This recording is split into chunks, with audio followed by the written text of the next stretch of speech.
Pipers in chat, sitting behind windows of light, causing the left to rise. Trans rights, black lives, fighting against fascist Weasley lies, still lying through their eyes. Debating and chatting practice, a massive fight for our comrades. Remember this line to bring up the hype, and you all know that Bosch ride. We all know that Bosch ride.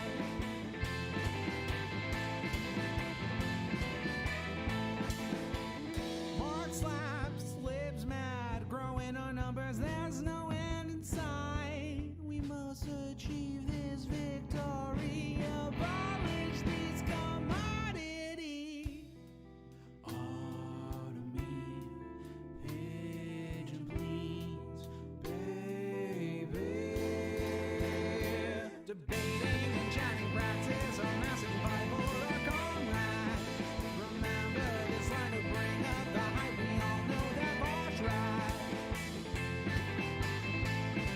We all know that Bosch ride. We all know that Bosch ride.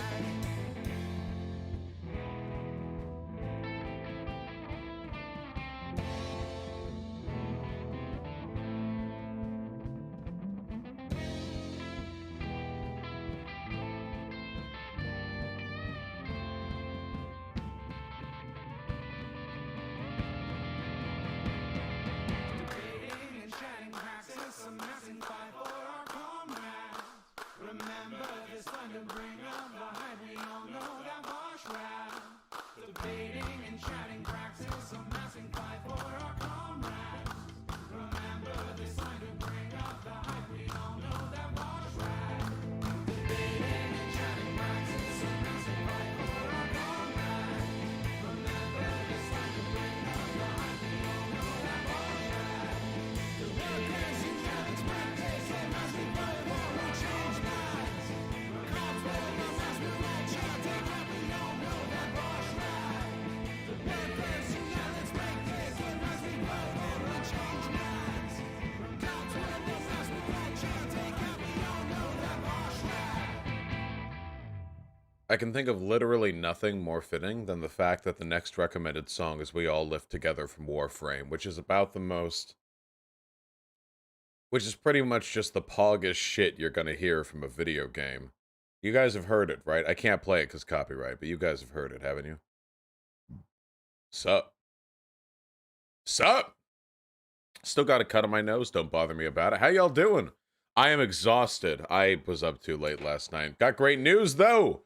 Are you fucking ready to take Nevada? By the way, David Perdue, in Georgia, that little Weasley piece of shit who canceled the third debate with his opponent because he's a little baby bitch boy and he got blown the fuck out in the previous two debates, he has fallen below 50%, which means that we're triggering a double runoff election.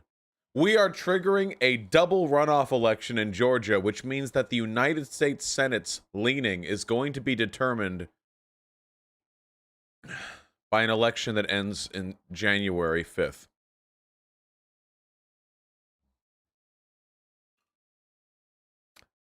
So that's going to, I'll turn the light down. Please, God, get it out of here. So, that's gonna be a little while, unfortunately. Oh, no, that's the light. Chill. Yeah, that's going to be a little while. Yeah, but apart from that, I had Dark Vosh, Shadow Vosh, here to claim votes for Trump. Anyway, sorry about the song. I'm not sorry, actually. That song is a fucking banger. But I needed to buy a few minutes. I was finishing a bagel. Gotta get my cream cheese.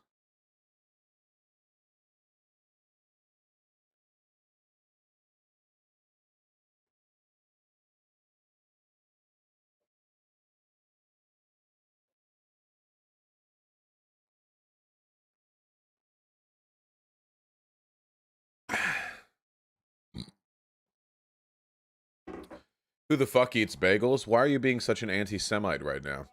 Whew. All right, let's do it. Oh, baby. Alrighty. What happened to my nose? I lost a fight with my cat. Thank you. Let's bring up all the pertinent information. Oh, give it to me.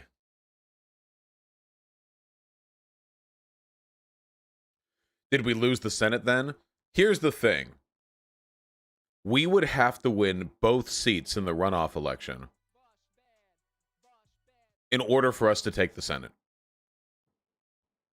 That is not very likely. I'm really sorry, but that's not very likely.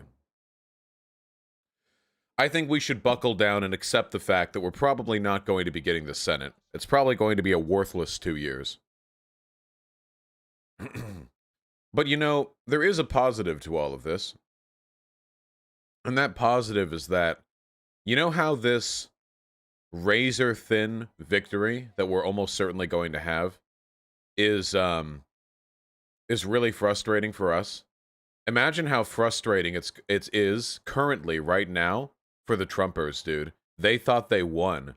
They actually thought they had won.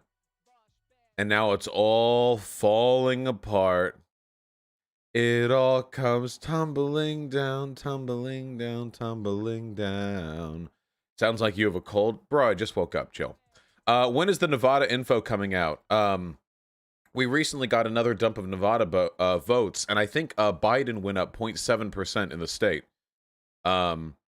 This is with 88% of votes reported. Joe Biden's almost up by a full point. I can't imagine us losing Nevada. I just can't. And we're still pretty decently ahead in Arizona by 2.5 points. 2.4. Is Georgia going to go red? Dude, we're seeing a lot of really good information out of Georgia, too. With 98% estimated votes reporting, there is now only a 14,000 vote difference, with 50,000 left to be counted, which means that if they go 35 to 15 in favor of Biden, which would be 70% to Biden, that's a victory in Georgia. Yeah, buddy. First time I've been proud to be a Georgian. There you go. Why are these states so dramatically close in their votes? Because this country fucking sucks, okay? Because this country is shit, okay? That's the reason why. Don't rub my face in it. By the way, it seems like PA is going to go Biden. It seems like it's not even going to be close in Pennsylvania. From all the information that I've seen, it is incredibly unlikely that we lose Pennsylvania. So let's start filling in some numbers, huh? Let me blow my nose, then we'll do that.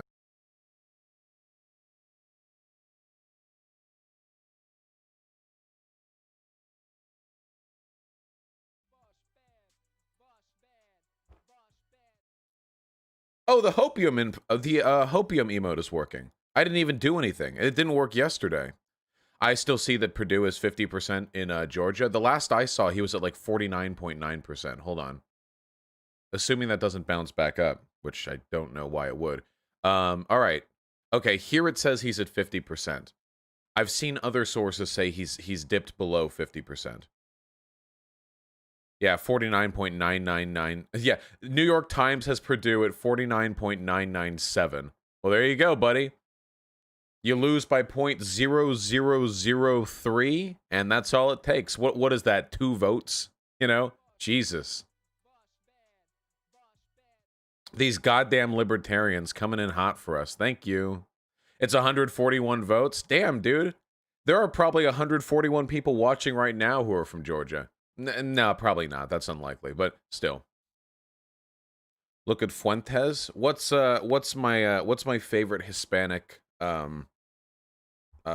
cultural immigrant saying today? That's right. He has me blocked on Twitter, as he does everybody else. Calling all patriots. Oh yeah, they're just going to organize rallies and intimidate voter personnel. Dude, that's fine. It looks like we're going to win by a comfortable enough margin that I don't think shenanigans are going to be able to change the outcome, which means that the harder they struggle, the more satisfying it's going to be. How fun is that going to be, guys? Oh, shit. Oh, man. Nate Silver is called Nevada? No way. That early? Hold on. Is that true? Nate Silverino. That's Nate Silver's real name. I'm not seeing Nate Silver having called it. Let me check the 538 feed. 538 election coverage.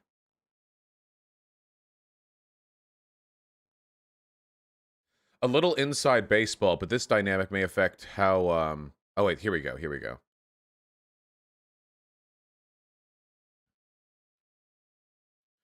Because turnout was so high, Biden is likely to wind up with one of the higher percentages of votes as a share of the US population that we've seen in a long time.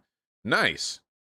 A little inside baseball, but this dynamic may affect how different networks are handling Nevada. If you've called Arizona, which I don't think you should have, the Nevada call would give Biden the election. But Nevada is probably callable at this point. Oh, shit! He's doing it! He's saying it! He's saying it! Oh, shit! Oh, shit. All right. California is going to flip. Yeah. We'll see. Let's see. Meanwhile, another 4,500 votes came in from Georgia, which went 63% to 36% for Biden. Given the small number, they only moved things very slightly in Biden's direction. According to ABC News, Trump now leads Biden by 0.27 percentage points, or about 13,000 votes. Earlier today, we heard there are about 61,000 votes left to count, but since then, around 10,000 more votes have come in. And Georgia's Secretary of State says that 50,401. Oh, man.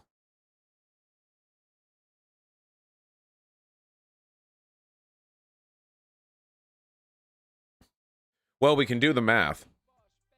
Has all of Nebraska been counted? Yeah. 93%. You mean Nebraska's 2nd district, don't you? You mean Nebraska's 2nd district? I'm pretty sure Nebraska's 2nd district has been called. Or do you mean North Carolina? North Carolina looks like it's going, oh, this is for the Senate.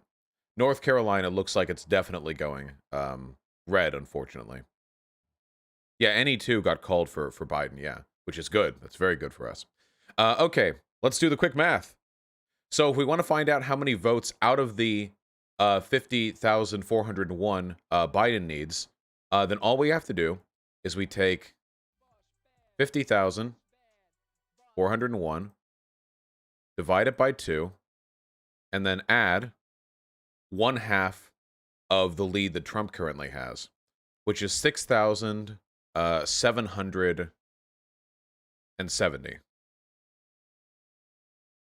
That's 1/2. All right. So Biden needs about 32,000 votes out of the remaining 50,000 in order for him to win.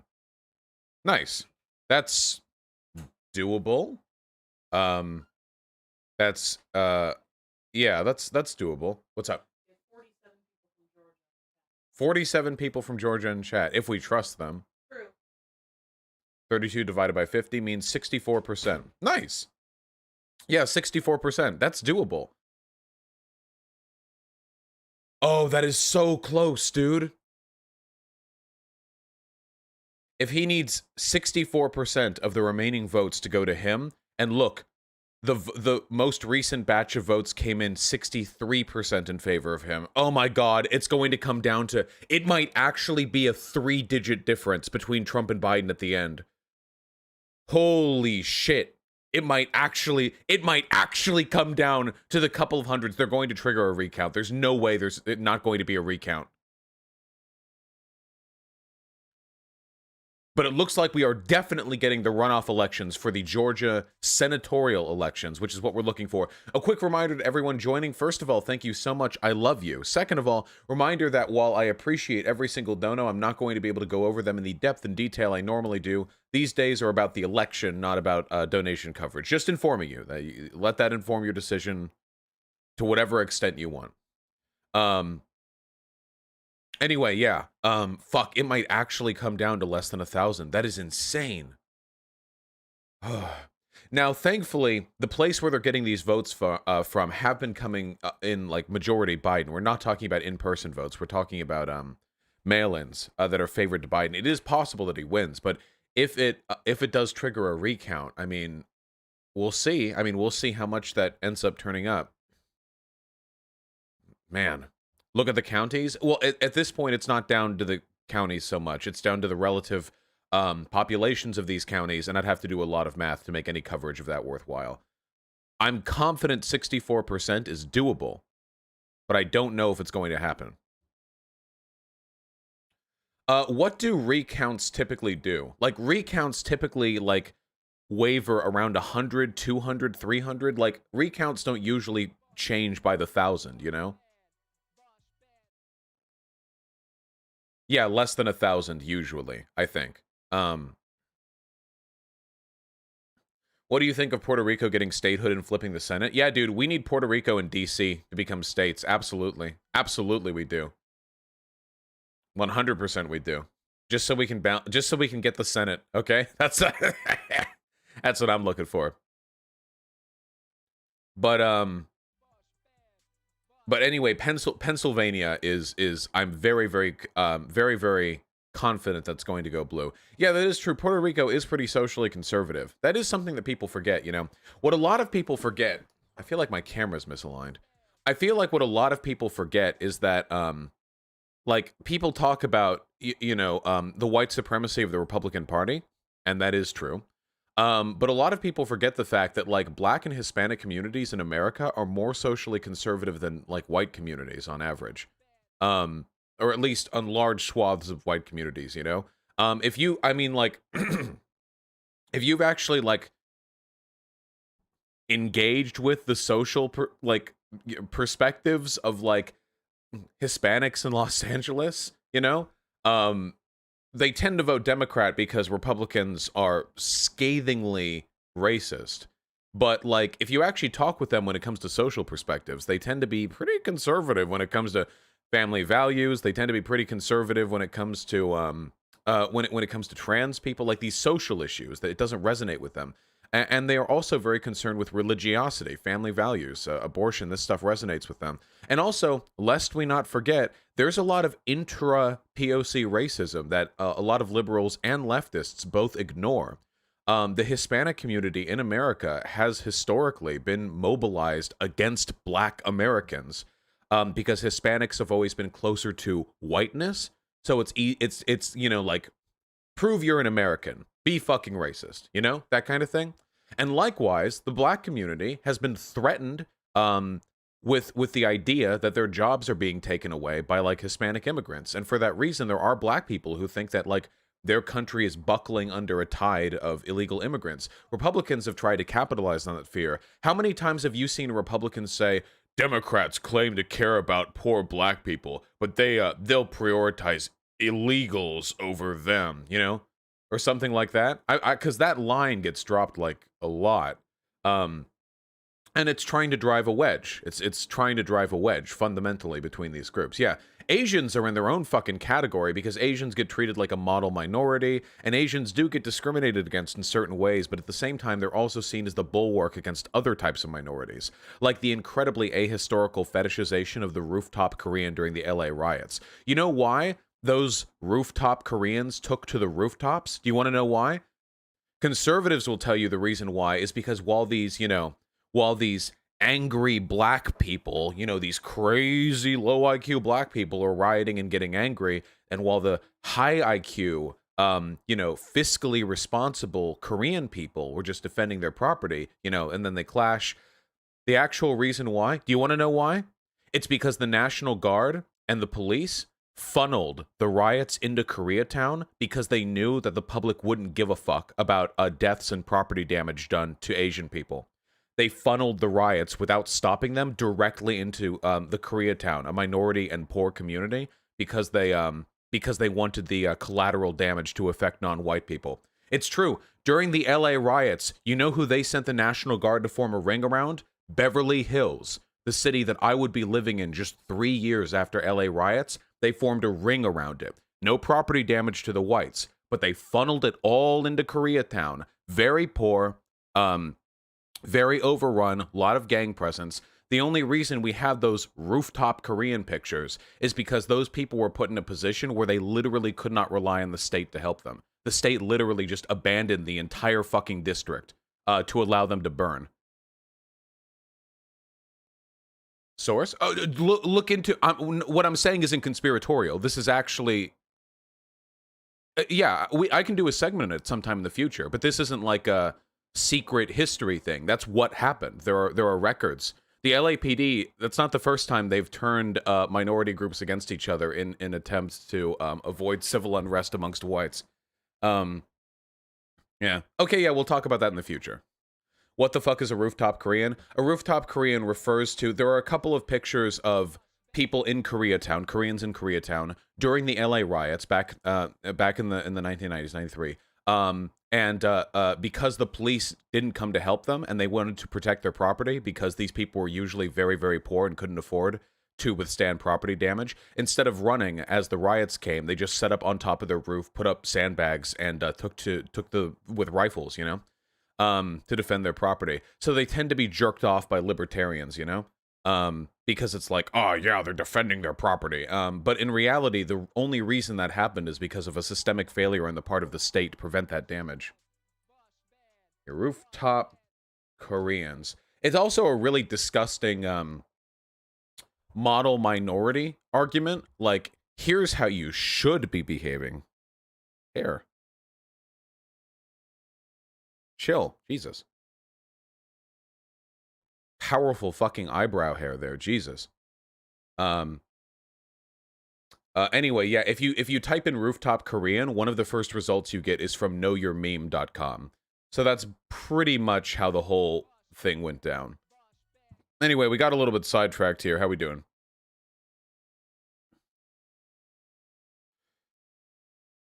What is this?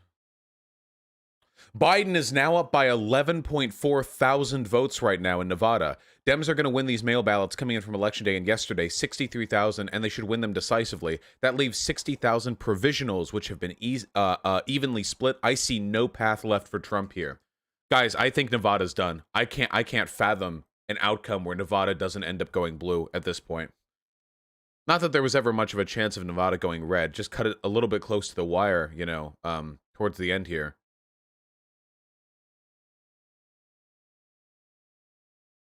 Jesus.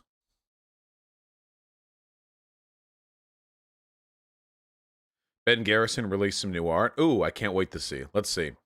I've always wanted to do a segment on just Ben Garrison. Oh, wow. This is good. Ben Garrison, you have outdone yourself. Can I show this on stream? Ben Garrison, you horny dog. Ben Garrison, you scoundrel. Damn, I guess Kamala got a waxed pussy. I didn't know that about her. I assume Ben Garrison did his research. Yeah, I need to get some horny police deployed here, stat, because if the point of this comic was about them printing out ballots, what did Kamala's neatly trimmed pussy have to do with any of that? Listen, you know what this is? It's No Nut November, and it's getting to him, okay? It's No Nut November. It's starting to get to him, okay? He's starting to... the cum, it's backed up. It's backed up past the prostate, past the fucking testicles. It's running back up, and at this point, he's basically just a funny-shaped vase filled with cum, and it's reached his brain. It's at the tipping point, okay? It just all his internal, his stomach, you know, his kidneys, just full of cum. And we're only on day 5, too. 5 days in, dude's gonna die. Fosh, you have 26,000 viewers. I'm so sorry. Sometimes people bring their parents to watch me. Hello. I am responsible. Hey, Vosh, is it true Asians are richer than white people? In America, there are Asian ethnicities that are wealthier than the average white person in America. Yeah. Do you know why? It's not because Asians have, like, big brain, magical, do good in school then do good in job skills. The reason why is because a fuck ton of the Asian people here in America are immigrants from Asia, and that process of immigration selects for the wealthiest, you know? It's not poor fucking Asian rice farmers who are flying over here to start a new life. it's usually upper middle class, like Chinese families that send their kids over here to go to UCLA. And trust me, as somebody who lived next to UCLA, that is 100% true. Can I say this without you all calling me You're going to call me racist no matter what I fucking say. But it actually is pretty stark, because when you go around Los Angeles, there are a couple of segments of the city that have a lot of Asian people, you know, like Sawtelle, Sepulveda, and of course Koreatown, Chinatown, obviously, you know. But I swear to God, if you like, the most Asian people you're going to see is if you just go to the UCLA campus. Because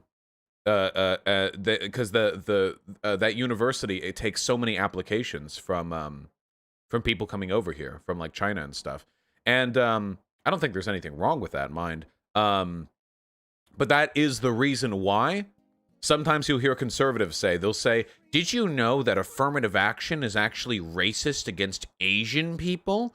And the reason they say that is because, in the same way that affirmative action will sometimes emphasize applications given from black people in like America, they de-emphasize applications from, say, Chinese people, because they're overrepresented when it comes to you know, their collegiate performance, because they tend to come in very wealthy and so on and so forth. I mean, that's true. So, why do you think anti-Semitism exists? I know the real reason why. Because fucking goys are big mad. The goyim are big mad that while they were breaking their little shit fucking baby ass loaves, flavorless shit, they were making bagels. The Jews, they were making delicious, salty, crispy on the outside, soft on the inside bagels. That's the reason why the Jews, everyone was so mad at them. They were fucking seething at the superior bagel technology of the Jewish population. And frankly, they should be mad. Frankly, they should be mad. As somebody who has gone to church exactly once in his life and has had to participate in communion, that shit was worse than any fucking matzah bread I have ever eaten in my entire life, okay? Yeah, true. Bagels are, yeah, okay? I know why they're mad, okay? I know. Bagels really are the objectively superior, like, bread form, though. Can we all agree on that? We all know that, right? Nobody here disagrees with that. You'd have to be a fucking lunatic to disagree with that. Bagels are incredible. You can do anything with them. You can make them like part of a savory meal. You can make them part of a sweet meal. They're in a perfect like snack bite-sized kind of proportion. Like they're a good, like it's a good heart. You feel like a little more full after you eat it, but it's like well proportioned. They tend to be of a consistent size. You can make anything. My personal favorite, lox. You get that shit, you get the little fishy strips or whatever. Oh god. Or when you get those what do they call it? What's the that really salty. Am I thinking of lox right now? I could be mistaken. That really salty dry fish. You know what I mean? It is lox, right? Okay, yeah. Lox and capers. Yeah. Wait. Oh no, not lox. Albacore. You go to the store, you get some of that good albacore, like that $8 a little bag albacore. You save this. This is like your once a week treat, you know? And you fucking cut that shit up, dice it up, and then you put it on the fucking cream cheese. Unfathomably good. Preposterously good. That's Humboldt shit. Never even seen that anywhere else. Yeah, there's like a Mexican fusion bagel place in Humboldt County called Los Bagels. And they do that shit. So fucking good, dude. Oh, God. Bosh, this is boogie as fuck. I mean, no more so than getting something at Starbucks. I mean...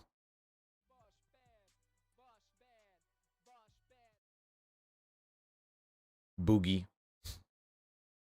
I'm Jewish and the only breakfast I eat is garlic bagels with scallion cream cheese and whitefish chunks. Fuck you, are living it the fuck up.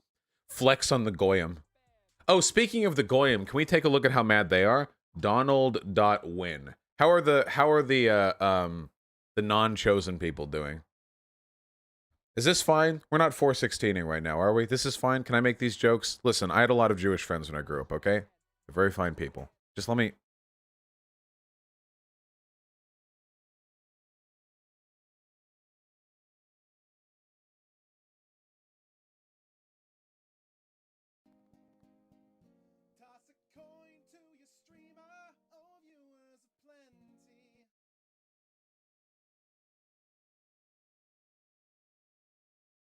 Sorry.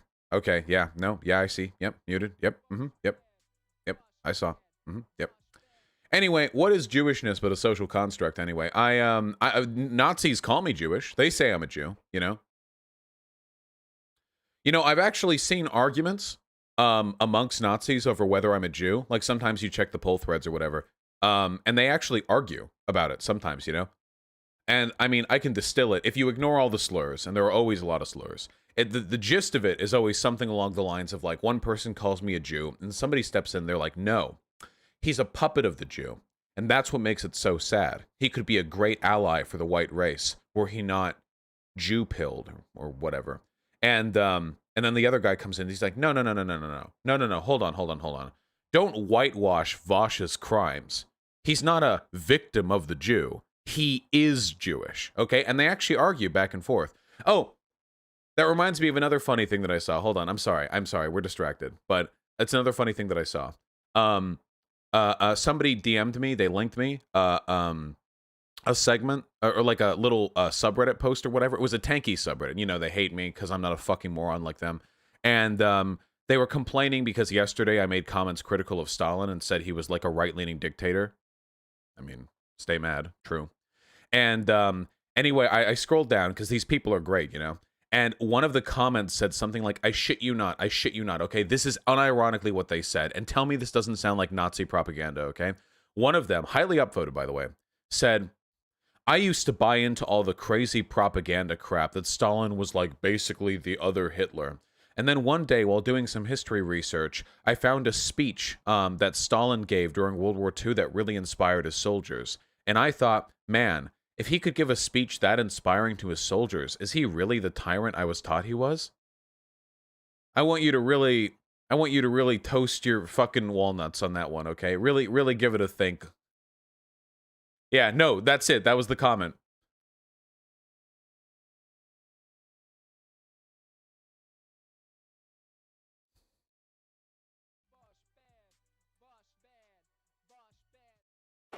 You know, I thought he was a tyrant, but when he gave that great speech to his soldiers... Anyway, I forgot to say, by the way, the Deepak interview has been rescheduled. I know, disappointing. The reason was because there was a lot of hot election news coming this morning that overlapped with the projected interview time. It should be next week. So my apologies. I love you guys very much. But hey, in 1 week, maybe we can get another 15,000 subscribers that we can flex with, you know? Instead of me saying, yeah, I have 174, I can say, yeah, I have 189. Or sorry, 200. Why do I keep saying 100? Fuck. Whatever. 271, comrades? We're past that now. 271. No, we're up to 274 now. We're up to 274,000, yeah. You people are doing it up. And speaking of, if you're enjoying the stream and my incredibly distracted departure from the actual election that's happening right now, you should consider subscribing, you know? I try my best to give good election commentary. Listen, here's my promise to you, okay? I want to give you thoughtful, intensive election and general political commentary with the aesthetic of all of your favorite edgy React Andy YouTube content creators, okay? That's my promise to you, okay? All the thought and consideration of the Majority Report with all of the flair and, sensationalism of the quartering video. That's the goal. No, in all seriousness. Only if you want, okay? I love you guys. All right. The Donald.win. Give it to me. I have it on good word that this site probably doesn't post interracial cuckolding porn.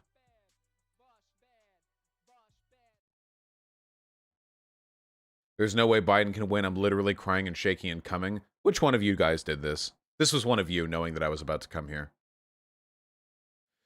History has stopped. Oh, this is a quote from 1984. Big fan of that one. Hold the line, Peds. The media is working hard to demoralize us. This is why they will wait before announcing 270 for Biden, because they're trying various attempts at demoralizing us before announcing their ultimate one, a 270 for Biden. Do not accept the mainstream media's results. Trump will not accept it. America will not accept it. Pizza around the world will not accept it. the Democrats are so close to implementing the New World Order in America. They don't care how corrupt they look right now. They're pulling out all the stops and everything they got because that's all they have. We have the ability to take back our country by force. That's the only way it's happening in Lamau. None of the current vote matters. All will be recounted under Trump campaign observation.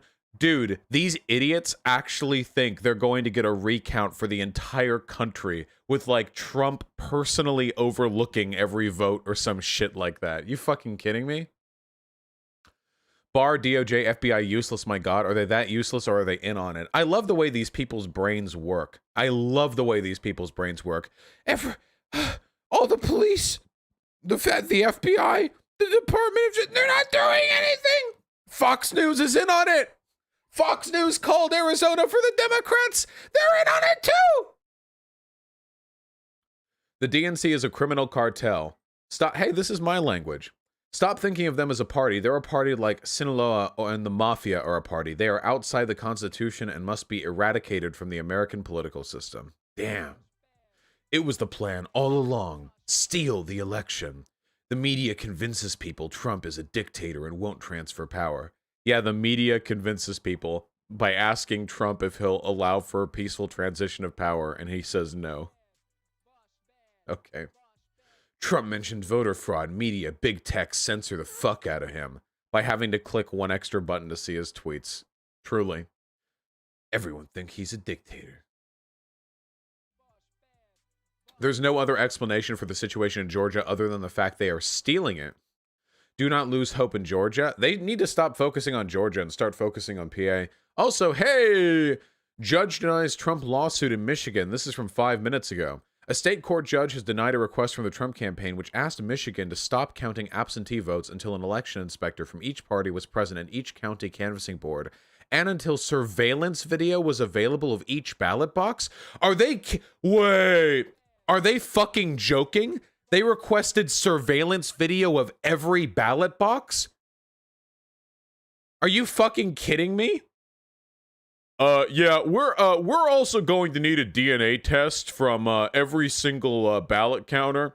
Yeah, and if we could go back and we could get NSA taps on the cell phones of everyone who has entered the polling offices within the past, let's say 28 days. This is a fucking joke. This is a joke. They Oh man. Georgia lawsuit dismissed too. Hey, buddy! A judge in Georgia has dismissed a lawsuit by the state Republican Party and President Donald Trump's campaign that asked him to ensure a coastal county was following state laws on processing absentee ballots. Chatham County Superior Court Judge James Bass did not provide an explanation for his decision. The county includes the heavily Democratic city of Savannah. Stay fucking mad. Dude, the long-term outcomes of this are going to be so fucking insane. Like, Trump supporters legitimately probably think that this is the deep state coming together to reject the one hope for the white race or whatever the fuck. Look at this grifting. What grifting? Hold on. You linked me a tweet from Ron Coleman. I thought this was Ron Perlman for a second, but that's too cool for reality.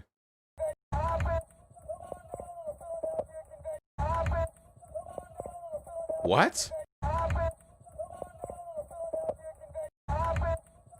What?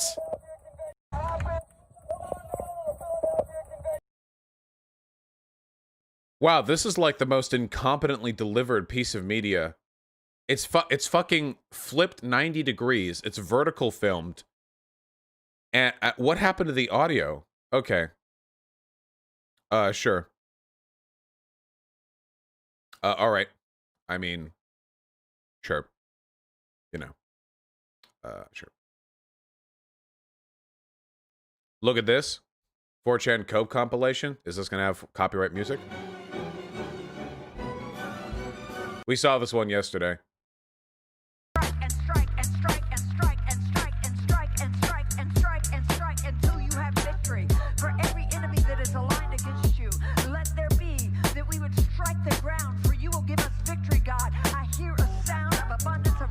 I hear a sound of shouting and singing. I hear a sound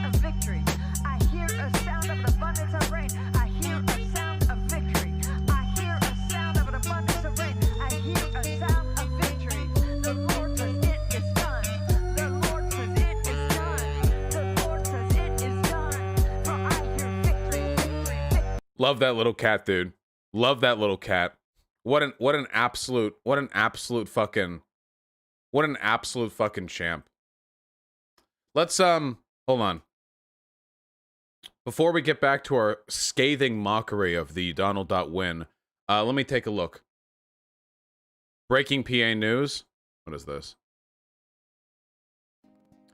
Breaking. Pennsylvania Secretary of State says we could definitely know the winner of Pennsylvania today. Wonder how that'll go.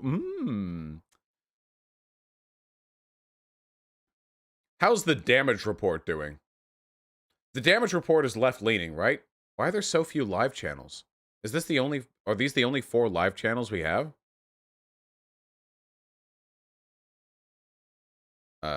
Okay. CBS. As long as Ossoff can get to a runoff with Purdue, then it wipes the slate He's clean, from TYT? and Okay, they're gotcha. running against each other in January. And the other race in Georgia is also on a runoff now, correct? That's correct. So that was the special Boring. election. Take a look at the map, by the way. This is our what-if map with the states that NBC News has called. Here are the electors that are available in each of the states. We mentioned that the paths to victory are starting. Boring. Where's Fox? Give me Fox Live.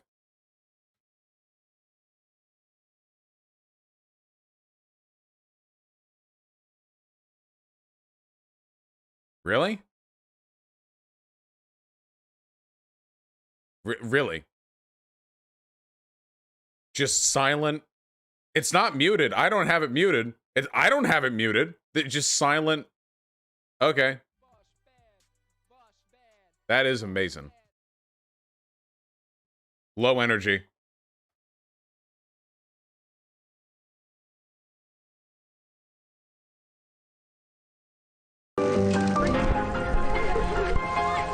Since pioneering the SUV in 1935, the Chevy... They're playing an ad. Do One America News. Oh, yeah, let's find... Wait, can we find One America News? Hold on. What? That's what I'm here for. Live! Ah, give me the good stuff.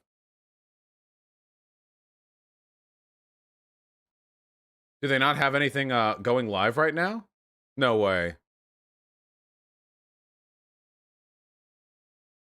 No, they don't have anything live right now. What about the good? Where's that good shit? Yeah, they're all crying in their room. Facebook Live, One American News Network. Are you on Facebook? No? Trump dead? Uh-oh.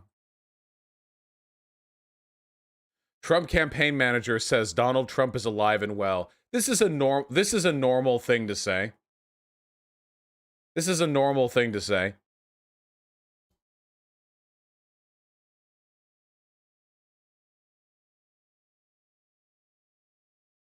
Oh, do we have it? $25 to $250 per voting precinct in order to begin the process, which must be completed within 30 days. In Pennsylvania, a recount must record the more than 6.2 million ballots in a different manner in which they were first tabulated, or count paper ballots by hand. The latter method is further complicated by the fact that Pennsylvania does not require a voter-verified paper audit trail, which is used to verify the results of a recount. Pennsylvania does allow for partial recount requests, which may happen in Philadelphia. Okay, so we don't have a pundit on there too. Damn, these people are boring as shit. Oh yeah, predict it. Hey, who here voted for Biden? Who here voted for Biden? Who here put money down on Predict It or another betting site? Oh yeah, some of you guys did? That's what I'm talking about. Put your fucking money where your mouth is, baby. Absolutely. Fuck yeah. Well, the only bet that I made, unfortunately, was the $100 bet with Shoe on Head, which I should have kept at 1,000. I should have kept it at 1,000, you know? The honorable option, you know? Trump campaign officials are speaking in Las Vegas, where they're expected to announce a lawsuit alleging voter fraud in the state. Interesting. Thousands of people whose votes have been counted that have moved out of Clark County during the pandemic. Today, we have a voter, Jill Stokey, who was denied access to vote. Vinky? She showed up to vote, and she was told someone had already cast her ballot, and she was denied the opportunity to vote. We are filing in federal district court here in Las Vegas. We're asking for emergency relief, TRO, and injunctive relief. We're asking the judge to, due to all of these irregularities, to stop the counting of improper votes.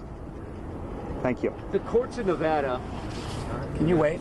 Dude, isn't it totally crazy that they're only interested in doing these lawsuits in states that are going to go blue, and they aren't doing any of these lawsuits in states that looked red?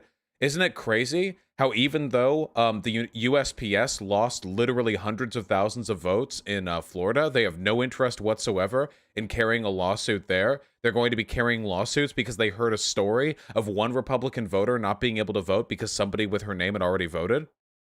The county registrar said she voted already.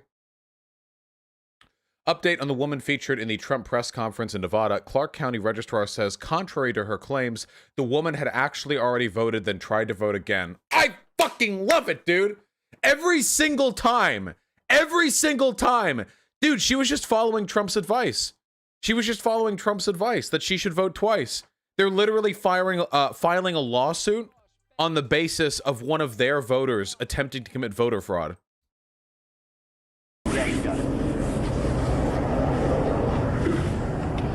Look, the reality is that transparency is not political. For your name? Ballots. Unless you specifically request transparency at only places where it politically benefits you, you base your requests for transparency on lies and hearsay and misinformation, and then your version of transparency involves incredibly invasive and sometimes outright illegal attempts to impose your influence on the vote counting process. Are not automatically legal votes until they're checked. We are not being allowed to check. The Harry Reid machine recklessly threw ballots into the mail, and now we cannot check. What? Whether or not there are non-residents, which we have evidence, publicly available evidence, that you all in the media should be also looking at. It's publicly available information. Oh, this is nice. Look at Don Jr. Don Jr. retweeted this. Reminder to the Republican state legislators, you have the final say over choosing the electors, not any Board of Elections, Secretary of State, Governor, or even court. You have the final say, Article 2 of the Constitution. So they have completely abandoned the will of the people line and are now just encouraging state legislators to ignore the will of their voters. It is incredible. It is incredible how much Republicans fucking despise democracy. Remember, and remember this forever, by the way, for your entire life. For every person who is a Republican, every person who has ever supported a Republican, these people are anti-democracy. If they ever make claims in the future about freedom or democracy or any of those values, anytime you hear them saying campus censorship, or anytime you hear them saying, well, freedom of speech, there are TOS violations on a website that got me banned and you didn't get banned because you didn't call for my violence against black people. Anytime they do any of that shit, you can just remind them clear as day. The Trump administration actively fucking encouraged state electors, state legislators to ignore the will of the people. Actively just encouraged a coup. Completely 100%. These people are contemptuous of democracy. They never have an argument again in their entire life. They're never going to have an argument again in their entire life. We need to fix this voting system. We desperately need to fix this voting system, dude. The fact that this is even a threat, the fact that this is something that can even fucking have a possibility of happening is beyond insane. Georgia Clark County registrar fears for his and his staff's lives. Damn, dude, this is a super normal democracy. For me, but I can tell you that my wife and my mother are very concerned for me, but we have security here. We have law enforcement who are protecting us. I am concerned for the safety of my staff. Dude, remember when all the Trump supporters were like, better board up your windows for election day, all those fucking BLM rioters are going to tear everything down when they get triggered when Trump wins. And in actuality, it's fucking state officials and fucking vote counters that are fearful for their lives and have to hire fucking bodyguards to protect themselves from the threat of armed militias, Trump supporters, killing them. Isn't that crazy? That's so crazy, dude. It's like the thing they said we'd do is actually something they did, and they're doing it 10 times worse. We're putting measures into place to make sure that we have the security that's necessary. Again, we're going to begin to monitor the vehicles as they come in to make sure that they should be here and that they're parking properly so that we don't prevent our employees from having an issue getting in and out of the facility. But I feel safe. We're going to be okay. We're going to continue to count. We will not allow anyone to stop us from doing what our duty is in counting ballots. I can tell. What an unironic champion, dude. What an unironic fucking champ. That in the face of real threats of violence, these people are out there counting ballots. Who knew that the chattest shit you could do for the United States of America in this pivotal moment in our democracy was hunch over a table and count tallies? Aren't 80% of Republicans pedophiles as well? Nah, like 90, 100%, I'd say. 80% might be lowballing it a little bit there. I'm nervous. What are the actual chances of Trump winning right now? Unless there is significant electoral fuckery, the odds of Trump winning at this point are, I think, virtually nil. Like nothing.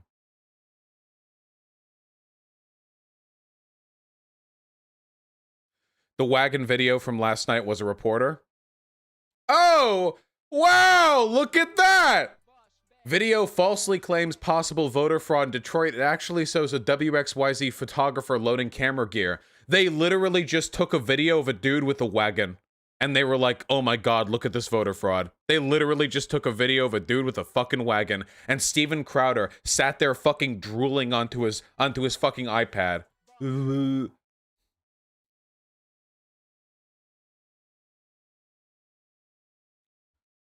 Looks like Floorgate isn't as much of a concern as we were led to believe. But he wasn't wearing a tie. From Nate Cohn of New York Times, for Trump to win Pennsylvania, the Secretary of State would have to be very, very wrong about how many mail ballots aren't included in the current results tally. Biden needs to win these at a 61-39 clip, if I'm doing my math correctly, but he's been winning them at 70 plus so far. Oh man. I feel like we're good as got for Pennsylvania. Yeah, I feel like we're good as got in Pennsylvania. Fucking good.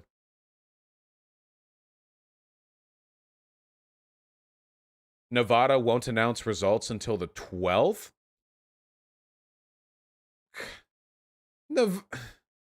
Nevada. Until the bulk of our ballots, we're hoping will be read by Saturday or Sunday this weekend.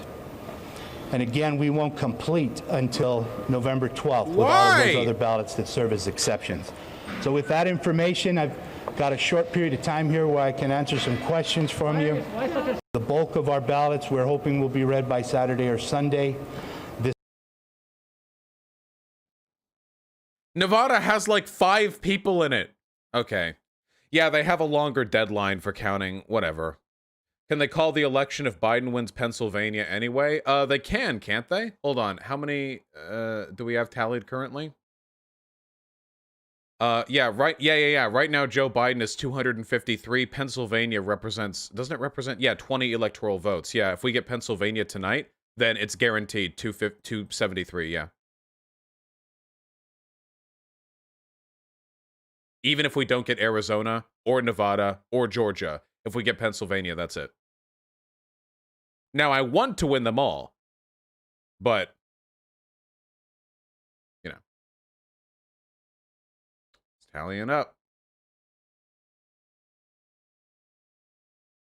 Yes, the Puerto Rico statehood referendum passed, yes. I thought we already got Arizona. There are some people saying that our call for Arizona may have been a little bit preemptive. I don't think it's going to matter that much in the long run. We'll see. Are you sure PA is going blue? The evidence overwhelmingly favors that conclusion at the moment. Does it really look like PA is going to be a win, though? Yes. Trump's in a lead. Okay. Yes.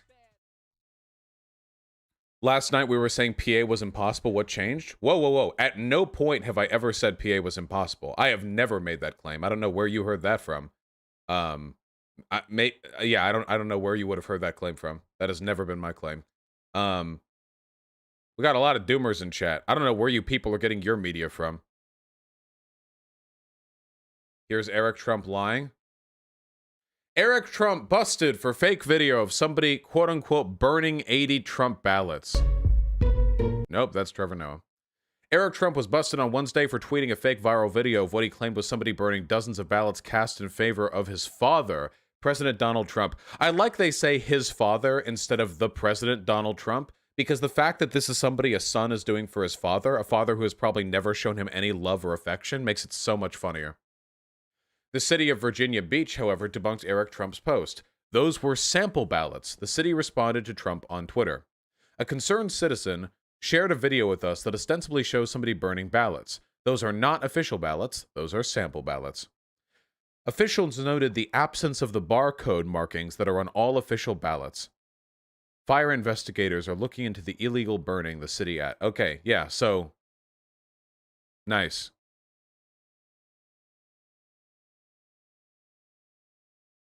Cool. Michigan judge dismisses the Trump lawsuit. Yeah, we just saw that. It looks like Trump lawsuits are getting dismissed all over the place. Ted Cruz disinfo. Dude, this is the weakest fucking disinfo. Also, this is from yesterday. This is old. Also, it only has 3.8k likes. Look, if true, this is highly disturbing. Some of the content shared in this tweet is disputed and might be misleading. Yes, Democrats are trying to steal the election, and it's from somebody who's somebody who is still mystified by the fact that mail-in ballots generally go to Biden.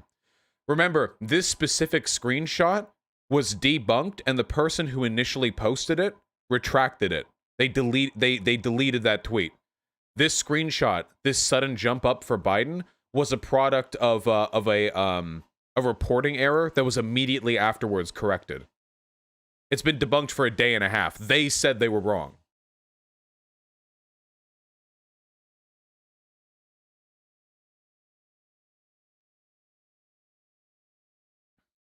Stop the count / stop the steal idiots are getting bigger because of Facebook and besides other things, of course. Yeah, of course. Facebook is probably a hellhole right now.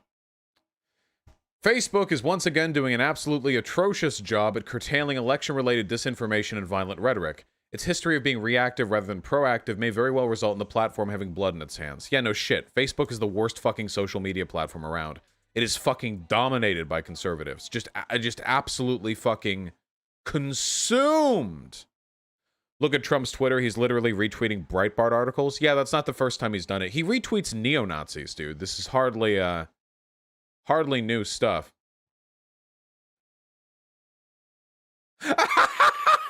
Just watched a Michigan court throw out a ridiculous Trump suit. Here was the face Trump's lawyer made when the judge announced she was tossing the whole thing. Ah, that's good. Oh, that's good. Ah. I'm adding that one to my my cringe comp. That one's real goddamn good. Fuck yes. You know this guy doesn't want to be here, by the way. Like, this guy, he doesn't want to be making these lawsuits. He was told to. He knows that there's no grounding for these lawsuits. He knows that there's no fucking point. He's just here to fulfill a role that was made for him by his masters. He knows it's bullshit. No, not a new emote, you stupid pieces of shit. What is this? Und in breiter Formation zu durchbrechen. Im Süden hat der Gegner Zossen genommen und stößt auf. That's probably copyright because it's from a movie.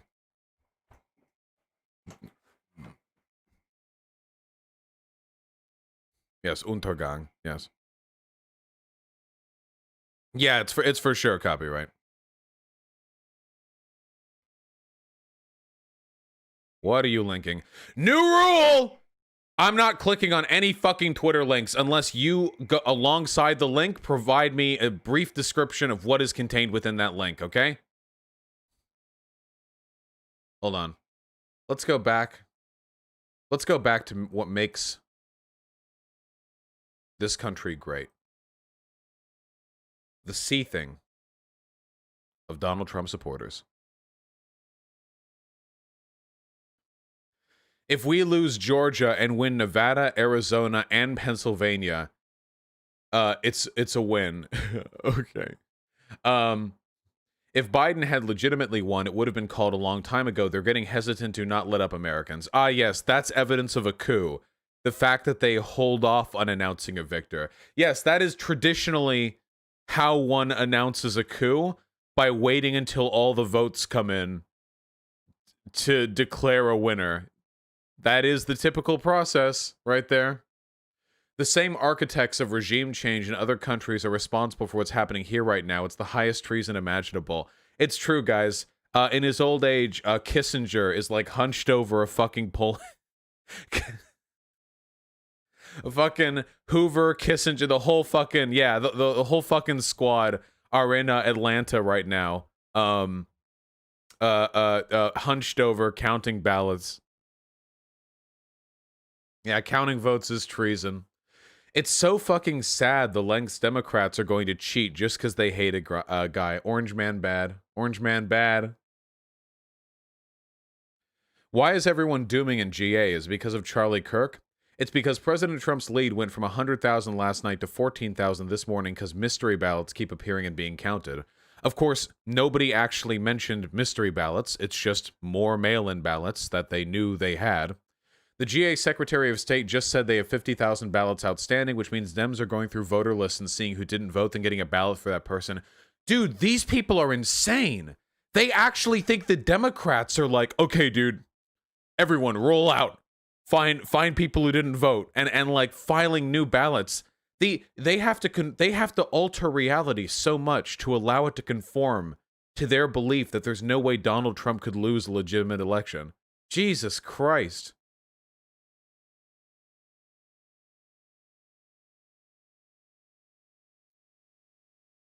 Can we all admit the pandemic is over now? Like, at least give us that as you peddle the rest of this nonsense? Thank you, Dave Rubin. Yes.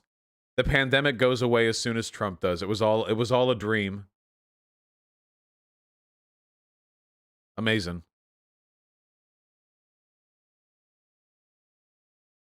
I found some boxes of Dem ballots. Unfortunately, they can only be retrieved via helicopter. Limit 1 box per lib. Form line, please. Haha, helicopter joke. Nice fucking meme. Trump's team calling for victory as soon as Friday. Running through my neighborhood naked with Trump flag of 2. Godspeed, comrade. Yes, the Michigan judge dismissed the Trump lawsuit. True.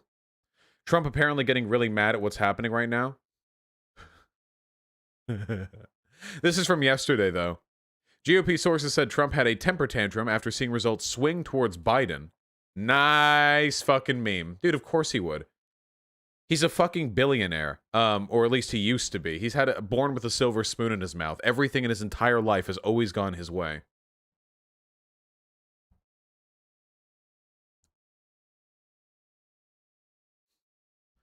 Without the obvious answer of fraud, why else would we have almost all the House and Senate and local results, but not the presidency? They're on the same ballot. Electoral College Understander has logged in.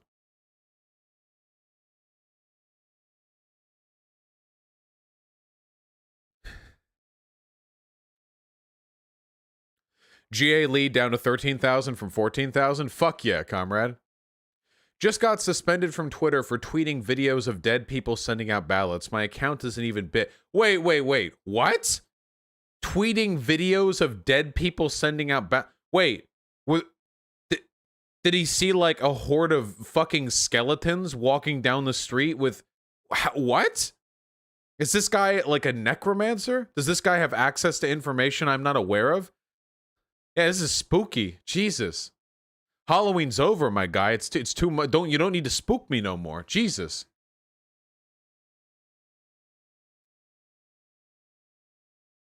My God. Coronavirus alert? What? What? Denmark plans to cull up to 17 million mink to stop mutated coronavirus. Okay. I guess that's a thing that can happen. So they're all gonna die, I guess. That sucks.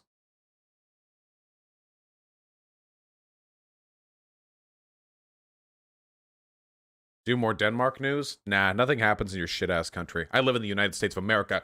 That is why America is the greatest country on earth, okay? That's why America is the greatest country on earth. Because when you wake up in America, anything can happen, okay? You can wake up one day to find one state has invaded another state. You can find out that the American president has sued a media organization for publishing an article critical of him. You can find out that a city is on fire, and it could be either civil rights protesters or far-right militias. I love America, okay? I fucking love America. America is like the Fortnite map, okay? All right? And the blue storm coming in, that's climate change, okay? That's what's happening right now. We've been preparing, okay? It's a fucking free-for-all. Where are we dropping, boys?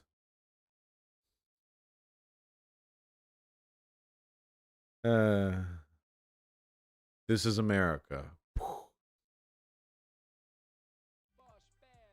From Dave Rubin. It's not partisan to say Dems can get away with anything at this point because they have mainstream media and big tech. It doesn't matter what happens in these states, only matters what narrative is. Saying that doesn't make you a Republican, it makes you awake, as opposed to woke. Thank you very much, Dave Rubin. I really like the fact that Republicans are so fucking idiotic that they're stumbling to, like, arrive at a fourth grader's interpretation of Chomsky's manufacturing consent. You know? Like, these ideas already exist. These ideas are already out there, but because they're little baby brains, they're like, what if all the media is mean to us? What do we do if they don't like us? That's like they're operating at like a child's understanding of a sociological concept. And from Ian Miles Chong, we have QAnon as a psyop to lull conservatives into complacency. Is complacency the thing that QAnoners do? Is that a thing they are and that they do?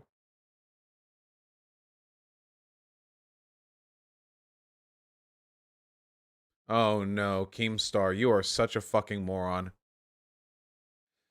I've been seeing on Twitter daily for months that Trump killed 200,000 Americans. Ever since the election, they stopped tweeting it. It's almost like the pandemic deaths were used to get votes for Biden, and the people tweeting this never care about the poor people who died.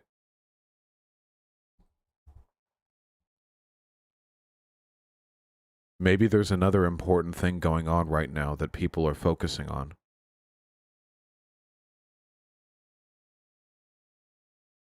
I noticed, by the way, that I haven't seen a single tweet about Hunter Biden over the past 48 hours. I wonder what that's about. Haven't seen a single fucking one. You know why? Because the votes are already cast. All the votes have already been cast. There's no longer a point in talking about it anymore.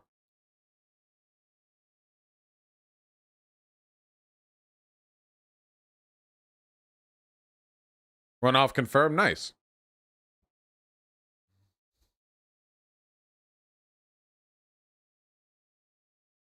Large cock hunter. Allegheny County in Pennsylvania stops counting until fucking Friday. Any idea how big this one is? Pennsylvania's...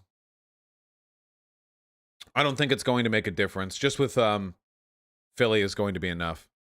I don't think we need that county to determine the outcome of that state. This page shows all the battleground states and the predicted ballots remaining, majority of which are Dem votes. All right, let's take a look, people. Let's get an assessment going on. So, Arizona. Arizona currently has a margin +2 to Biden. He's up about 68,000 votes, and there are about 500,000 votes remaining. That's quite a lot. In Georgia, there are about 100,000 votes remaining. Okay, so this was last updated... It says this was last updated less than 1 minute ago, 2:08 p.m. ET, but it says there are 100,000 remaining? Maybe they're doing rough estimates. With Trump leading 0.3 points. North Carolina, I don't think we're taking North Carolina, boys. I'm really sorry. Nevada, we're currently leading by 11,000, which is a better lead than we had before. Pennsylvania, I can't fathom Trump winning this. It sure would be nice, though, if they had the projected ratio of Biden to Trump ballots for the remaining ones, you know? Biden has 27 ways to win. Trump has 4 ways to win. If we win Pennsylvania, we win. But if we lose Pennsylvania, then if we win Georgia and North Carolina, or Georgia and Arizona, or Georgia and Nevada, we win. Detailed data, look here. Can you please explain the PA win? I need a hopium pill? What do you mean?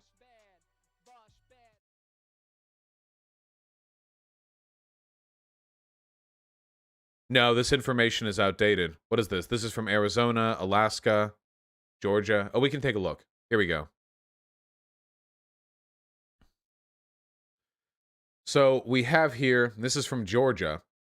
As you can see, the Trump lead has been collapsing, surely but steadily, from 100,000 now all the way down to just 13,500. 45.5 thousand ballots remaining. The block breakdown is 43% Trump to 56% Biden, with the block trend is Biden at 73%, which means that we would be able to win this if that trend holds. Can you explain to us, Smoothbrains, how a Trump lead in PA can lead to a Biden win over there? Oh my god.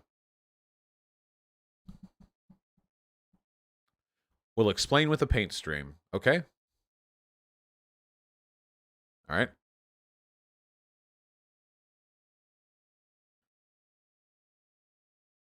Okay. So here's the thing. Not all votes are counted at the same time, all right? Let's say we have a bucket, okay? Here's our bucket, okay? And we need to fill this shit up, all right? So let's say we fill this shit up, all right?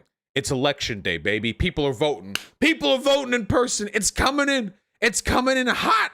People are voting. What's going on?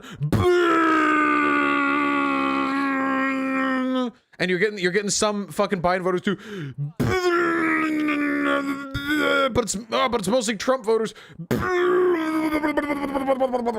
And eventually the in-person voting stops, and all you have left are mail-in ballots to count. Now, right now, Trump is leading. Trump is leading by a lot, but there are still a lot of mail-in ballots to vote, to count. Millions, in fact. And then the mail-in ballots start to come in. And what's happening? And you're getting a little bit of Trump. You're getting a little bit of Trump there. You're going, but you're mostly getting Biden. And right now, it's still mostly Trump, but there are still like 500,000 ballots to be counted. And if the mail-in ballots continue to be as favorable to Biden as they have been thus far, then Biden should win with a comfortable lead. Okay. Do you get it now? Do we understand now? This is literally the red mirage we were all talking about. That Trump would get an initial jump in a bunch of swing states because more Trump supporters are likely, proportionally, to vote in person, which means their votes will get counted sooner. Okay? Okay.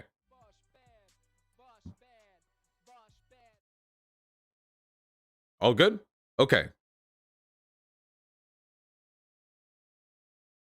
Lou Sains from Russia Today wants to have you on. Yeah, I literally had like a Russia Today panel that I was supposed to go to like fucking yesterday, but I completely forgot because I'm an irresponsible boy, you know?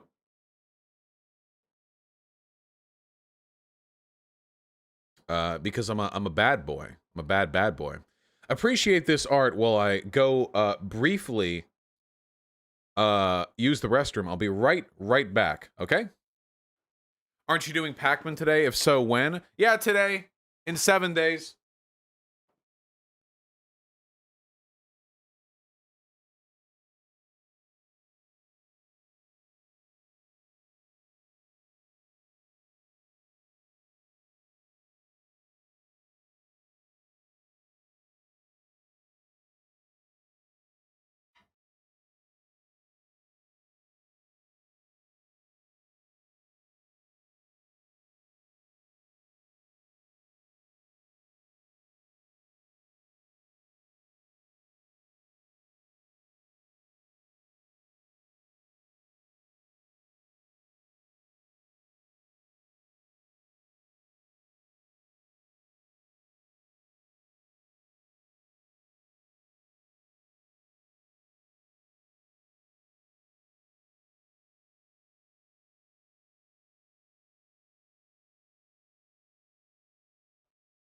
Yeah. You guys would not believe how thoroughly I just washed my hands. You wouldn't believe it, folks. It would be, your minds can't even begin to comprehend the cleanliness of my hands right now. You know what really frustrates me? What I want to start doing is election analysis. But I don't feel comfortable doing that until we start to see the results. Like, how much of a fool would I look like if I start talking about election results and election analysis when there's still a incredibly marginal possibility that Trump wins, you know? PA says they might be able to call it tonight. Yeah, but then, I mean, even then... Condemns win North Carolina. It is extremely unlikely that we win North Carolina. Like, really, really unlikely. And it's also, in my opinion, really unlikely that Trump wins the presidency. The real threat right now is not actually us losing PA. It's it being taken to the Supreme Court. But it can't be taken to the Supreme Court unless there's a lawsuit that gets appealed up to that point. And so far, it looks like these lawsuits are getting dismissed by local judges, which is fantastic. The more they dismiss these lawsuits, the less likelihood is that one of them is going to make it up to the Supreme Court. What about faithless electors? I'm going to be honest. If there ends up being a faithless elector situation, I have a feeling that there's going to be like a real fucking hoedown. A real fucking hoedown, you know? Do you have any intuition why Fox News is the only outlet that is called Arizona for Biden? Do you want to know my personal opinion? A bunch of outlets initially called Arizona for Biden, and apparently Fox News was one of them.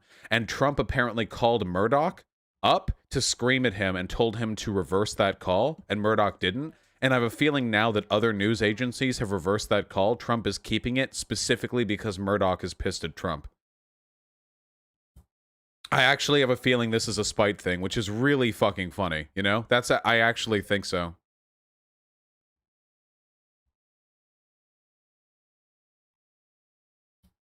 AP also has Arizona called, yeah. AP also has Arizona called, but there are other news outlets that have backed out of it.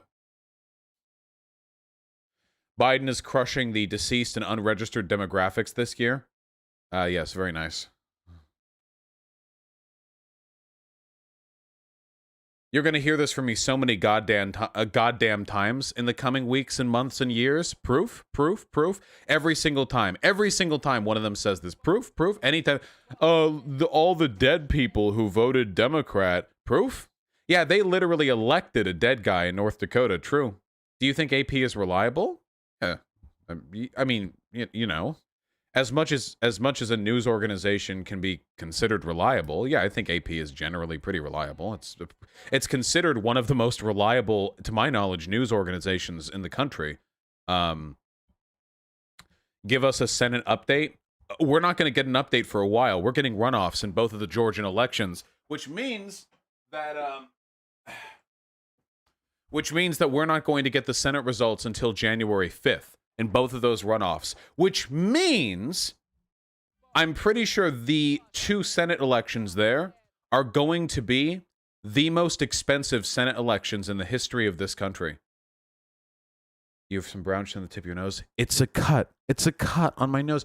Do none of you guys have pets? Is it really that unlikely to you that I would have a cut on the tip of my nose?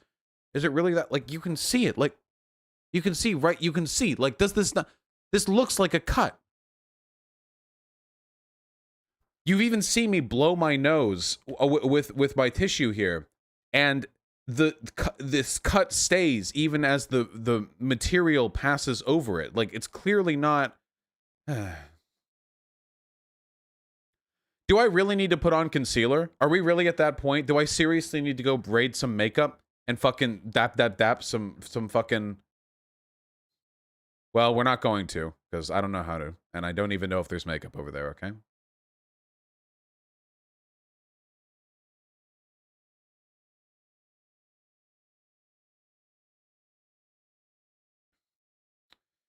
Facebook just silenced over 1/3 American voices who are coming together to stop the steal.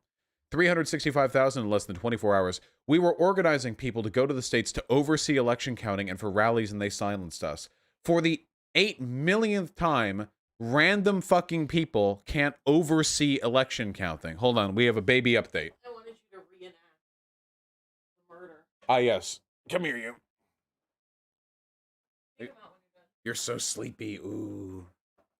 So it went a little bit like this, okay? See, it was like this. I said, hello.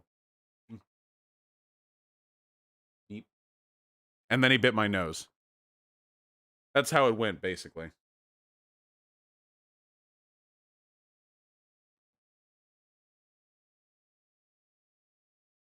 Look at this little boy.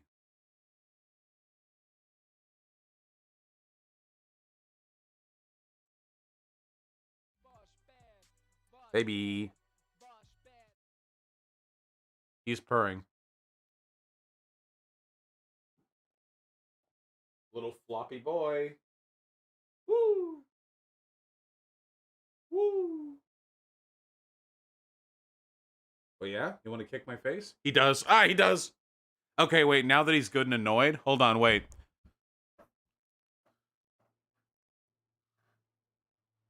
Bite me. Nope. Haha, nice try. Mwah.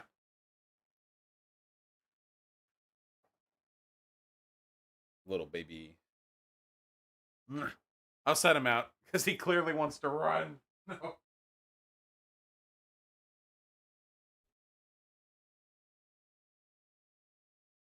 No!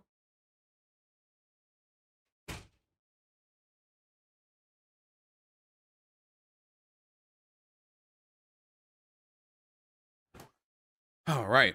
Are you guys ready for some segments?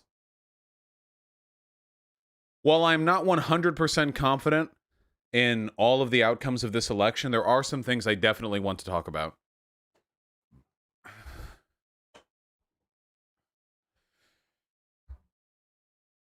Do you only own gray sweatpants? No, I just think gray sweatpants are the comfiest while streaming.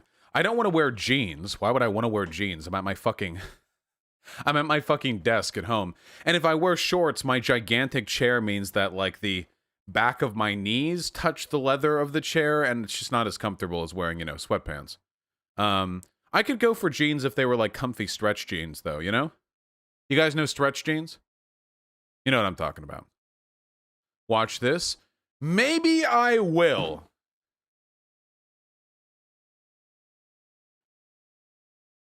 It's over. Good, good. I say recount, stop the count, count it again, okay? Then triple What's wrong count with this guy's it's camera? Over, fucko. You lost. You fucking lost. The fucking ghost of John McCain bit you right in your fat fucking ass in Arizona. Good, you fucking asshole. Your big fucking mouth came back to fuck you, okay? The fucking, you don't want to... This is Shoe on Head's dad. Back the governor of Michigan when there's a plot to kidnap her? Good, you fuck. Pack your fucking shit and you're gonna lose Pennsylvania. Huh? The ghost of Daryl fucking Dawkins, the Broad Street bullies, you're fucking done in Philadelphia. You're done. Pack your fucking shit. You got a bunch of fucking flunkies around you. Get your fucking stupid sons, your dumb fucking daughter, your fucking mute fucking blowjob Jared fucking Kushner fucking son-in-law. Get the fucking tape, get the boxes, and pack your fucking shit. Pack it now. Go the fuck away. 4 years of this fucking nonsense, you fucking blowjob. Get the fucking trucks. It's time, asshole. We could count, we could recount. Let's do it 3 fucking times. We'll triple check it. It's over, asshole. You fucking lost, motherfucker. You dumb fuck you. He didn't even say he's walking here. I'm actually kind of disappointed after all that. He is walking, and he is in a place. He didn't even say it, you know? What are you gonna do? New Yorkers are funny? Goddamn right. The CNN panel's interesting tonight. It's Dutch, right? It's a Dutch name. No, I'm actually named after my mom's Dodge Caravan. Good. Lots of people name their kids after their car. It's not even weird. Nothing wrong with that. Wait. So I gotta ask, do you drive a van? No, man, why the fuck would I do? Wait, no, this has to be fake. This isn't real. Okay, wait. I was so excited, but they can't swear on CNN. Ah, damn it. Ah. Of course it's fake. Dude, sometimes crazy shit happens during news panels. Sometimes that's actually possible. It's unlikely, but I am willing to believe there's a possibility something wacky like that could happen. Live, but you can't swear. If there was no swearing there, if it just said, no man, why would I do that? I think it would have been just as funny, and you would have made me look like a fool because I would have believed that's real. Philadelphia, mail-in ballots in county are going 95-5 for Biden. What? Jesus Christ. 95-5? Is that even a real ratio? Is that even a real thing? Jesus Christ. Pog. All right, are we ready to talk about some disappointing stuff? We've been enjoying life too much. Let's bring it down. Let's bring it down a notch. Can we bring it down a notch for a minute? Is that okay? I know we're having fun. Okay? I know. Okay. I know.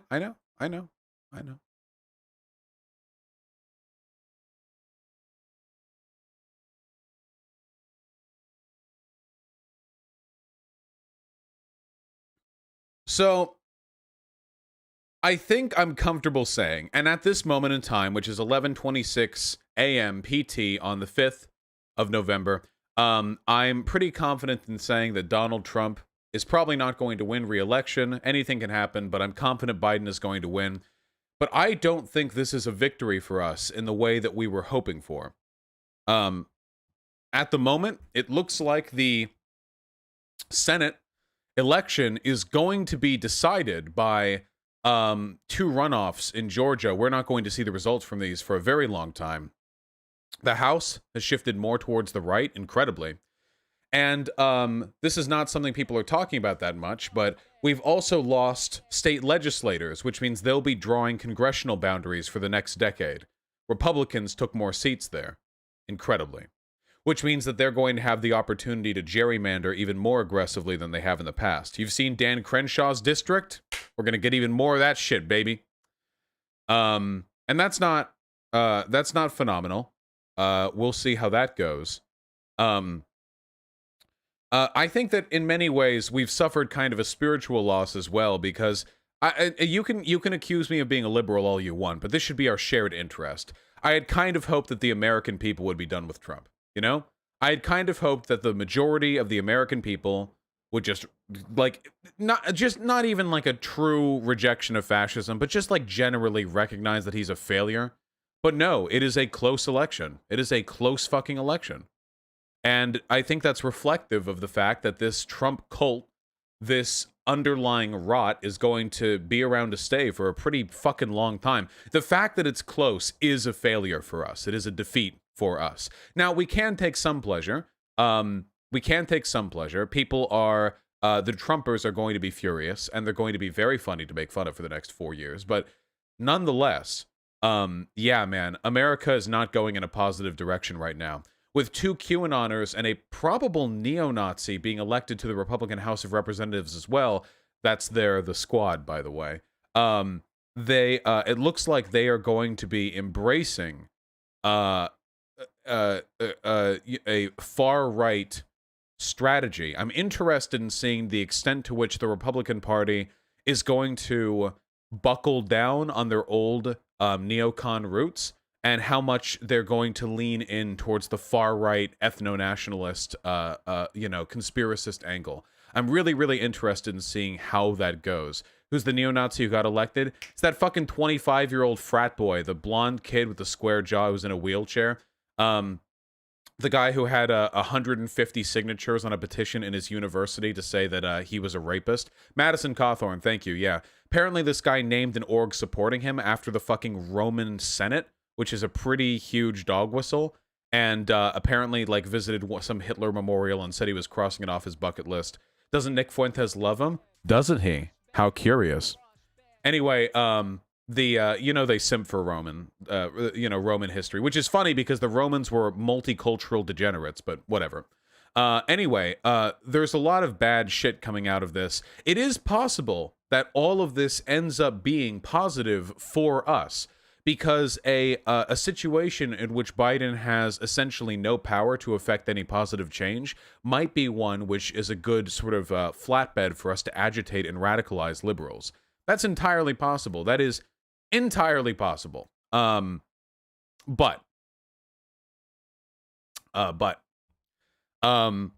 overall, gotta say, we are in for a long haul with ridding this country of fascism, with Reconstruction, which is really what this is. You know, the real project here wasn't getting Biden elected. The real project, the difficult project, is what do you do to rehabilitate the MAGA hats? What do you do to rehabilitate a segment of the population which is so fanatically, overwhelmingly divorced from reality that they don't seem to be influenced by any actual empirical information? You have to understand that to a Trump supporter, the propensity for them to support Trump does not come down to Trump's performance or his presidential chops or anything he actually does. Their only goal is winning. And when you're fighting a war, as they think they are, mistakes on the part of your side, problems on the part of your side, don't change the fact that you have to beat the enemy. Imagine it really is a war. You know, imagine it's World War II, and I know which side the MAGA hats would have been on, but imagine it's World War II and we're all the allies, okay? Let's say you're a lefty, you know, back in the day, and there were plenty of socialists in America back during World War II. Imagine that you're one of those people. You know America is corrupt. You know that America is a shit-ass fucking white supremacist capitalist country, but you still want us to win against the Nazis. And the fact that there are problems with our leadership and with our performance doesn't change the fact that you want us to win against the Nazis. That is the position that Trump supporters are in right now. There is nothing Trump could do that would change their feeling that they are fighting a war against an unfathomably evil enemy, which is why Trump conspiracism always leans towards the absurd, that Democrats are all blood-drinking, pedophile, satanic, evil. They have to go to these very, very far corners, because if they don't, Trump supporters might think, okay, there are problems with the Democrats, but is it really that much worse than what Trump has done to this country? They can't have Democrats thinking that. They don't want Democrats thinking that. Democrats, Republicans, my apologies. They don't want Republicans thinking that. They don't want Republicans to have those thoughts. They want Republicans to be morally assured, absolutely morally assured, that the only chance for their survival is a Republican victory. Which is why these Republican leaders are now claiming that this is all a coup. They're claiming that faithless electors should be the ones to decide the outcome if it looks like the popular vote isn't going this way, isn't going the way that they want it to. They don't care. Because if you think you're fighting Satan, the preservation of democracy is less important than your victory. And that's one of the reasons, by the way, why I think it's very, very important to avoid essentialist thinking about our opponents. This is something the tankies tend to do, by the way, with liberals. They treat liberals like some sort of unfathomable evil. And in doing so, they find justifications for people like Stalin.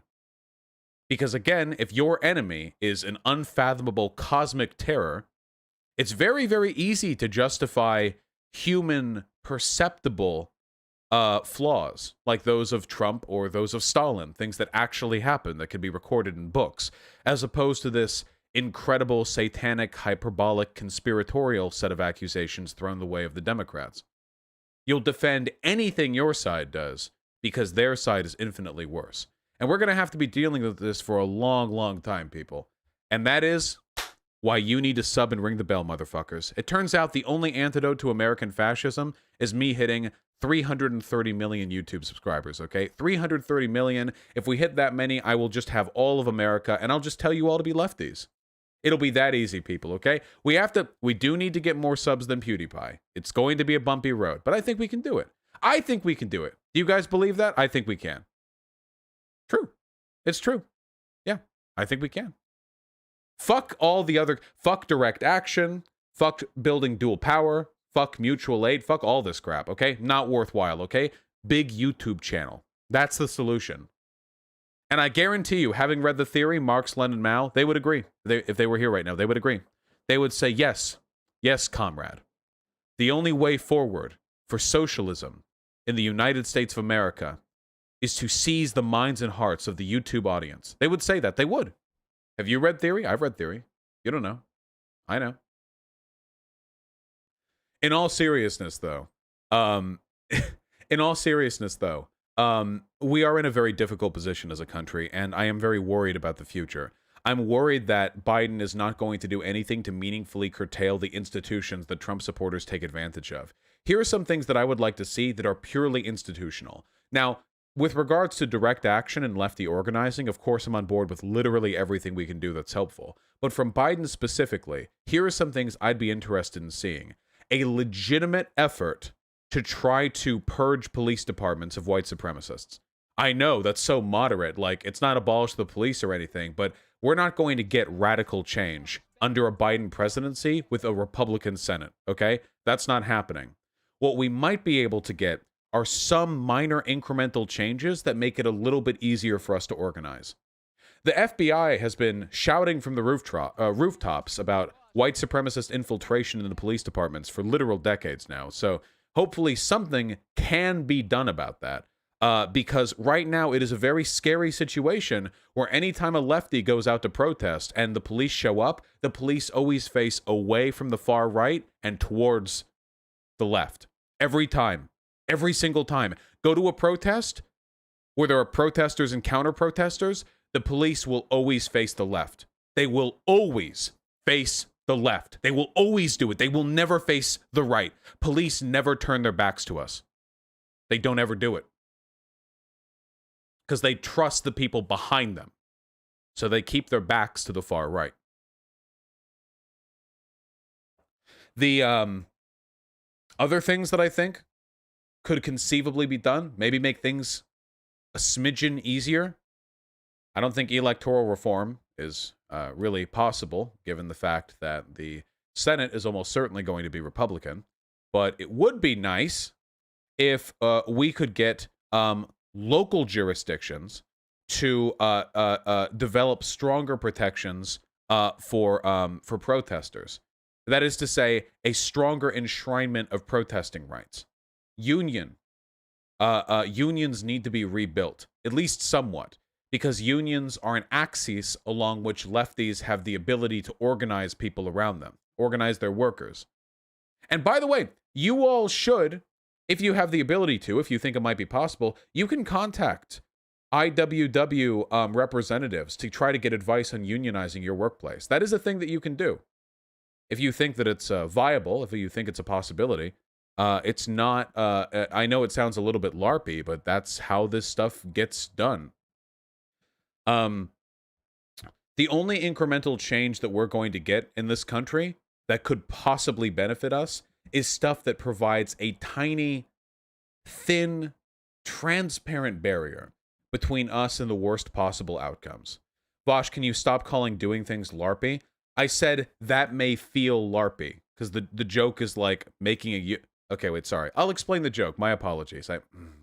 So the joke is, or I guess it's more of cynical commentary than a joke, is that in the United States, unions are so dead that the act of attempting to contact the IWW, a more than a century-old organization, to get advice on unionizing your workplace, something that's very hard to do in the current state of affairs, does feel like a very just go out and organize kind of statement. That is to say, it feels like a sort of general vague aphorism that's meant to make us feel very lefty, but doesn't actually like mean anything. But I'm telling you, it does mean something. It's real. It does exist and it's real. So even if it feels LARPy, you should try it. You should give it a shot. There are attempts to unionize the YouTube community, but I don't really know if the environment is right for that. But I'm here. I'm here. Oh yeah, policy debate feels pretty dead. It's going to be culture war shit from now on. We'll see how it goes. We will see how it goes.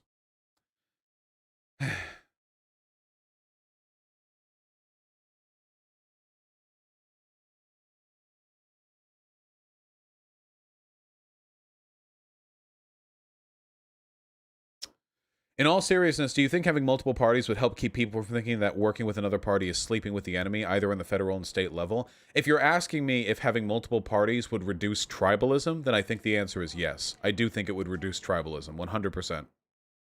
Georgia is 0.2% now. Nice! We're reporting. I'm getting 0.3% from the New York Times.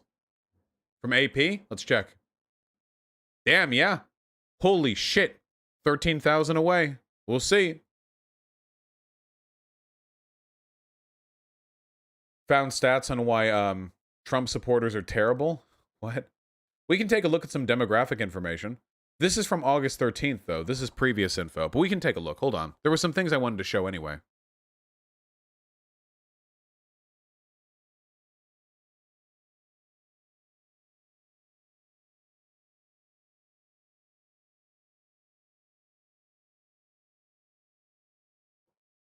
Thoughts on this? PA might look pretty bleak if true. What? No information that I've seen from PA looks bad. So some Pennsylvania numbers I got. The state says there are about 500,000 ballots to be counted. 200,000 mail-in ballots remain to be counted from blue counties. The rest come from red-leaning counties, according to this source. Not all of the 500,000 ballots are mail-in, so keep that in mind as well. Okay, let's see.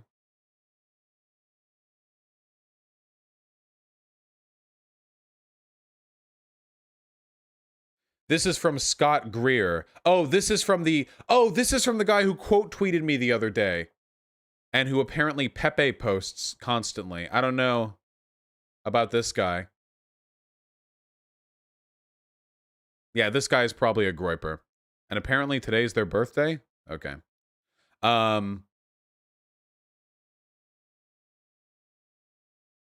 well, we'll see how it goes. I'll trust the pundits over this guy for now. Call me an institutionalist. You Pepe posting thumbnails? Yeah, do you think I'm a white nationalist? Jew Vile Grace, about half of my subscribers are Americans. I think we've taken a look at this, but it's always good to go over the base info. Important issues for the 2020 election. The top of them being the economy. The fourth of which being the coronavirus outbreak. Climate change, only 42%. Jesus Christ. Let's take a look. Trump supporters are 16 points up with caring about the economy and are 36 points down when it comes to caring about healthcare. Supreme Court appointments are important for both to a pretty similar extent. For the coronavirus outbreak, Trump supporters are like 43 points down with regards to interest, so they're dragging that down. With violent crime, Trump supporters are way up. So yeah, all the things Republicans fearmonger about, Trump supporters care more about. All the things they downplay, they care less about. For foreign policy, they're both at 57. This is a lie, by the way. Americans don't give a fuck about foreign policy. If you gave your average American a map and asked them to point at Saudi Arabia or Iran or Israel, they couldn't find it, okay? They'd fucking point at South Korea, okay? Not that I'm in any position to make fun of other people's fucking geography. Gun policy, it's fairly even. Race and ethnic inequality, no surprise. Trump supporters don't give a single shit about race and ethnic inequality. Democrats care quite a bit. And Trump supporters give negative shits about climate change, only 11% saying it was a very important issue to them. Which makes sense because Donald Trump is basically a climate change denier, like functionally. Yeah, so essentially the only thing Trump supporters care about are crime, gerbs, immigration, abortion, and guns. And Democrats care about things like the future of the entire planet, economic and race inequality, the pandemic that's killed hundreds of thousands of Americans, and healthcare. Yeah, very good. Oh, well, I could have just gotten this to give me the split. Okay. Very nice. I just scanned over PA. The dude that quote tweeted you seems full of shit. Yeah, no shit. I'm not going to waste my time fact checking people who lie like it's their fucking job. This is only page 5 of 9. Yeah, it goes on. I mean, trying to get more fucking ad out of me. Pieces of shit. Half of voters, including a majority of Biden supporters, expect it'll be difficult to vote in this year's election. Okay, well, sure, fair. Mostly Democrats. Great. The fact that we have 200,000 dead and voters are screaming my economy is very telling. This is the thing Republicans don't understand, okay? We are not getting our economy back until coronavirus is dealt with. They don't get this. They don't understand. They legitimately don't understand this. People are not going to go out and reinvest in the economy the way they used to if they're worried about a pandemic. Sorry, I know Republicans like to imagine they can live independent Democrats, but the majority of economic output of this country comes from cities, motherfucker. Cities with a lot of Democrats. As long as coronavirus is a problem, even if there are no mandatory lockdowns, the economy is going to suffer massively, okay? If you wanted to fix this, you would fix the coronavirus problem. It's that simple, but they don't care. Here's why Georgia's taking so long. God. Georgia's Secretary of State says some counties have forgotten to click the upload button, so they sent a reminder out.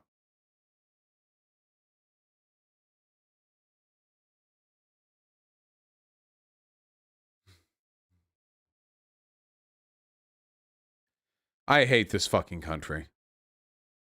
I have to say, even though this isn't fraud and this is based off a conspiracy theory that was immediately debunked as soon as it dropped, and the person who initially posted the screenshot that motivated this conspiracy theory has since retracted it and apologized for spreading misinformation. This is good graphic design, I have to say. This is very good graphic design, very compelling. You know? You can't deny that. You can't deny that.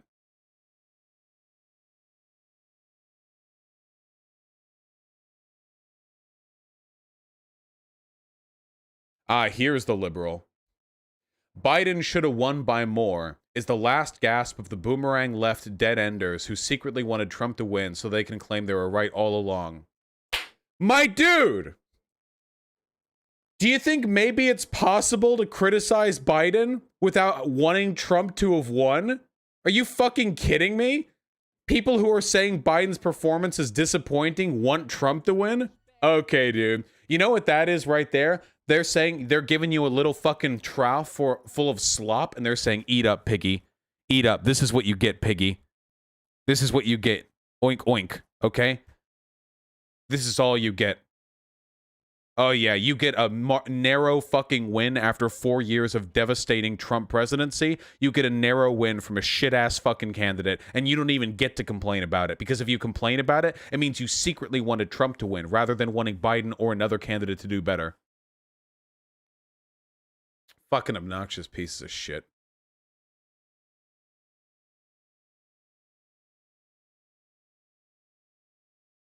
Yeah, fuck that guy. Yeah, what's with all the weird kink stuff? What do you think of the second tweet in that thread? Note their critiques never allow for the fact that maybe, just about maybe, about half of America actually wants a racist, incompetent proto-dictator. Because that would mean acknowledging race over phony economic theory.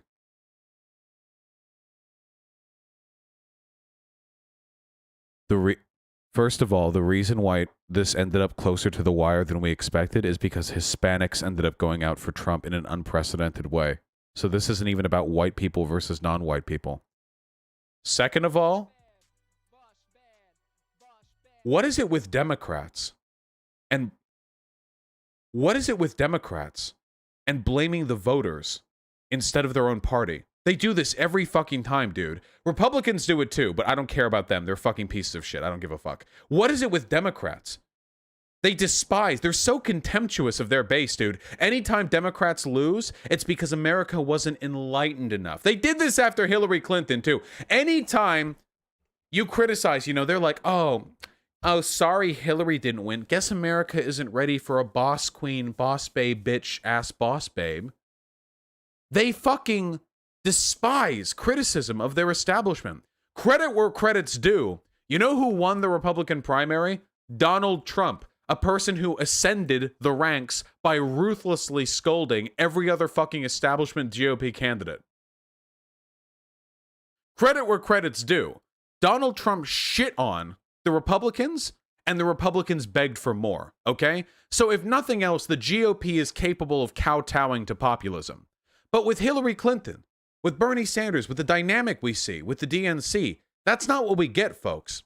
Anytime the DNC drags out another fucking half-dead, wrinkly piece of shit, carved out corporate bureaucrat politician and shoves them in front of America, and they don't do that well,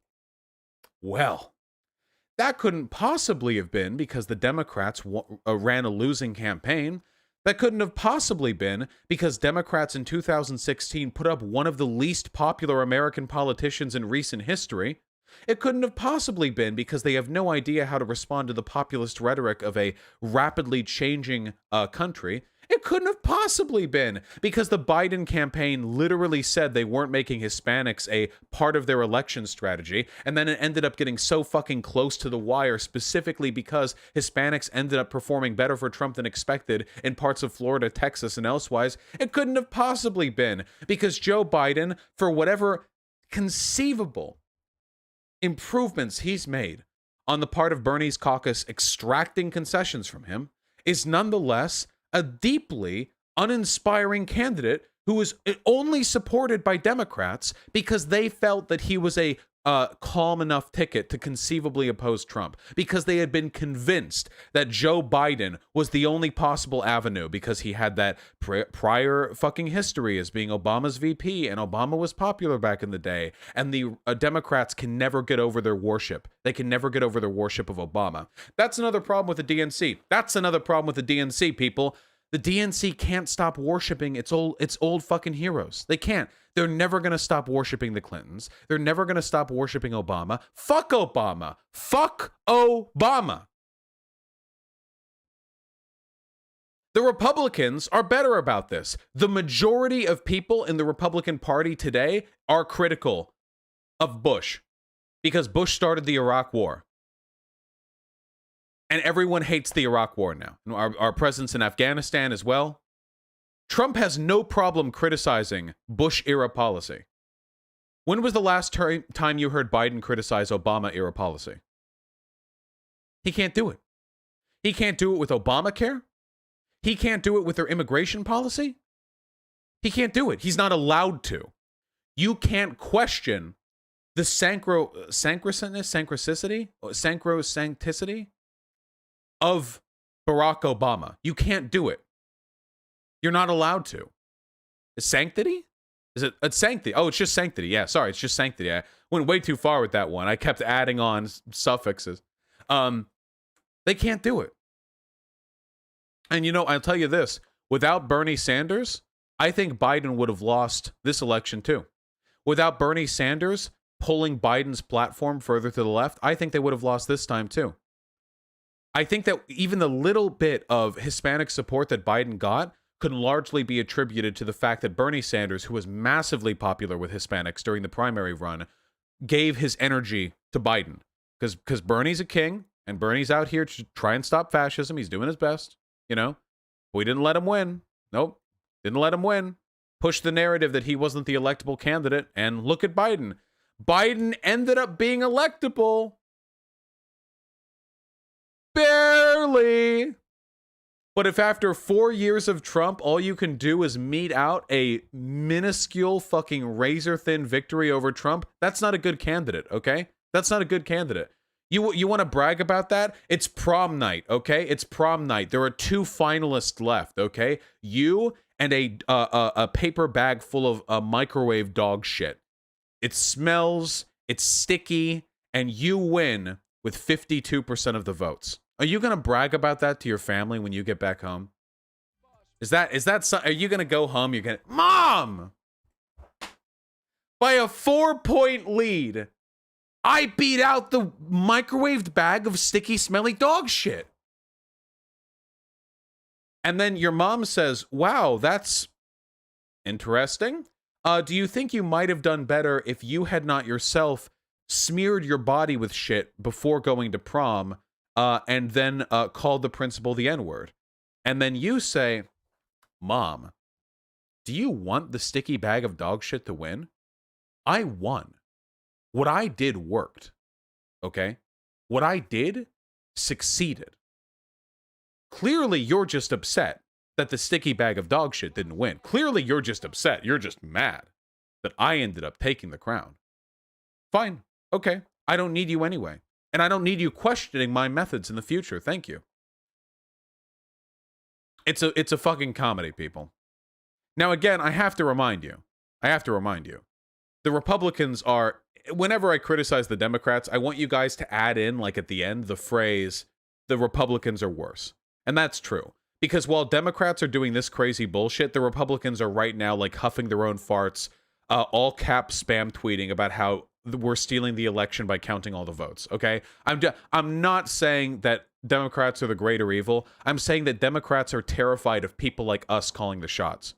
They want to keep their fucking 30-year running fucking campaign strategists sitting in the same fucking bedsore-laden chairs that they have been since the 1990s, giving the exact same advice they've been giving since the fucking Clinton era. They want to rely on the exact same 98. How old is Pelosi? Pelosi is 128. 128 years old. The average age of Republican congresspersons is like 15 years higher than that of 15 years lower than of Democrats. I think the average age of a Democratic congressperson is like 72 or 74, some insane shit like that. Like some insanely high shit like that. Yeah, Feinstein is about 500 years old. Let me tell you, okay? If I was just a little bit crazier, seeing how old these fucking Democrats in Congress are, I would start to believe in the adrenochrome fucking vampire blood libel conspiracy shit, okay? I would, okay? Because these fucking dinosaurs they're going to be here for as long as they can, and they are never going to let you question their methods. They are the aristocracy, okay? I need you to remember that. Like George Carlin said, it's a big tent. It's a big club, and you're not in it.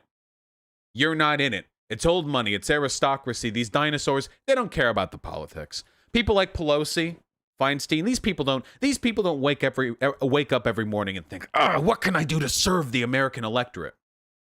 And again, remember, when Republicans wake up, they grab their fucking morning erections and jerk it to the thought of how many black voters will be disenfranchised by the policy they're voting on that morning. We can keep things in perspective. But the Democrats really, really are just the old aristocracy. They are. They sneer on you. People like Pelosi. The idea of them making mistakes, of them leading the party to disaster, of them not representing the people, of them pushing bad policy, of them pushing bad strategy. This to them, you, my friend, are getting uppity. You're questioning your betters. See, the Democrats, the establishment Democrats, they don't like populism. It's unbecoming. They don't like it. You have to know your place, and they know their place. And their place is telling you what the Democrats should be doing. My dude Feinstein was born in 1933. She was born before the fucking Holocaust happened. It is insane how old some of these people are. Look at this. Democrat leaders in the House are 2 decades older than Republican leaders. Look at this. The average age of House leadership by party, 72 to 48. 72 to 48. That is a 24-year age difference. And while the old fucking dinosaurs of the Democratic Party sneer at you when you suggest that maybe being out of touch fucking old money boomers who don't give a fuck about living humans isn't great for re-election strategies, the Republicans are putting fucking 25-year-old neo-Nazis in Congress. The Republicans don't give a fuck. The Republicans will put fucking YouTubers in Congress. They don't give a shit. Charlie Kirk will be a congressman sometime in the next 10 years. Nick Fuentes is going to be a fucking state representative soon, okay? They're going to throw Joey Salads, throw them all up there, okay? They're going to put them all up there. They don't care. Congressman Tim Pool. Yeah, Governor Tim Pool. They're going to throw that shit all up there. They don't fucking care. They'll take anyone rabid enough, anyone frothing at the mouth. You know? Keemstar. Keemstar will be the next president. Keemstar will be the next president. It's true. It's true. 2024. It's true. I know. It's crazy. He's going to begin. I know exactly how he's going to begin every fucking press conference too. Let's get right into the news, and then he'll go right into it. You know, he's gonna keep the bit too. He'll keep being a YouTuber as well while he's the president.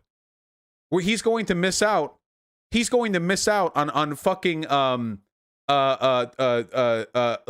cabinet meetings because he's busy recording.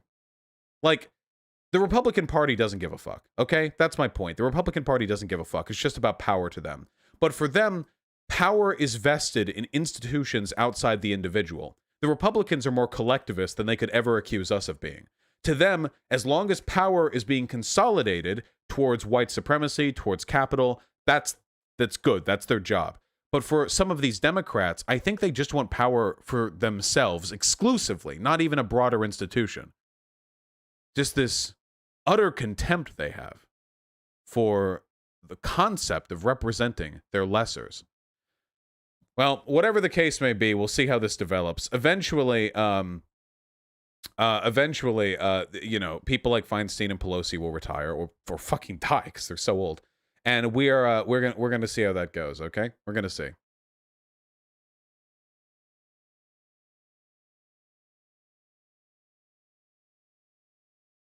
Okay, good. Nice job. Good team. All right, what are we talking about? Somebody said, "Yikes, that doesn't look good." What doesn't look good? What are you talking about? Trump has privately floated 2024 run to advisors if he loses to Biden. Cope. He's not going to run in 2024. Absolutely delusional. Zero chance. Literally zero chance. Pennsylvania lawsuit thrown out. Really? Again? This is from 25 minutes ago. Yeah, okay, thrown out. Nice. Get him out of here. Get him out of here. Do you think we'll know if Biden wins today? We should. Yeah, the Republican Party loves taking young white supremacists and grooming them for the Republican Party. The Democrat Party looks down on young leftists and tries to push them away as much as possible. Yeah, 100%. Yeah, I completely agree. Why wouldn't he run again? Dude, Trump is dying. Trump is old and bloated and unhealthy and sweaty and sticky. He's not going, and COVID has long-lasting medical consequences. He is not going to run in 2024. There's no fucking chance. Zero chance.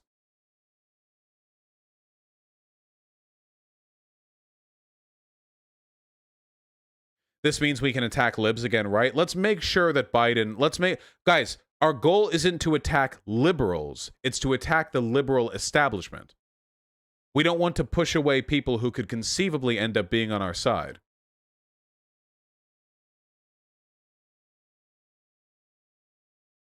Yeah, radicalize the libs.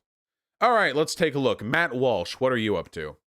Democrats could have legally won a landslide victory, and the Senate, if they'd backed the police instead of the rioters, promoted patriotism and dialed it back just a few notches on the far-left LGBT stuff. No sane human on earth thinks 8-year-olds should choose their gender. But 8-year-olds do choose their gender. When I was 8, I thought I was a boy and knew I was a boy, and I'm still a boy. I turned out okay.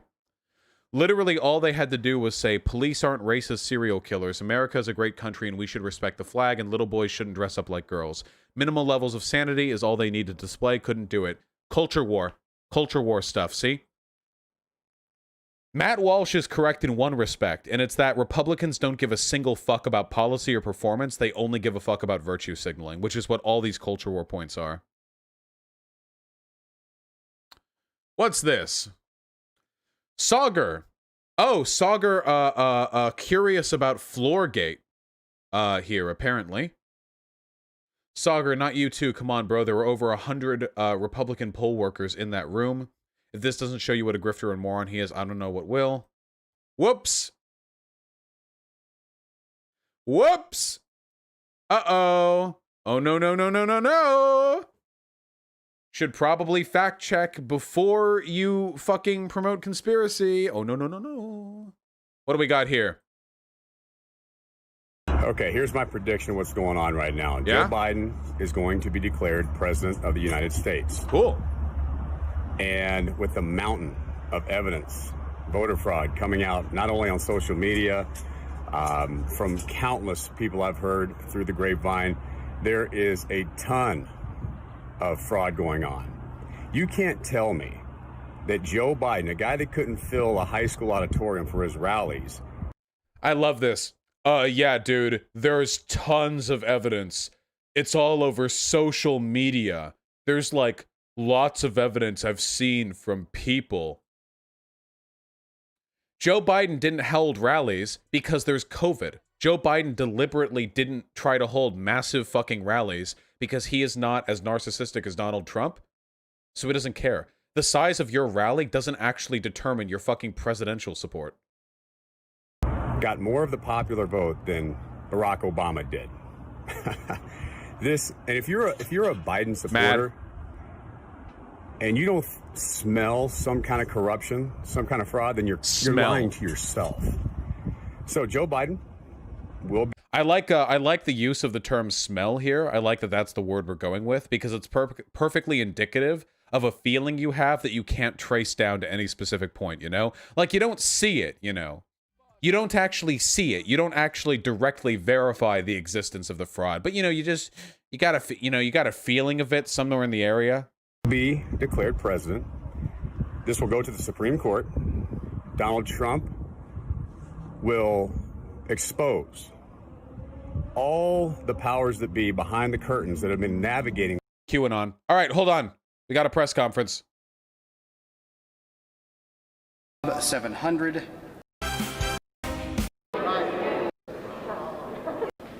Stand right now. We have my computer. Afternoon. Let's go. Good afternoon. Hi. Putting microphones in the way of my computer. I know the feeling. Again. My name is Gabriel Sterling. I'm the statewide voting system implementation manager for Secretary of State Brad Raffensperger. I wanted to go over a few more details of where we stand right now, and I will give the caveats that this could have changed as I walked across the street. As this is an ever-changing environment we're in. But we've come down to approximately 47,277 ballots still outstanding that are with the counties currently. And okay. I'll go through the list as the last time, and I'll try to come back and give some specifics as to where we stand. Chatham, 17,157. Clayton, 6,026. Cobb, 700. Floyd, 682. Forsyth, 4,000. Why the fuck is the Fox News microphone pointing away from him? Every other microphone, News Nation, CLU 69, GPB 46, and then Fox 5 is pointing off. He moved it for his computer. Is that the one he moved? The only one? That's amazing. 113. Fulton, 7,305.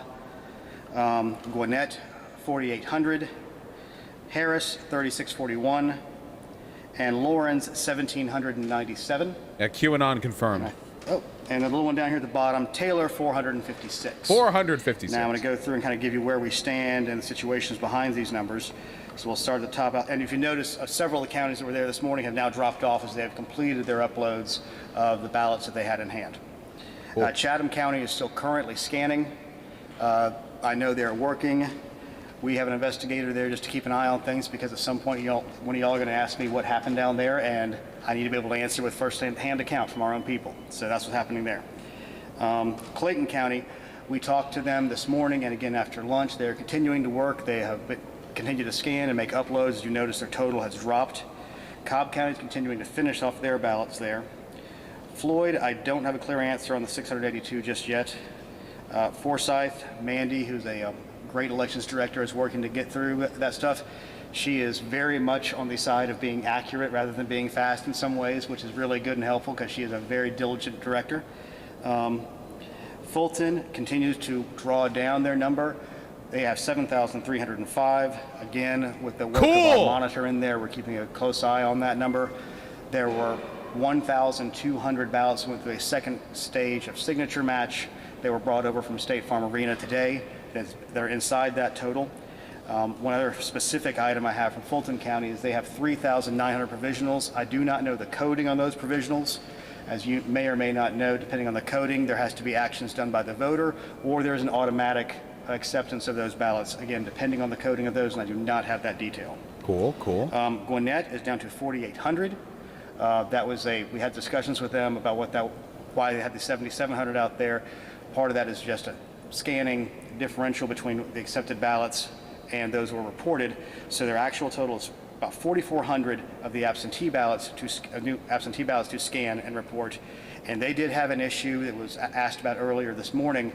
They had a corrupt memory card on one of the early voting ICPs, the polling place scanners. They discovered that. They took the ballots from that. They rescanned those, and those will be included in the totals. It's approximately 400 votes, and that is included in the 4,800. But that's one of the benefits of having a paper backup, is that you can, if those situations occur, you can take care of those. Harris is continuing to work. Lawrence County, we talked to them this afternoon, and they are trying to figure out exactly where the batches are for the 797, because they had thought they had uploaded them, and they looked and realized they had not. Taylor had a unique issue. They did their absentee ballot printing in-house. Something along the way made the ballots not the appropriate size. So if you have a ballot that is based on coordinates, which a hand marker ballot is, and it is not the right size, it cannot be scanned. So they're going through the process of duplicating each of those ballots on the ballot marking devices, and then what they have to do is have to take the original ballot and the duplicate ballot so they can tie them together, have to be marked that each one matches to the other one. You got it here, folks. They're duplicating Biden ballots. Artifact of the voter. They will take those ballots, and it's 456 of them, and then run them through their scanner. They are a little over halfway through that process right now. As you can imagine, it's an arduous process. You want to be precise and make sure you get the ballot reflecting exactly what the intended vote of the voter was. So again, that gets to a total of 47,277. On another note, following up on another question that was asked earlier today, we have, this is included in the counts we have right now. There are 17,529 UACAVA, which is our military and overseas ballots that have been accepted in the counties.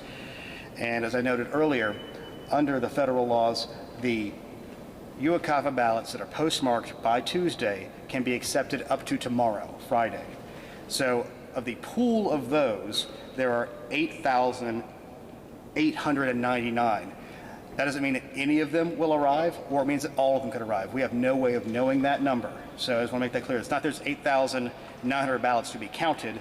Those are ones. I just want to say, by the way, that the fact that this press conference even needs to be held indicates that this man and probably other leadership in Georgia are fucking terrified of the results of this election being deemed illegitimate due to claims of a lack of transparency. The fact that this is like such a exceptionally transparent delivery of pre-election results and like it's almost comical, like it feels like abusive parents coming home and the kid is like, all right, listen, I washed all of the dishes. You can see that I put the 3 blue plates back up on the second from the left of the sink drawer. And then I took the cups and I put them there. And it's like he's trying to avoid trouble down the line. You know what I mean? Ones that could arrive to be counted in any subset thereof. So with that, I will answer any questions you may have. Mr. Secretary, can you tell us how long you think it will take for the count to be finished? Well, let's see. First of all, not the secretary. I'm the statewide voting system implementation manager. I apologize. Let me ask you that question again. Yeah. How long do you think it will take for it? Again, as we've been stating for weeks and months, that with the advent of paper, it's going to take time. We anticipate having the count, quote unquote, done when the legal deadline for certification is, which is going to be 10 days after the election. That's when we're done, because there are ballots that are still coming in. There are ballots to be cured. There are ballots that are provisionals. that are to be verified.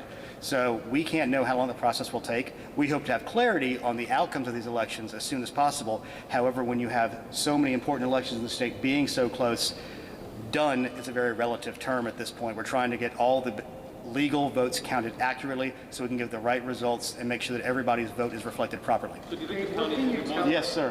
What's Yes, your sir. message to people around the state and around the country who claim the amount of time it's taking Georgia is some sort of effort to steal an election or cheat? Oh. The effort here is to make sure that everybody's vote, legal vote, is counted properly and that the actual results are reflective of the voters' intent. The issue we have in Georgia is, like I just said, it's a close vote.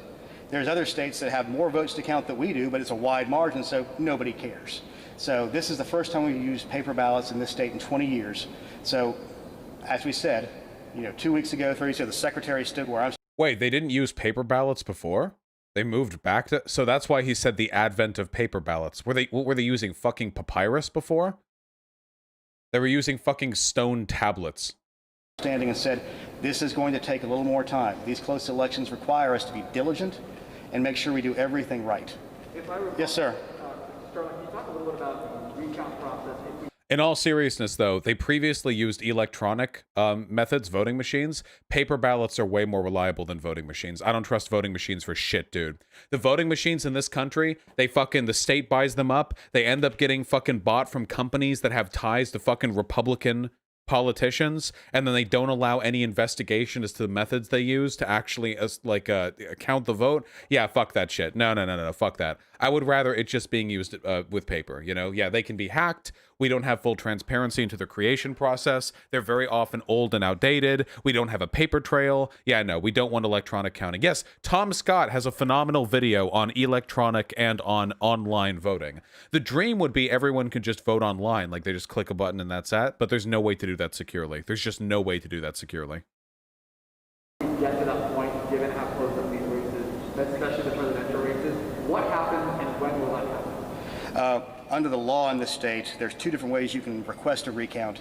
You can request it before certification if you are going to allege that there's any specific irregularity that has occurred. That would be a county by county function. We don't see a mechanism in place to call for a statewide recount under that scenario. The second way is it would have to be after certification, and whether that's county certification or state certification, I will leave that to lawyers, but it would potentially be after the state certification.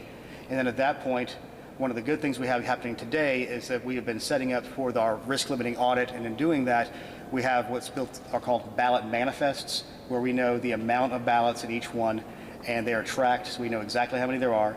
And the rule we passed to help define the recount after we passed HB 316, which was our election reform law that was supported by Secretary Raffensperger, was that essentially you would take a sample amount of ballots, run them through the scanner, make sure that it matched what we saw there, and then you would rescan those ballots on these central scanners called the ICC at each one of the counties. In anticipation of this, as I noted in our conference earlier, the Secretary directed that we procure the high-speed, high-capacity scanners for each and every county, regardless of population, for just such an occasion as this. Yes, John. What is the cost of a recount? How long does a recount take, given this volume of votes? And in the history of Georgia, have recounts ever made a difference in the results? Okay. We anticipate most recounts do not make differences, but in the past, we weren't involving paper on that, especially this volume of hand-marked paper. Okay. The cost, unknowable, unknown at this point. I couldn't give you an answer on that one. The good thing is we have already procured the necessary equipment statewide for such an occasion. How long it's going to take? It will be faster than what we saw in Chatham County, where a judge decided to order a hand count of the ballots we had off the BMDs, and it took 5 days to do 5,000 ballots. In this case, using technology, we anticipate it could take up to a week. Again, that's just our first blush look at it. In fact, we were talking. This man is going to get murked sometime in the next, 8 hours, dude. He looks so fucking nervous, doesn't he? He looks so goddamn nervous being up here. Because he knows that, the entire country is staring at him sweating, Talking with some logistics companies earlier about making sure we put processes in place with the counties, but it would have to be after the certification in order to make that happen. Yeah, John, follow up. On the timeline. So you have to, by law, certified by November 13th? He looks so nice, though. No, he looks kind of like Gabe Newell. The state has to certify by Gabe November Newman? 20th. Gabe Newman. And sooner than later? I know you can't guess on the time frame, but what is your best guess at by this weekend, by Monday, when we might have a count? Now, here's the issue. We are reliant upon the counties to do their jobs and do their jobs properly. We had a conference call with all 159 counties this afternoon, led by our elections director, Chris Harvey, basically laying out this timeline to them, saying the sooner you get the stuff to us, the sooner that we can get your certifications done, the sooner we can get the audit done, and the sooner we can get our certification done, so we can get that out of the way. Because we need to understand a few things about those 159 elections directors I was talking about before. We have a potential in the state of having a statewide runoff for a state level election in the PSC. That means that there will be one on December 10th. That means they have to be prepared for that. Under our state law, they have a rollover list where they're going to have to get the absentee ballots out for all, it's nearly 700,000 people now. The state's not doing that in this particular case if there's a state runoff. There are 3 counties that have the Congressional District 5 runoff election to fill out the remainder of John Lewis's seat. And early voting for that begins, believe it or not, on Monday. So they'll be running those elections. At the same time, they're going to be preparing for this audit. We have to get ready for certification and then a recount. And then in the middle of that, we now look like we're going to have a runoff potentially for the Purdue seat along with the Loeffler seat. And the state will be doing the rollover list for those. I feel There's, so again, bad for him. 700,000 Jesus ballots we have Christ. to prepare for. We have worked on making sure inventories are in place for those. But he's a conservative? Yeah, but this guy's one of the old conservatives. If he is. Wait, Gabriel Sterling. We'll take a look, okay? Not that it fucking matters. I will take an old conservative technocrat over a fucking fascist open populist any day of the week. Any day of the week. Gabe Sterling was a candidate for chair of the Fulton County Commission. Let me see. Special election.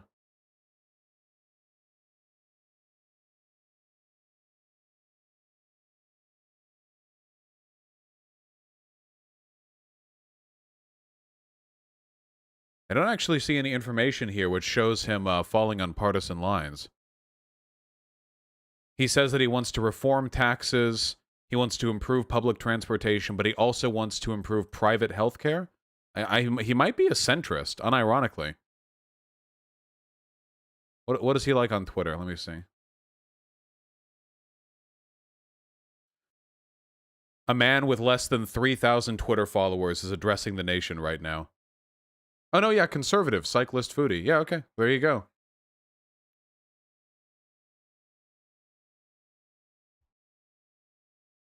Those runoff elections for the absentee process. We encourage the counties to go through their inventories. The state ordered stuff about a month ago on the just-in-case. Well, I think he's cute. So I John, like him. Lots of things happening at one time. These elections directors are going to have a very good sleep sometime after probably January 15th. Yes, ma'am. Hold on a second. No, sir. Yes, ma'am. Do you have any numbers on cured ballots coming in from Gwinnett County, Fulton County at this point? At this point, we don't have any of the numbers coming in on the cured ballots on that. As you know, they have until tomorrow to cure those ballots. Stephen. With the absentee ballots that are still in the process, can you explain what the process is for processing them that takes so long? I guess, why does it take so long to process an absentee ballot after the election? Well, one of the issues you have is, first, absentee ballots were allowed to be submitted legally by 7 p.m. on Tuesday. So, like I said before, everybody's running the election on Tuesday, so you get into Wednesday. Then you have to do signature verification to assure that that ballot belongs to the person who previously requested it. So that's one of the important things, is we want to make sure the actual human being who voted that ballot is the one who requested that ballot. That's a very important distinction of absentee ballots in Georgia. Then they have to go through the process of putting them into batches. Then they get scanned. And when they get scanned, if there is a overvote or an ambiguous mark on an election, it then has to be adjudicated, and that requires volunteers from the Republican and Democrat parties to sit together to decide what that voter meant. And when you have a larger number of ballots, it takes a longer amount of time. Yes, sir. This morning you said there were 17,000 ballots still outstanding in Chatham County. You just said there are still 17,000 ballots outstanding. Do you have any more information? Well, let me explain what the difference of outstanding means. I mean outstanding from our vote totals. They have 15,000 scanned, and they have 2,000 more to scan. I know they're working on it right now. As I've noted before, and if you go to the Savannah Morning News, they've got a good explanation of their split registrar versus elections, which slows that process. All right. I feel like we have the information from this that we were looking for, okay? So essentially, Georgia's going to take a while. They have a fuck ton of work to do between counting the available ballots, an inevitable recount, and the special elections they're going to need to deal with. So they're probably going to take a while, but from the transparency being, the reason why I'm happy about this is because the transparency being displayed here is going to make it much harder for conservatives to claim that whatever happens in Georgia is the product of a coup, you know? The more open and transparent they are directly like this, the easier it is to point to this press conference and go like, well, here you fucking go, dipshit, you know? Look, it's all happening. Sorry. Michigan Republican senator dude is not conceding. Let me see. Yep. This motherfucker is hoping that Trump takes him to court. James refuses to concede. I have deep concerns that millions of Michiganders may have been disenfranchised by a dishonest few who cheat. When this process is complete, I will, of course, accept the results and the will of the people. He claims credible evidence warrants a probe. Yeah. So he's not going to concede until after enough lawsuits from the Trump administration get shut down, which they already have been, by the way. It's crazy Alaska hasn't been called yet. Yeah, but it's, well, I don't know why it hasn't been called yet, but it's not going to go to Joe Biden, you know? I don't fucking know. Yeah, we've seen this James O'Keefe thing. One of the most shameless elements of like the conservative media grift is the fact that they repost like crazy. If you follow PragerU or if you follow fucking Project Veritas, they will, anytime they have a piece of information, they will post it 18,000 times. They will retweet it. They will re-edit videos to have the same info in it, but then repost it again. And every once in a while, I don't know if it's new content or if they're just regurgitating old content. They're so fucking lazy. Lies are hard to come up with. I don't know that they are, actually. I feel like generally it's pretty easy for Republicans to lie, you know? Why do you think Alaska is so much more red than any other state? I mean, it's got a lot of oil workers there. Most of Alaska is, you know, tied to industries that tend to have a conservative bent. Also, from what I've heard, I think that the Alaska is mostly men. Doesn't Alaska mostly have men? Hold on. Alaska gender breakdown. There are more men than women in Alaska. There are, let me see. The ratio is 111 to 100, meaning that there are about 11% more men than there are women. Men tend to vote more conservative. That's because a lot of men go out there to work on oil rigs, or they go out there to go hunt wolves and eat them or something like that. Yeah.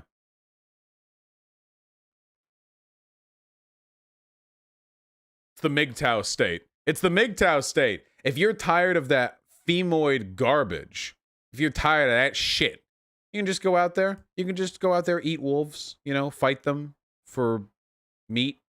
Yeah. Yeah, okay, let's talk about demographics, people. All right, are you all ready to get red-pilled? Yeah, you are.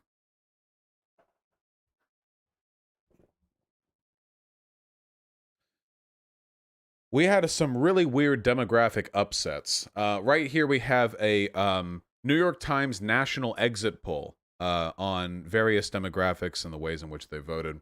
And let's take a look.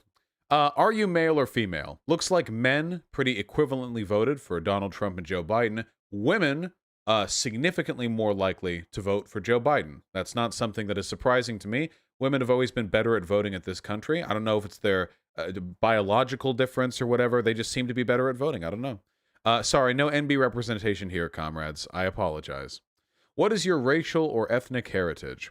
White, of course, went mostly to Donald Trump for reasons that should be pretty obvious. 87% of black people went to Biden, which leaves 12% to Trump, which if that ends up being representative of the actual voter count, that means that his black voter percentage went up pretty significantly, considering it was, I think, 8% back in 2016. And the Hispanic vote here is also a pretty significant departure from what we were expecting. 1/3 of the Hispanic vote going to Donald Trump. Again, this is all according to the exit polls. And this can mean a number of things. And I've talked about this. Why did Hispanics vote more for Trump than we were expecting? There were some counties in certain parts of Texas and Florida that went like +40 to Obama, +40 to Clinton, and then +5 to Biden. What happened? Well, Some of them, I imagine, are upset with Biden because he had a role in Obama's disastrous foreign policy, or sorry, immigration policy. That is definitely part of it. Part of it also, I think, comes down to the fact that Hispanic people are a demographic which can be swayed by fear-mongering about Black Lives Matter.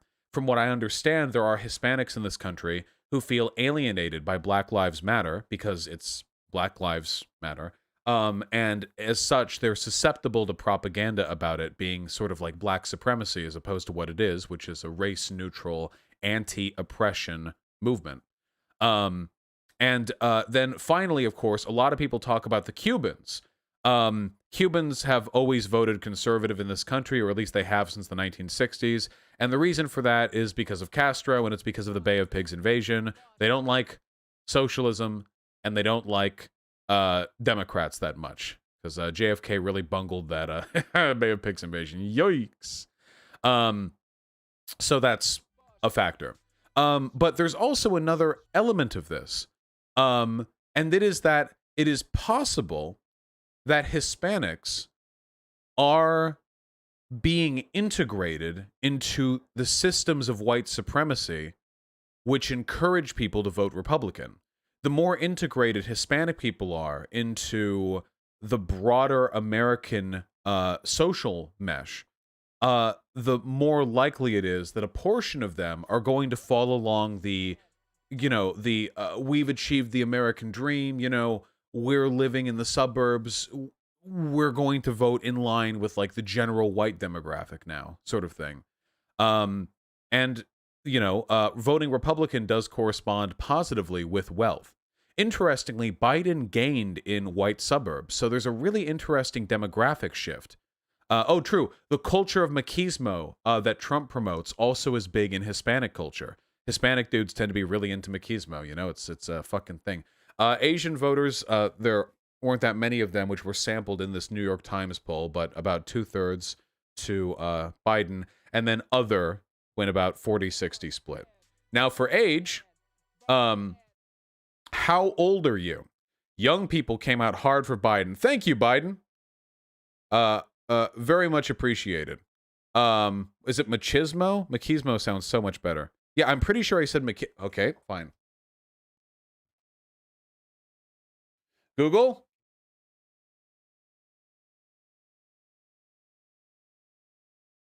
Machismo. Machismo. Okay, but I got the E. Okay? Machismo. Okay, fine. I got, 50%. Half points. Machis. I feel like machismo sounds better because it's not cheese, but whatever. Anyway, young people, that is 18 to 29, came out hard for Biden, 35 to 62. That's not a surprise to me. In fact, every age group came out mostly for Joe Biden, except for people who were 65 and older, which narrowly leaned towards Donald Trump. Of course, it's the older people who tend to vote, so yeah. College graduates were more likely to vote for Joe Biden. No college degree seemed split between the two. Married people, marginally more likely to vote for Donald Trump, probably because married people tend to be older on average. Are you gay, lesbian, bisexual, or transgender? Of which apparently 28% who are voted for Donald Trump, which is interesting. I don't know if this is like the white gays. I don't know what subset this is. I don't know exactly how that pans out, but yeah, that is interesting. We're going to have to see how that pans out. Again, these are only New York Times exit polls, so we're going to see how representative these are down the line. Yeah, this is Blair. These are Blair White fans. Okay.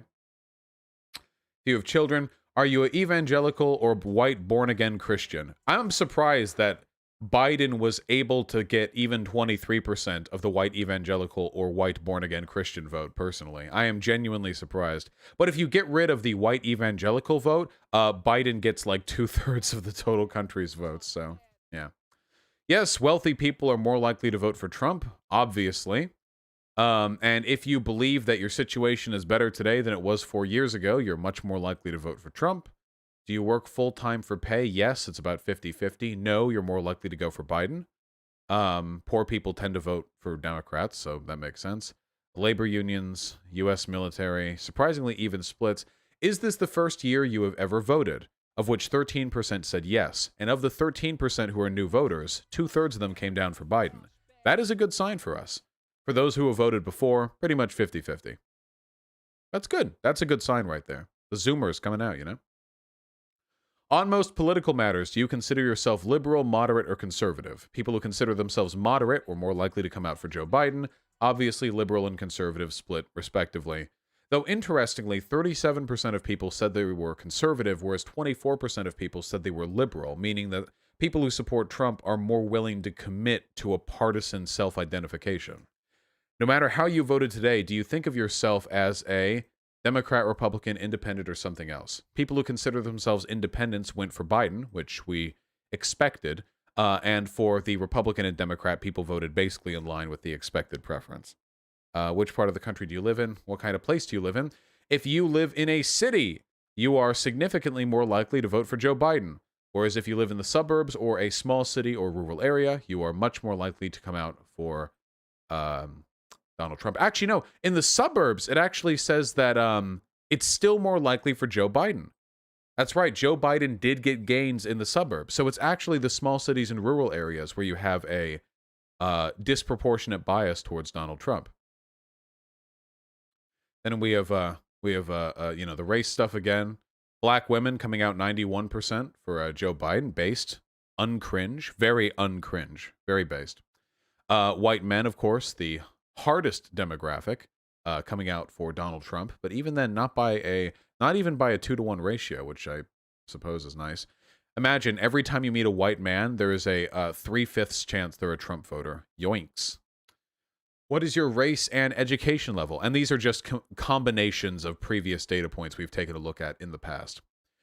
Which of these 5 issues mattered most in deciding who you voted for president? Race inequality and coronavirus and healthcare policy, probably Joe Biden. The economy, crime and safety, Donald Trump. Yeah. Very good, very good. Typical for fascists, the people who voted for Donald Trump said they did so because he is a strong leader and because he cares about people like me. Oh, God, these people are so sad. Imagine unironically being a Trump supporter and unironically believing that Donald Trump cares about you. And then the can unite the country and has good judgments, 2 characteristics that actually refer to one's qualities as a leader, those both go to Biden. Which was more important in your vote for president today? Uh-oh, I'm getting contradicted. My candidate's positions on the issues, in which case we actually have a favor for Donald Trump, and then my candidate's personal qualities, in which we actually have a favor for Joe Biden. So according to this, it's actually the Republicans who care about the policy, and it is the Democrats who are just looking to champion a personality cult. Interesting.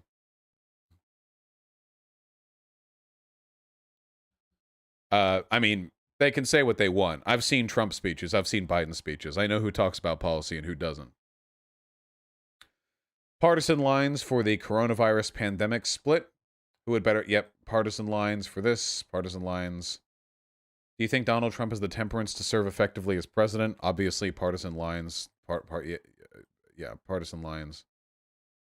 Yeah, these are all gimme questions. Obviously. Here's nice. Was your vote for president mainly for your candidate or against his opponent? And for those who said against his opponent, 2/3 were Joe Biden. Who, baby? Yeah, Trump supporters probably think strong leader is a policy position. Yeah. So, there you go.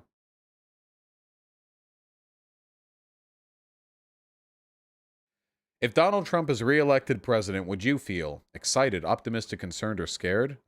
Nothing terribly surprising here. 23% of Donald Trump supporters would be scared. Or sorry, no, my apologies.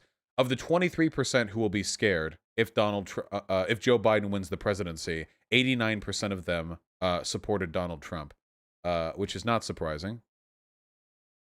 This clip makes my day. We'll take a look in just a second.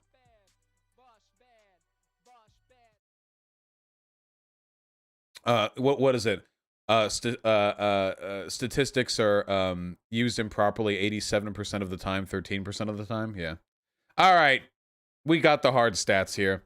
Really, the only really interesting data here is Biden pulling ahead with older white suburban folks and Trump pulling ahead with the POC vote and possibly even the queer vote. That is really crazy to me. Trump pulling ahead with queer people, with LGBTQ people, and with Hispanics and with black people. That is really, really, really crazy. So I'm going to be interested in seeing how that pans out. We're going to have to wait a little bit before we have more reliable information on how the demographics pan out. But once we do, I'd be interested in seeing how that turns out. Not just Cubans, by the way. Cubans have always been Republican. Well, again, since like the 60s. So we're looking at an explanation for a broader demographic shift. A demographic shift we need to be very, very careful about. Because the Hispanic vote in this country is a large and growing body. You know, we want to we would like to be popular with these people if at all possible.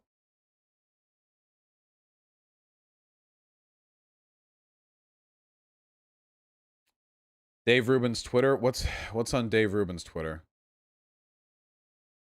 Why would you not just link the Dave Rubin Twitter tweet that you're referring to right now?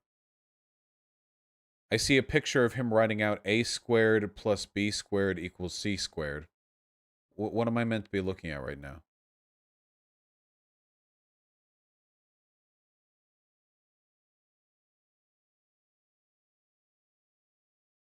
I don't know. Apparently, the Democrats are internally bickering over if the thing that killed their vote was socialism. It's actually kind of nuts because they're arguing that centrists losing swing seats proves centrism is better.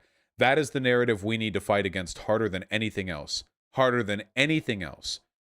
We need to push back against the narrative that the reason we lost was because we weren't more moderate. They're going to push that as hard as they can. We need to be very diligent in pushing back against that narrative. Oh, that Dave Rubin tweet? I've seen that. We went over that.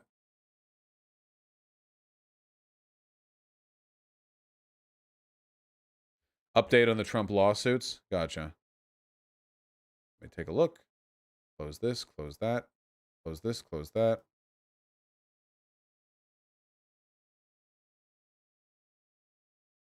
Update on Trump's lawsuits in PA? Yeah, let's see. This is from 50 minutes ago. Flurry of Trump campaign lawsuits nets small victory in Pennsylvania. President Trump notched a minor victory in Pennsylvania on Thursday when a state appellate court acceded to his campaign's request to force Philadelphia election officials to grant its election observers better access to areas where workers are counting ballots. The request is part of a last-ditch Trump campaign effort to slow vote counting through lawsuits and procedural challenges. Under the new orders, Republican observers will be allowed to watch a process from 6 feet away. Previously, they were kept at a distance of roughly 20 feet away from workers at the main Philadelphia canvassing area at the downtown convention center. In a tweet, Jason Miller, a senior campaign aide, declared the decision a major legal victory, though Twitter quickly flagged his post as potentially misleading. We don't care if your observers are 18 feet away or 15 feet away or 6 feet away, a Biden spokesman, Bill Russo, wrote on Twitter, as long as election officials can do their job. Okay, this feels like it's a fairly meaningless victory. I wouldn't be particularly concerned. Gotcha, Hyena.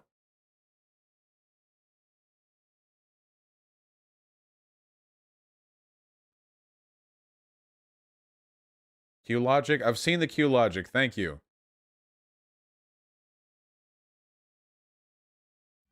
GA update. What do we got? This is from 4 minutes ago. Trump 49.51%, Biden 49.25%. Trump leads by about 13,000 votes. God, this is going to be close. Oh, God. Nail biting. Jesus.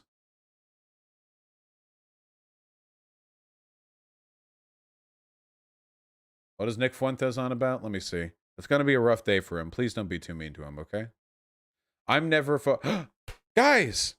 I'm never voting for another Republican again if the GOP doesn't step in right now and support President Trump. Retweet if you agree. Guys!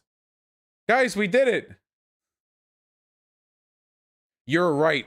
You're right, Republicans. The cucked, rhino-filled Jewish GOP, they're not real conservatives. Yeah, you show them. You should make a third party and vote for them, ones with real conservatives. Yeah, go for it. Yeah. I mean, wait. Oh, no. Don't do that. Don't do that. The American electorate can't handle you at your full power level when all your fucking campaign meetings are 20 sweaty dudes in a fucking basement screaming about Jewish control of the establishment. Please spare us. Do you think we're focusing too much on GA? Maybe PA is more likely in the end. PA is almost certainly going to go to us.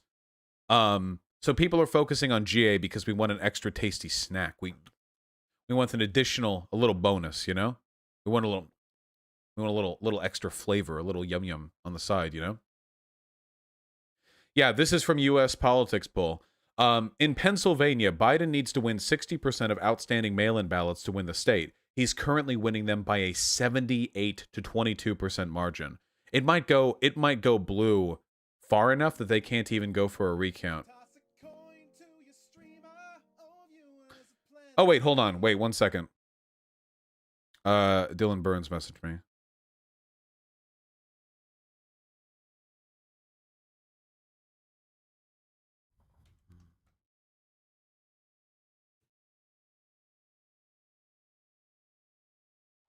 We could do a panel with a bunch of other conservatives. That'd be fun as fuck. Oh, that'd be fun as fuck. Hold on.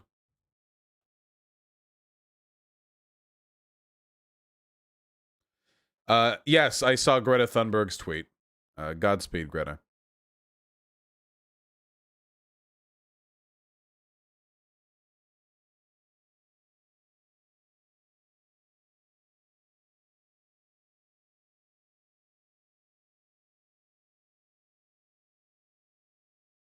Bosh? What? Hold on. Just looking through this stuff. Oh, no. Wasn't David Pac-Man today? We had to delay that by a week. Trump campaign holds a... Oh, shit.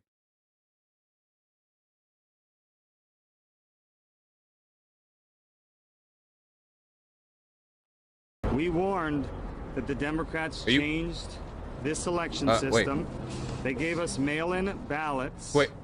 And despite the fact that there are examples... Are you fucking kidding me? Thousands of ballots being mailed across this valley in trash cans in apartment buildings. Jesus Christ. I can't do it. I can't do it. I can't do it. I'm sorry. I can't do it. I can't do it. People getting as many as 18 ballots to their homes. We knew these rolls were unclean, and we were told that signatures would save us from anyway, all just fraud. Take your right earbud or headphone ear out and just pretend you're only listening to it from one side, okay? Or meaningfully challenge a single mail-in ballot out of hundreds of thousands of casts. We firmly believe... I don't care. It's too bad. It's too much pain. Didn't we watch this? No, not that one. We get live. Filter Live, Washington Post, USA Today, CBS News, NBC News, Reuters.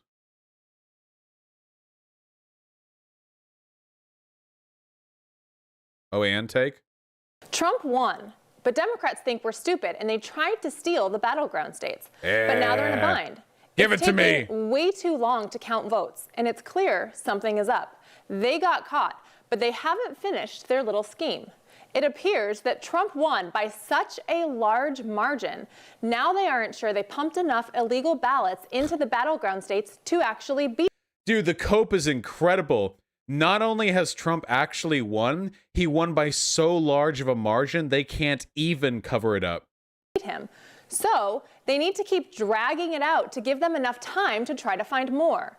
The chaos initially benefited Democrats by allowing them a little wiggle room to cheat. The wheels are now falling off and people are getting caught. They think they can add 100,000 votes that no one gets to see or review, and all 100,000 votes are for Joe Biden, and that Republicans will just accept those votes as fact. They think they can play Republicans and bulldoze their way to 270 and that Republicans will just tuck tail and whimper away.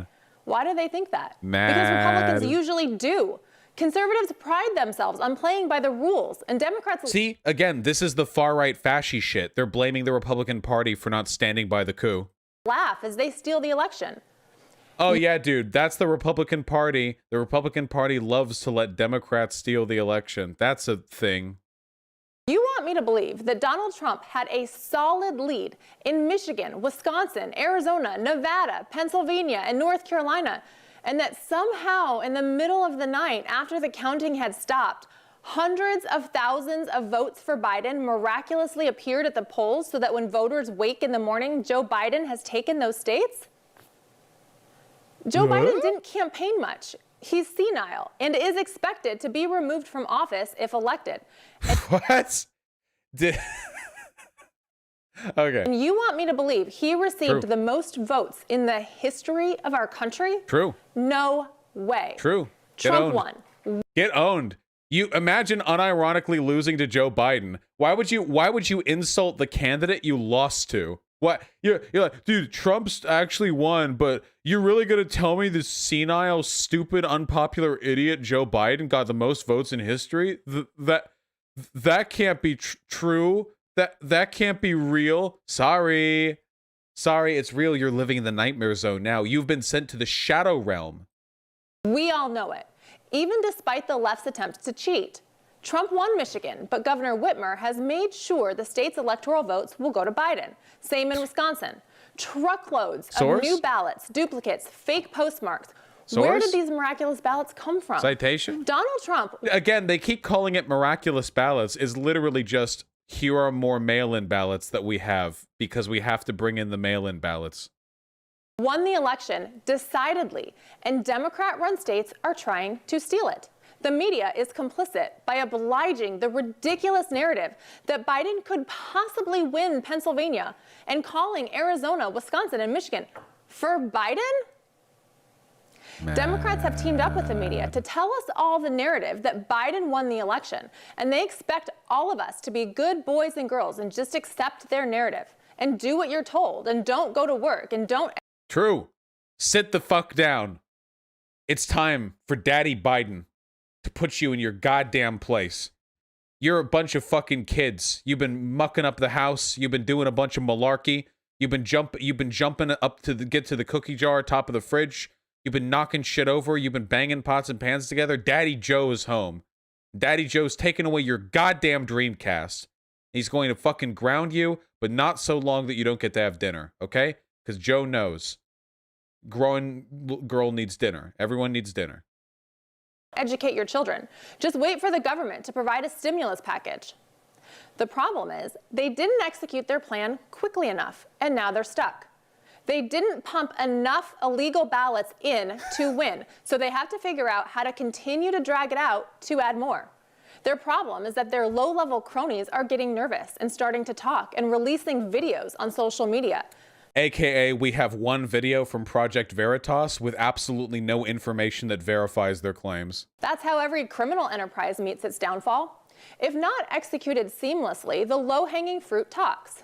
Watch, it's unraveling, and we're seeing corruption schemes exposed like we've never seen before in the history of our country. A slight delay was an advantage to Democrats. This lengthy delay is no good for Democrats. The tide has turned back towards Trump. Not only is the truth resurfacing about the ballots, so are a lot of other facts they never wanted revealed. Hang in there, folks. Donald Trump won on Tuesday. He's still winning, and his team is going to bring this home. Democrats are left trying to rig the election without looking like they're rigging it. But now they're caught in the spotlight of the entire nation. Democrats took too long. They're done. The reason we don't have a result 2 days after the election is because Donald Trump won and Democrat governors are looking for a way to say he didn't. Contact the Trump campaign and show your support for their fight. Show the world. Dude, this is going to be such a rough fucking awakening for Trump supporters. Holy fuck. This is going to be so fucking brutal for them. Holy shit. They are not going to be able to handle the next couple of years. Yeah, this is like unfair to the Trump supporters. You know what else is unfair to Trump supporters? When you subscribe to my channel. Nothing gets Trump supporters angrier than waking up every morning to see I have more fucking subscribers, okay?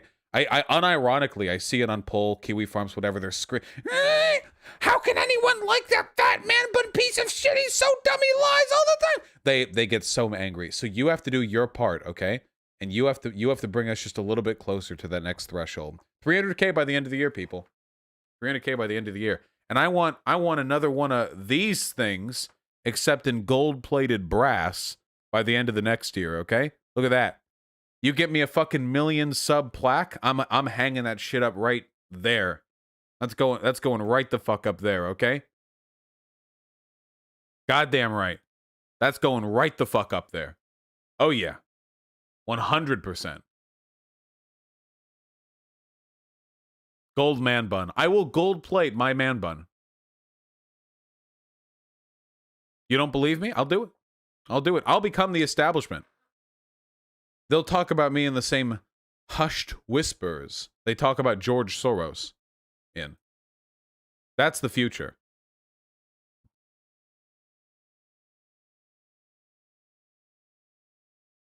It's true. Oh yeah, Saki Tanuki is going to be like double Soros. Don't fucking do it, Vosh, you fucking bougie. Nah, we're going to do it. Can we buy targeted ads for your videos? I mean, I could do that if I really wanted to. I think Tempest right now is actually working on like a channel trailer, like a bombastic channel trailer. You know what I mean? And how fucking cool would it be if like one day I was like, you know what, fuck it, and I dropped some shit on AdSense to advertise myself. That's really cringy though. Seeing YouTube ads for a fucking YouTuber, that is cringy. But I'll do it anyway. I'll do it anyway. I'll make you all mad. I'm gonna make it cringy as fuck too. It's gonna Tempest will come up with some sort of like cool as fuck fucking you know, like campaign video or something. And I'm gonna be like, no. In fact, you're fired. Here's my video. I'm just gonna get up. I'm gonna fucking floss. Wait, how do you do it again? Wait, like this? I haven't done it in like forever. There you go. I'm just gonna floss, okay? For 60 seconds. It'll be an unskippable 60-second ad, okay? Unskippable 60-second ad.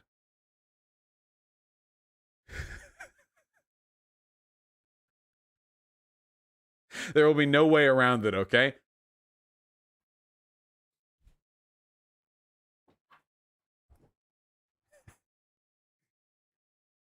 Remember back when unskippable 30-second ads were common on YouTube, and the only way to get rid of them without having to watch the entire thing would be to refresh the page?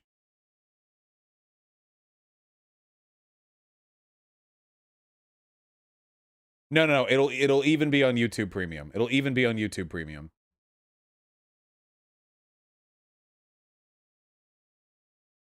Them say they need to get less progressive.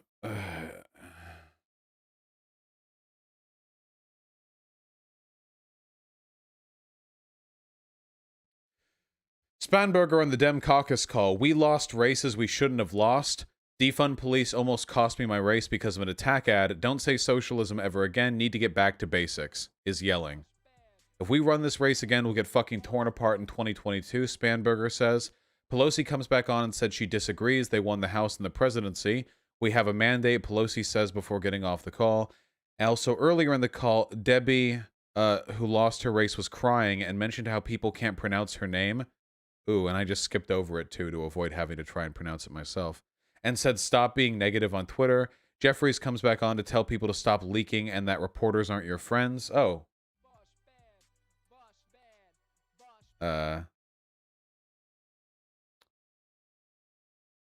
Jayapal is telling Jeffries to find the leakers. Okay. It just keeps going now as Pascrell is calling out Schumer. Pelosi's done an amazing job, or Schumer in all this, says Pelosi has one hand tied behind her back. Fuck me, dude. Oh, God. Do we have to talk Dem strategy? Oh, God.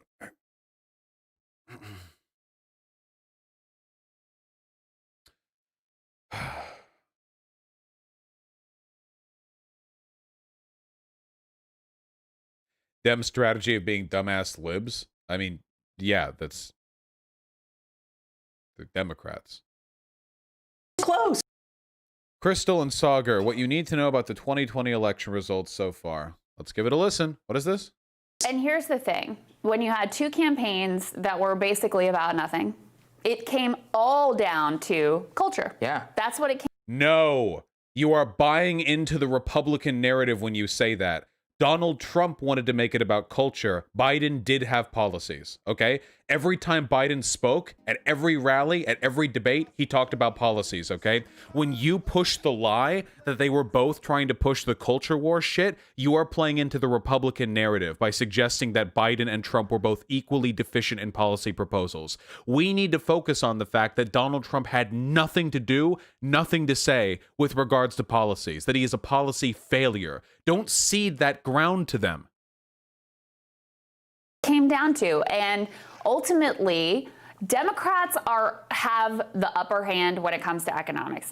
Look no further than Florida, where there was a ballot initiative last night to lift the minimum wage to $15 an hour, and it won with 60-some% of the vote. One huge. Okay. Not even close, right? Landslide victory for $15 minimum wage, and yet Joe Biden gets crushed. Okay. So Democrats have to understand, if they want to win elections, what they need to lean into. I don't disagree with this. Their economic... I mean, wait, she does realize that Biden pushes for a $15 an hour minimum wage, right? Wait, she does realize that, right? She does realize that Joe Biden supports the policy that she's using right now as an example of Democrats needing to focus on good economic policies, right? Positions on healthcare, on the economy, on wages, on unions are popular, but they didn't lean into that in this election, and they rarely do. Why? Because those are the positions that are most at odds with their donor base, and they have decided foolishly to go all in on this suburban, college-educated demographic. Well, guess I don't buy into this. I don't think the Democrats went all in on trying to appeal to fucking college kids or whatever the implication is here. I don't think that's the case. I do think that Joe Biden could have done a better job focusing on certain popular policy positions, but keep in mind, Donald Trump was the one who kept wanting to drag this into a fucking culture war. Joe Biden would talk about policies at the debate, and then Donald Trump would start screaming something about QAnon or about Hunter Biden or about looters and rioters and Antifa. Donald Trump was the one who was constantly trying to drag the conversation down into a culture war thing. He doesn't talk about policy at all. He didn't. Biden didn't talk very much about the $15 an hour minimum wage, but that's also because I think he considers that a relatively vulnerable point against Republicans. A lot of people erroneously believe that a higher minimum wage would be the death of local business or whatever. No problem, Soul Tsunami. Did I see this? Let me see. Would I go on the H3 podcast? No, I would turn down an opportunity to reach a large audience and talk with a dude whose content I enjoy. Oh yeah, I saw the crazy prayer lady, yeah. Brazil army and getting ready to help Trump if he asks. What? Breaking. Chief of Staff of Brazilian Armed Forces reportedly briefing President Bolsonaro on contingencies in the event Trump calls on Brazilian military intervention to guarantee the integrity of the election. Okay, so the fact that this is even on the table is fucking horrifying. That being said, this is hysterical. Like they fucking think that they're going to... You seriously think there is no scenario where fucking Brazilian armed forces are brought in to enforce electoral results in America? I think they just want to be important, okay? They just want to feel important, you know? Yeah. Jesus Christ. It would be a nice turnaround for Latin America to perform a military coup on us, though. That'd be like a nice, Dotsudo. That'd be a sick fucking reverse Uno card. Yeah, this is some LARP shit. Give me a sec. I'm gonna pee real quick. I'll be right back, and then we're going to talk about more stupid shit, because that's all there is to talk about in this dying fucking bloated whale carcass of a country.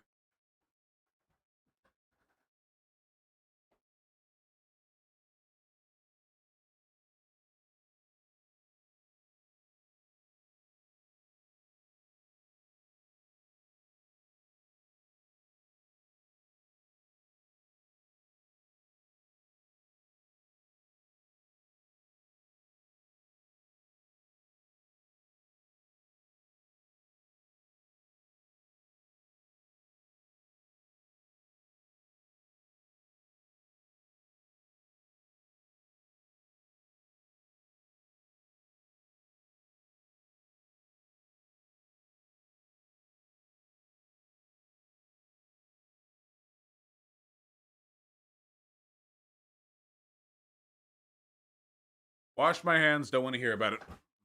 I appreciate you all looking out for me. Okay, what are we talking about? What is chat spamming? Based analysis of this election so far? God, we have to talk about fucking Dem policy. Blah, blah, we saw that one earlier. We saw that one about 10 minutes ago. Alright, what is this? Nope, can't look at this. Copyright. Fuck is this?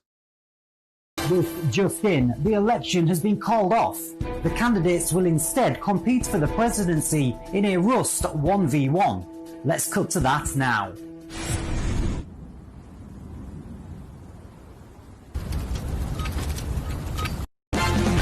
I fucking wish, dude.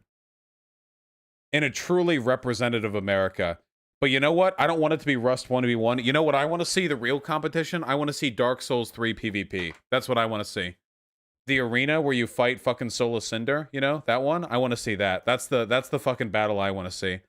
What weapons will they choose? You know, you can really tell a lot about a person's personality from what multiplayer Dark Souls weapons you choose, you know? You know what I'm talking about. Let's fucking go! Absolutely. Secretary of Defense resigned? Wait.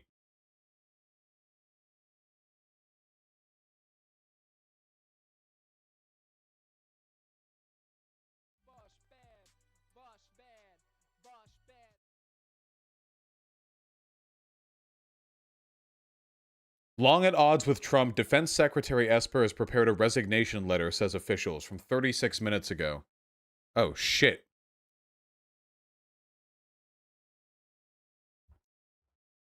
Esper also plans to help Congress draft legislation to strip military bases of Confederate names, which could further alienate him from Trump. Nice. Pog. Defense Secretary Mark Esper, welcome to the resistance. It's not uncommon for cabinet secretaries to prepare undated letters of resignation during a presidential transition, giving the commander-in-chief the chance to replace them for a second term. The president decides whether or not to accept the resignation letters, and the process usually occurs after the election results are clear. But defense officials say Esper prepared his letter because he is one of the cabinet officials long expected to be pushed out after the election. Wait, if Biden wins, why would a person expect to be pushed out because he disagrees with Trump? Does he think that Trump is going to fire him anyway out of spite?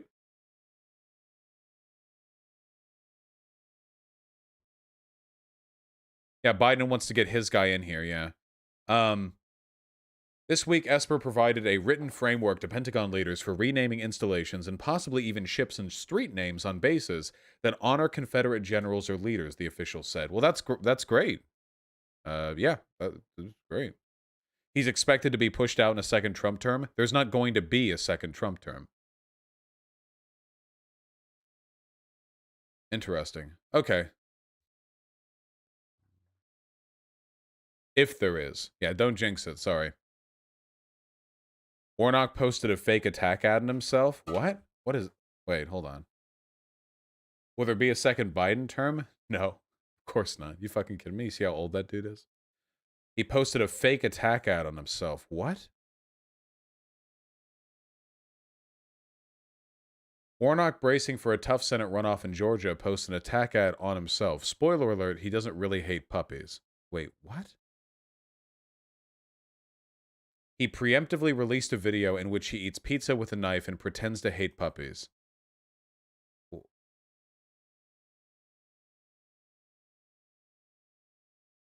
Okay, wait. Hold on. Okay, I get this. It's a joke. Okay, hold on. It's a joke ad. Okay. I thought this was, he literally released an actual attack ad and pretended that it wasn't. Okay, it's a joke, all right? This sensationalist title makes it sound as though he got caught doing a fucking false flag. Okay. Raphael Warnock eats pizza with a fork and knife. Raphael Warnock once stepped on a crack in the sidewalk. Raphael Warnock even hates puppies. Get ready, Georgia. The negative ads are coming. Kelly Loeffler doesn't want to talk about why she's for getting rid of health care in the middle of a pandemic, so she's going to try and scare you with lies about me. I'm Raphael Warnock, and I approve this message because I'm staying focused on what Washington could do for you. And by the way, I love puppies. Raphael Warnock eats. But he doesn't deny the pizza with a fork and knife claim, does he? Curious. Oh, that was pretty cute. Okay, that was a really great ad. You know what? I'll read. You know what? That was really cute. I smiled. I wide peepo happied. I'm throwing out the retweet. You're welcome, Warnock, by the way, when you win the runoff for the boost that I just gave you, by the way. You're welcome. You know, I just, you know, not saying that you know, you couldn't have done it on your own or anything. Just saying, you know, you can use a little help in times like these. Okay, let me finish this crystal ball segment. Guess what? Those people were going to be with you no matter what. No matter what you did, they were going to vote for anyone against Donald Trump. So what did they really need to do? They needed to build on the coalition. They needed to make sure some of those less frequent voters, like Latinos who, again, had a real affinity for Bernie Sanders for very specific bread and butter reasons, like the young voters who are looking at specific issues and policy positions, like the African-American community, that, no, I'm sorry, just putting a black woman on the ticket is not going to be enough to win over black voters. That's another thing. Last night, Donald Trump way outperformed with African-American men, which, again, is something that the Democratic Party is going to really have to reckon with. But you know what? I don't agree with some of this, okay? Just because there was a change in the performance doesn't necessarily mean that they failed. I don't think Biden did like a bad job with black voters, like not an unusual job or anything like that. Biden had a couple of gaffes, but Biden was actually surprisingly unwilling to come down on like Black Lives Matter stuff. I was expecting, as soon as the race tightened, I was expecting for Biden to start saying that Black Lives Matter needs to calm it down. It's time for us to get back to the swing of things. But he didn't actually do that. He was fairly defensive over the movement, which I thought, well, it was more than I expected, at least. Vosh, you have more than 9 notifications. Check them. There you go. Got him. Last time I clicked them, there was like 34,000. I get a notification anytime I get a fucking comment under any of my hundreds of videos. So it's not really it's not exactly an essential inbox, you know? What they're not going to, because ultimately they won, is probably where things are headed. I don't want to get ahead of myself. Anybody's grave yet. But if they win, they're not going to learn any of these lessons. They're going to say, we won. That's that. Who cares? That is Water true. under the bridge. They need to look at the fact, though, of the erosion in the groups that you are talking about, because this trajectory of increasingly whittling down to this more and more affluent, more and more upscale, more and more college-educated group of voters is a losing strategy. Yeah. You are still, look, more people are going to college.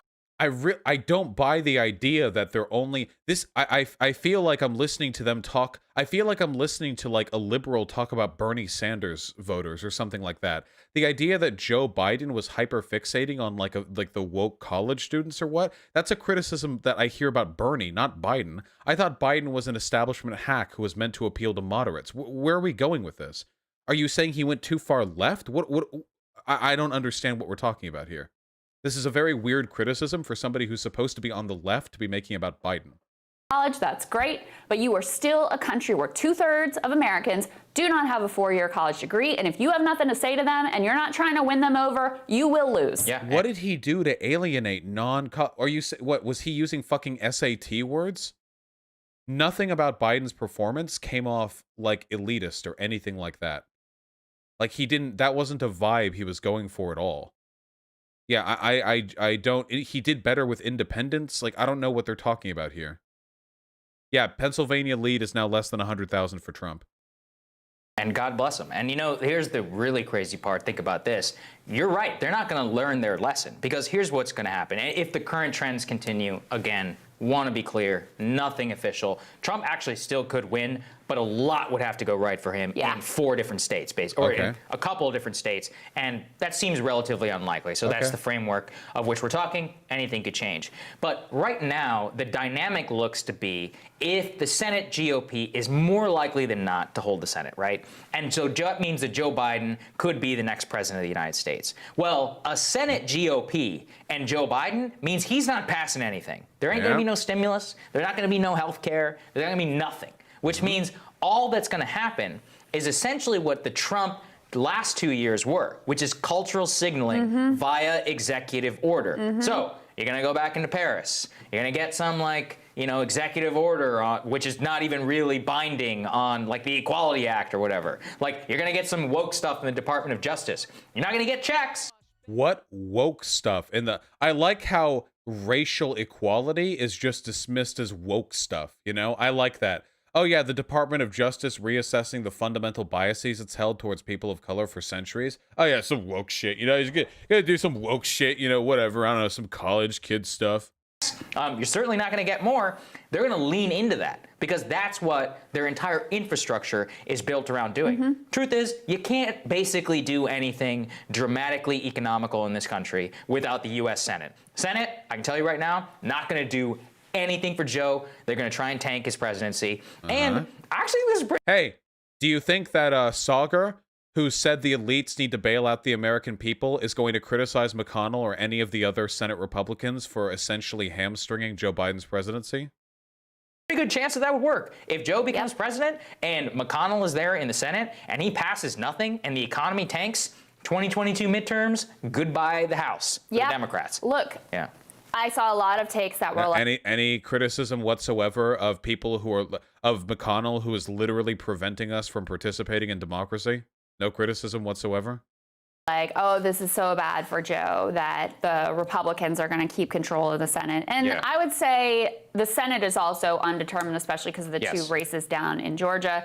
Democrats have about the same chance of taking the Senate as Donald Trump has of winning the election. Theoretically possible, but looking good for the Republicans at this point, given existing trends, okay? People are saying, oh, this is a very bad thing for Joe Biden. I disagree. He wasn't planning on doing anything anyway. This gives him an excuse. You can blame the Republicans. There's nothing Democrats love better than a great excuse for why they're so impotent. It is astonishing to me that these enlightened fucking centrists... By the way, I love, they were just saying Joe Biden's not going to be able to get anything done, but now they've pivoted to he didn't want to get anything done anyway. And I like how they're criticizing the establishment politicians, but without a single word of criticism for the Senate Republicans, who are unprecedented in their contempt for democracy and the democratic process.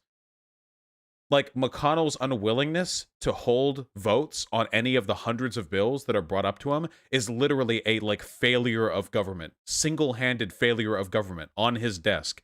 And they won't criticize it. They won't criticize it. It's like, oh, whatever. But Biden's not going to get anything done. They're going to be really mad at him. What is this? How the fuck is this real?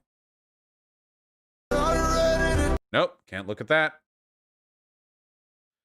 Breaking news from Project Veritas. Oh my god. USPS carrier caught on tape pledging voter fraud to remove Donald Trump from office. Will this be like any of the other performances with absolutely no verification or proof that may as well have been done by fucking somebody they paid off with $10,000? Yeah, where can I find a handful of them? I don't know, man. Hey, I'm almost finished with the boxes today. All right, brother. Hey, not a problem, man. I'm gonna see if I can get you some like a nice little handful. Oh, what's your unit number? You're gonna get a handful? What's your unit number? 322. You gonna get a handful? I'll probably put I don't know, maybe. If it's in there, I ain't do it. And you'll put some in there for me. I might, man. All right, brother. See what I can do. A postal worker in Nevada offered our undercover journalist a handful of ballots that was sent to the wrong address. This is another example of USPS voter fraud. Damn, dude. That was so close to porn acting, I think I popped a chub just listening to it. Brother, I got caught in the washing machine again. I'm getting like the preemptive fucking blood pumping,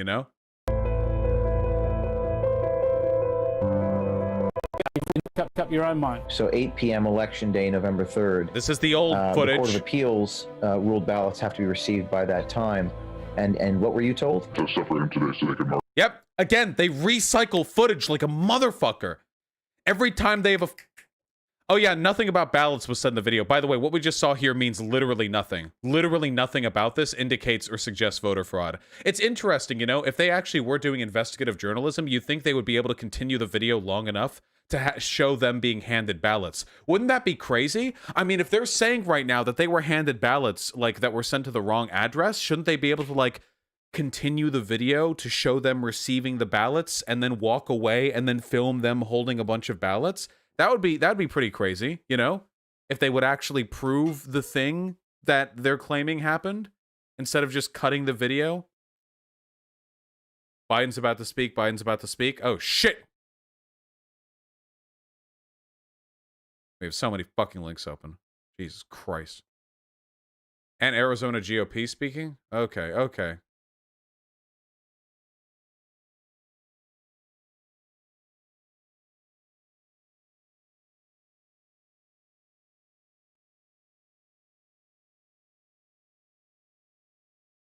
Come on. Of 50,000 new infections today already, so the possibility to go over 100,000 again today, or at least back into that ballpark.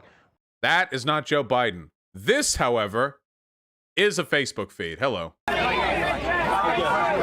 lawsuits. What the Trump campaign indicate a lawsuit better than over voter. 5 more years.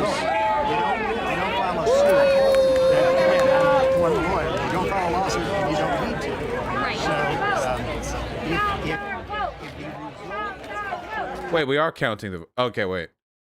The broadcast has been paused and should resume shortly. Why the fuck doesn't this person have a streamer... Why does this person not have a $600 streamer backpack? Why does this person not have 4 SIM cards plugged in?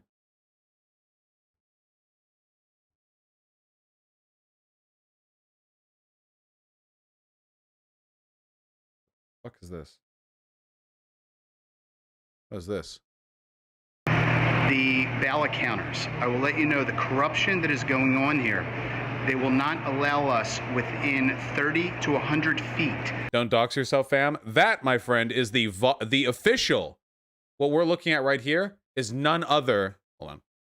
Let me make sure I'm right before I talk a big fucking game. None other than the official Vosh Facebook page alert system. Okay? No private information here. How do I click on the page? There we go. Look at that. The Vosh official with only 7.6 thousand followers. But you guys can fix that. Look at all these clips that you can share with your racist-ass fucking families. Take a look at all this shit. Look at that. Look at all the fucking videos you can take a look at. That's amazing. Go to the page. Go. There you go. That's fucking crazy. Biden's talking.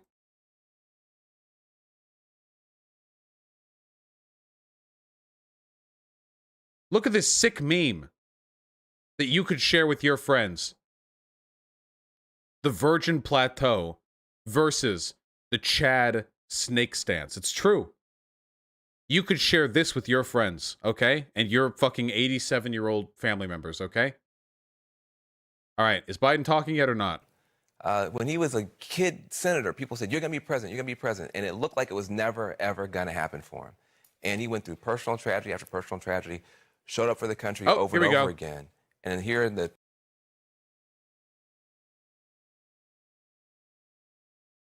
Come on, man.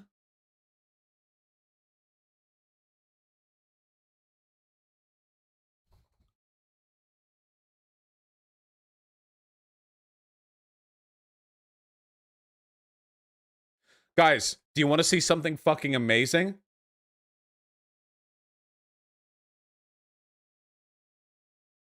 Wait, what? Oh shit. Another sealed fucking viral container in the Wuhan labs has broken. Guys, this shit is amazing for us right here. Where is the GOP? Our voters will never forget. The Trump autocrats sowing division amongst the Republican Party is phenomenal for us. The more infighting, the better. As the Trump family is fucking ousted from their positions of power, and they scream and cry at Fox News and all the other more establishment Republican positions, that right there makes them so goddamn weak. Yeah, I bet Nick Fuentes has been doing that shit 100%. Yeah. So we just not. We got live. It's still COVID-10.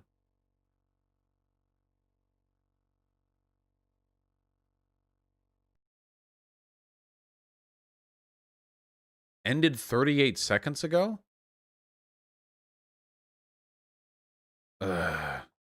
Jesus Christ.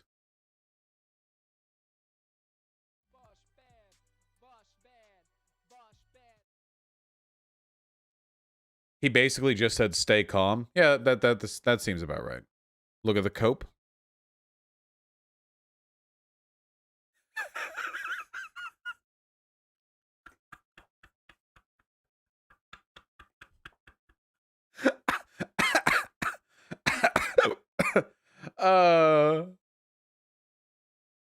Oh man, that is really good. Holy shit. That's interesting. Oh man. I can't help but notice 24,000 people are watching right now, but I haven't gotten 24,000 likes on the video. Interesting. Really makes you think, how many of you are fake fans?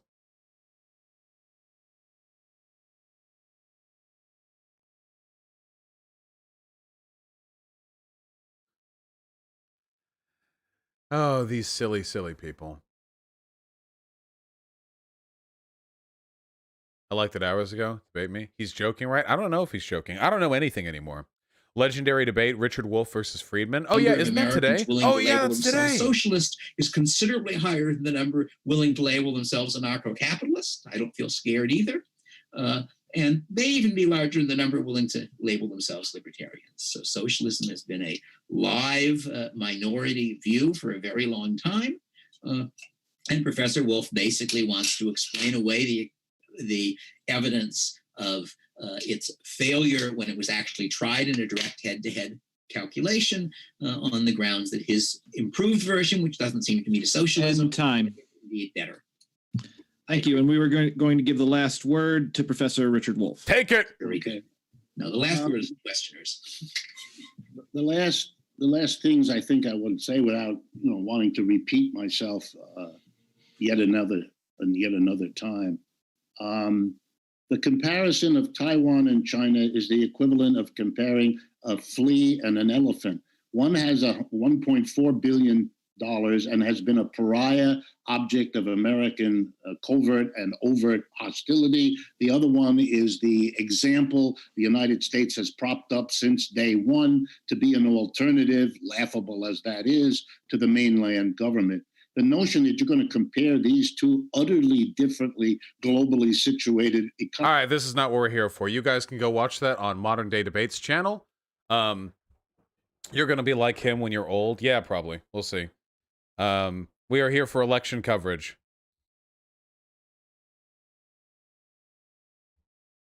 Is Wolf really a Marxist, or is that a stream meme? Oh, I don't really know. I know he defends worker co-ops pretty often, which is nice.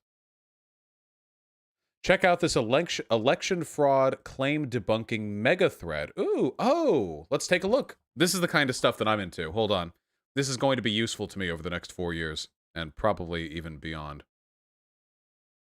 Oh. All right, y'all. Election fraud debunking mega thread. Let's see. By far the most viral of all of these claims is the video of officials in Detroit papering up / boarding up the windows inside their polling center in Michigan. This admittedly was a bizarre sight, but it was 100% explainable and was the right thing to do. Officials rightly blocked the windows when crowds came inside and began trying to film ballots. Poll watchers had exceeded their limit inside. This is not legal. You can't barge in and film who people voted for. Of course, there were 134 Republican poll watchers inside that room. There were also 134 Democrats and independents. That's because every election / polling place has a balanced and assigned number of watchers present at polling locations. Here's the local story explaining it. Similarly, there have been lots of stories of Republican poll watchers not being allowed into polling places. This is all silly and worth remembering this Detroit story. Being a poll watcher does not mean you can just walk into any polling station. There's a process to ensure an even number of partisan watchers are signed up, like in Detroit, and inside polling places. Election officials don't and should not allow any old swarm of watchers into their polling place. That would ruin the balance of the watchers. All make sense? It appears some certified Trump-supporting poll watchers filmed themselves trying to enter the polling place and when denied made a scene. That's how the system is supposed to work. Any election official can explain this. One of the most popular of these claims is a video purporting to show a 118-year-old named William Bradley who voted despite dying in 1984. I'm going to share the video of the viral tweet so you can see, then explain what is happening. External tweet loading. Here we go. Turns out 118-year-old William Bradley voted via absentee ballot in Wayne County, Michigan. He died in 1984.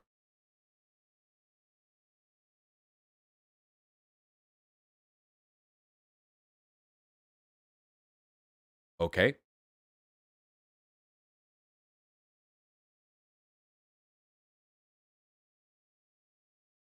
And here is them doing a video of that. Okay. Michigan's Secretary of State already responded to the claim, pointing out that ballots of voters who have died are rejected outright, so this bizarre scene, even if it were real, would never count in a Michigan election. The Secretary of State statement is here. The state says no. Damn. I'm glad all of our journalists have to spend so much fucking time nonstop debunking the viral tweets that conservatives make up in a fucking drug-fueled haze to try to cope with the fact that their candidate is going to lose. In Michigan, this is even true if somebody dies between the time they sent in their ballot and Election Day. How much does that suck? The idea of someone who died in 1984 would have their ballot counted is absurd. Okay, so when they receive and count the ballot, they check it against the state registry, and if that person is dead, they just don't count it, even if it's been submitted. Even if the ballot was filled out appropriately before the person had died, if they're now dead at the time of counting, it doesn't count. Alternatively, it's also possible William Bradley is real and his birthday is simply wrong on the Michigan voter website. Instead of 1902, he could be born in 1992, a one-digit typo. This happens all the time. A clerk will still be checking the ballot and registration records. It is also true, as election expert Elect Project pointed out, that some states use 1900 or 111 as codes when they moved from paper to electronic records to signify a birthday wasn't available. Something like that could be at play here. Remember when a while ago, John Doyle signal boosted a tweet that was a Snapchat picture of somebody who broke into polling officers and took a picture of a computer screen which showed a bunch of birth dates that were 1900? That might be an explanation for what that was. Remember? If you've ever filled out like a bunch of statistical data before, usually you have a character or a number or a term that you use as a null input. And having for the birth date 1/1/1900 seems like a pretty good, yeah, that's a default date if nothing is entered. Not that all these people were deliberately filled out in that way. Regardless, if this person is actually dead, their vote won't count. If the birthday is entered wrong, then it will be resolved by a local clerk when the vote is audited. Okay.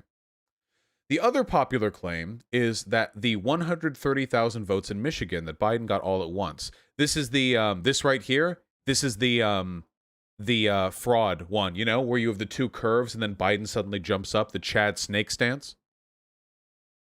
This was a data uploading error on Election Desk HQ, not with the vote count, but with one of the websites. The conservative who originally posted this conspiracy apologized and deleted his tweet, but it took off before he could stop it. You know the whole lie makes it around the world twice before the truth gets its pants on thing? Yep, that happened here. Okay, fine, cool. Next, some people alleged that Wisconsin had more votes than registered votes, proof of election fraud. This was, amazingly, idiots unaware that Wisconsin has same-day voter registration. Incredible voter fraud fail, but it went viral. Story here. Okay, well, there you go. Amazing. Next. Relatedly, many conservative... I know some of you guys probably find this a little bit dry, but I hope you understand that we're going to need these talking points memorized over the next 4 years. This is important stuff to have. Apparently, Nate Silver has called Nevada for Biden. Okay, Nevada is apparently as good as called. 90% of the remaining ballots to be counted are from a heavily Democratic Clark County. Nice. So it looks like that's Nevada for us. which means that unless Arizona flips and we lose PA and Georgia, we win. We'll have to see how Arizona goes. But PA is our best bet. Anyway. Relatedly, many conservative commentators have mixed up eligible voters, the total people who can vote, and registered voters, including Wall Street Journal's Kim Strassel. This caused serious confusion. Tim Alberta rightly calls Strassel out here. And, yeah, okay. This is a pretty embarrassing mistake to make. The left has also been guilty. They're calling you the fuck out. Yes, you libs. Viral posts about 300,000 ballots going missing. Oh, we're getting called out here. Were totally misleading and untrue. Vice reporter Aaron Gordon is incredible on the USPS beat. You can follow him here and read his story here. Why the post office's last-minute ballot crisis isn't as dire as it seems. The USPS has been intentionally making its own ballot delivery statistics look worse, so it can deliver them faster. Many Americans have been waiting. The recently unreliable USPS screw-up to delivering ballots on a grand scale. Some reporters picked up on this information and ran with it. But there is in fact good reason for those ballots not being scanned for delivery. As the USPS repeatedly stated in its daily filings with the Court on Delivery Statistics, defendants maintain that the data possesses little to no analytic value and should not be considered a reliable indicator of performance. Indeed, the USPS has been intentionally making its performance look worse than it is by removing ballots from the normal sorting and delivery process to deliver ballots faster. This seems to me like still some fucking bullshit. If they're lying about their speed to make themselves look better than they're actually doing, that seems cringe as fuck to me, okay? But if it's not as big of a deal as it seems, okay. I still don't like that, but okay. I do that at work. Yeah, I mean, I've done that too, but I'm not the USPS. They're not lying, they're streamlining. Okay. I'll look more. Okay. They don't scan it so they can be faster. Okay. So the reason they hadn't scanned them was because they were streamlining the process, which led to people's assumption that there was something wrong when in reality it was just a change in method. Okay, that makes sense to me. Fair enough. Okay, that's fine. I'm still irritated. Irrationally irritated, but I'm still irritated. Many on the right were thrown off when they went to bed at 2 a.m. with Trump well-positioned in the Midwest and woke up at 6 a.m. with Trump headed for defeat in Wisconsin. Quickly, allegations spread of Dems finding 100,000 absentee ballots. This is absolute nonsense. The jump occurred after the city of Milwaukee, heavily Democratic, reported its first wave of absentee ballot results, which were very Democratic. When they came in, Biden's numbers spiked by more than 100,000. The votes were reported together because Milwaukee has a central count location. That means they don't get reported from the polling place. I watched live on CNN as election officials were escorted from the polling place to the count location to drop off ballots, then watched the numbers come in. It was pretty cool. Story here. This is, so this is all being put together from Isaac Saul. I'm going to be paying attention to this person in the future. There we go. I've retweeted the base tweet thread that's been collected into this. I might even add this to the research document. Yeah, I might actually do that. Anyway, I'll retweet that to remind myself down the line to add it. Similarly, posts went viral about a pause and dump in Milwaukee where ballots were found. This is a lie. Counting never stopped. The count was done, and the pause was the time it took to get them from the polling place to the central counting location. Next. Team Trump has also been at work. In Nevada, they dragged out an elderly blind woman who said her ballot was taken in the mail and she couldn't vote. This seems like an isolated incident. Here is the vid they shared. But hold on to your hats. Oh, here. I guess we'll look at the video. Hi, my name is Jill Stokey. I went to vote. It was told this is elder abuse. I pursued the matter, and in years past, I always voted in person. This time, they mailed out the ballot, and somebody took my ballot. They also took the ballot of my roommate. Okay, and now we know. Thank you. But hold on to your hats. Funny thing about her, election officials looked into her case and she had actually submitted 2 ballots with matching signatures. Seems like she actually voted twice, which is illegal. Sweet! The local story is here. Some conspiracies are being spread by mainstream outlets. New York Post alleged that the Pittsburgh election staff took the day off with 35,000 votes to go. This is true in the most literal sense, but is totally misleading. The counting was paused in Allegheny because they cannot legally count remaining ballots there without the convening of a special committee that comes together tomorrow. Those votes are unlikely to be the difference anyway. Biden will win by a healthy margin in PA. Next. As you might expect, Project Veritas is added too. They're claiming to have a USPS whistleblower who says late mail-in ballots were being postmarked inaccurately and sent so they'd make the deadline for Election Day. This case is interesting and open to debate. The allegations themselves are extremely small scale from one location, and the whistleblower, his voice.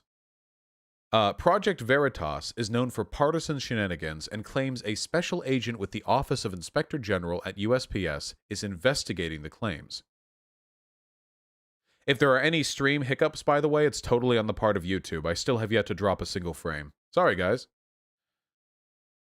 If that's true, we'll know for sure soon what happened.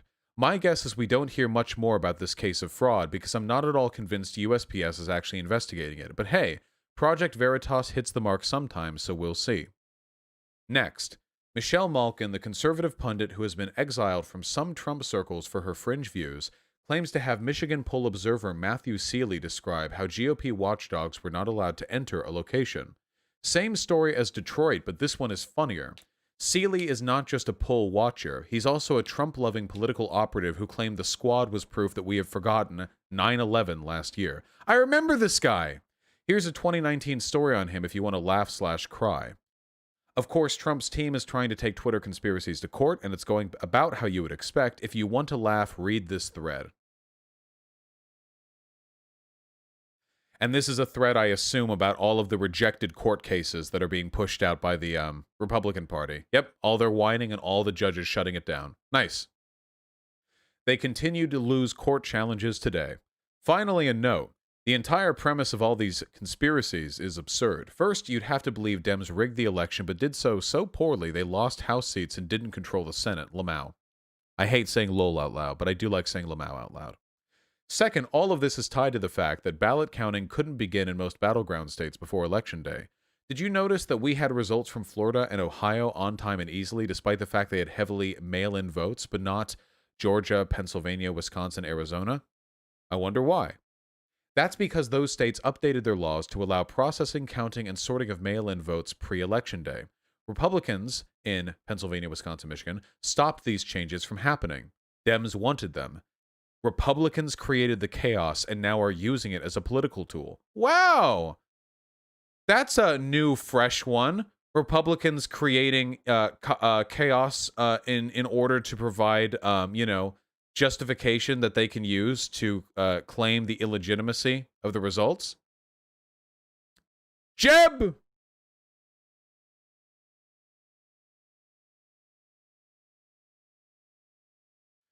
Anyway, if you see any fraud claims, send them my way and I'll dig in. DMs are open. I'm offering a $1,000 cash prize to anyone who can stump me, and have been for 24 hours. So far, none have required more than 5 minutes of research. I'll update them here as they come in. Also, if you don't know about Tangle, that's my newsletter. Okay, gotcha. Oh, we got another one? Here's another good one about turnout in Milwaukee. Tim Alberta fact-checks the GOP spokesman in real time. Incredible. Not quite fraud claim, but a good update for the thread. Remember how Trump wanted to stop the count in GA because of fraud? Turns out they just got 17,000 military votes that probably would have helped him. He's shooting himself in the foot. Very nice.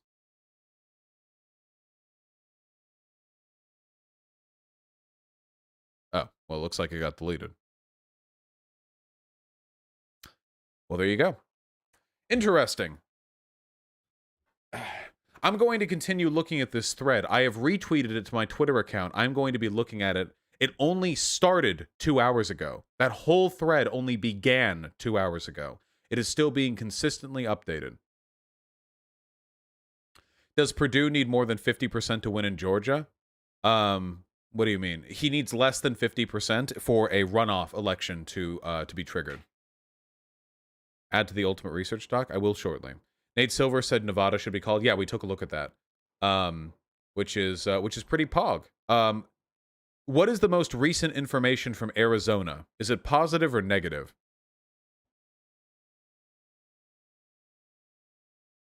What is the likelihood of this happening? It depends on what this is.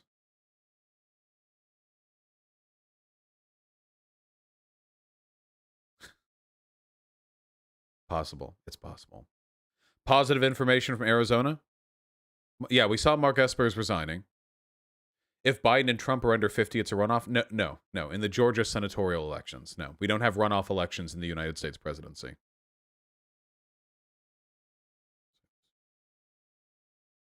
Gotcha, Hyena. Thank you.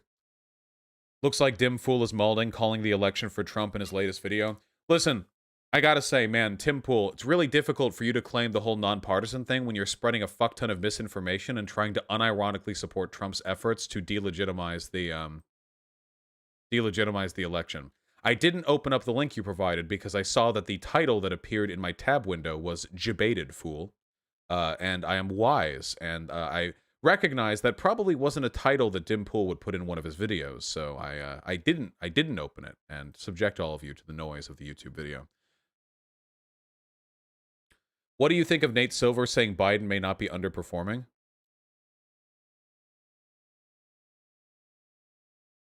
No, I'm sorry, Nate. Listen, even if Joe Biden comes ahead decently in the popular vote margin, that doesn't change the fact that there was enough of a variance to account for us losing a bunch of states that we were projected to win, and also losing a bunch of House and Senate seats that we were projected to win.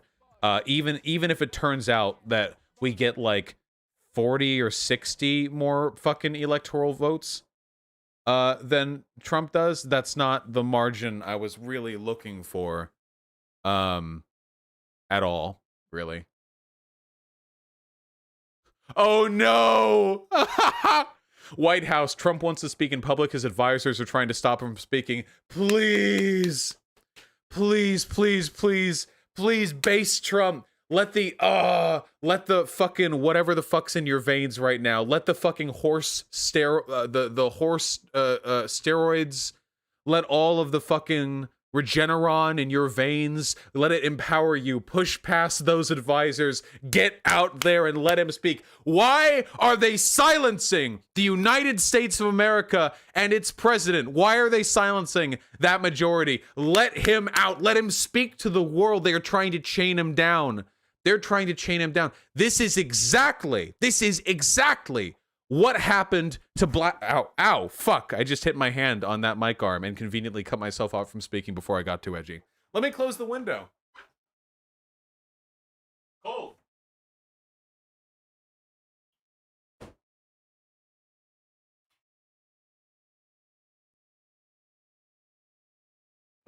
You like that cutaway? You like that cutaway I can do? I'm like a fucking a prop comedian over here. I'm a method actor. I'm shuffling all over the place. You don't know what I'm gonna do next. Yeah, the deep state finally got to him. Ryan Grimm spitting facts about Bolivia? What are we talking about? By the way, what we're watching now, late counted votes from one side supporters changing who's in the lead, is exactly what happened to Bolivia when they counted rural votes last. Yep, that is exactly the same fucking thing. Trump could be banned from Twitter after he leaves office. Oh my god, that'd be so fucking amazing. All the conservatives would think it's censorship, but oh my god, that'd be so fucking amazing.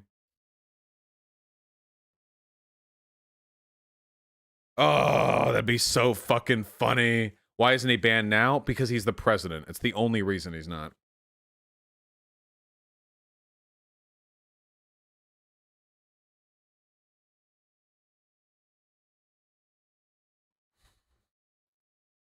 Let me see. Apparent voter fraud in Detroit? Let's see. Oh, we have more of shaky fucking video cam footage indicating voter fraud. Let us assess the legitimacy of these claims, okay?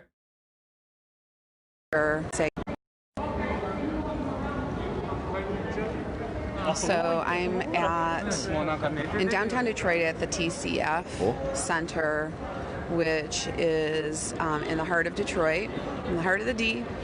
And I had a couple of people reach out to me and say, could you do another Facebook Live and explain where you're at and why you're here? You can see behind me, that giant room behind me is where they are contesting ballots. Okay. So something that's very interesting that happened here in Detroit is, I just talked to a guy that's been here all night. Okay. They were ready to shut down the precinct. They had counted all the ballots. Wait, Vosh, wouldn't this prove conservative points that the left wants to ban/silence free speech if we want Trump banned off Twitter? I don't think that conservatives should be immune to TOS violations just because they're conservatives, okay? All of us are subject to website TOS. Conservatives just break it more often because they're fucking lunatics. They have no self-control. That's the difference. Like, we're all subject to these rules. I was fucking perma'd from Twitch, okay? I know. This is a real thing, all right? But conservatives want to be immune. They want special privilege. They want to be the ones who are immune to TOS violations. Ballots, everything was good. Everything went smoothly. And then it was at about 4 a.m. that 3 vehicles arrived. Uh-oh. A van, a Chrysler 300, and a Ferrari with 130,000 plus ballots. How do you know that? He said he was astonished as they started counting the ballots. He was astonished that every single ballot, like literally 100% of that 130,000 ballots were all Biden. Wait, were you present for the counting process? Why would a Ferrari bring vote? Wait, what are you talking about? Were you present for the counting process? Is this woman one of the fucking vote observers? Ballots that hadn't been delivered to the precinct before the cutoff. This is the 130,000 error the thread addressed? Yeah, I know that's the base of it, but how is she saying she knows how much it was and also was present for the counting? Time for this precinct.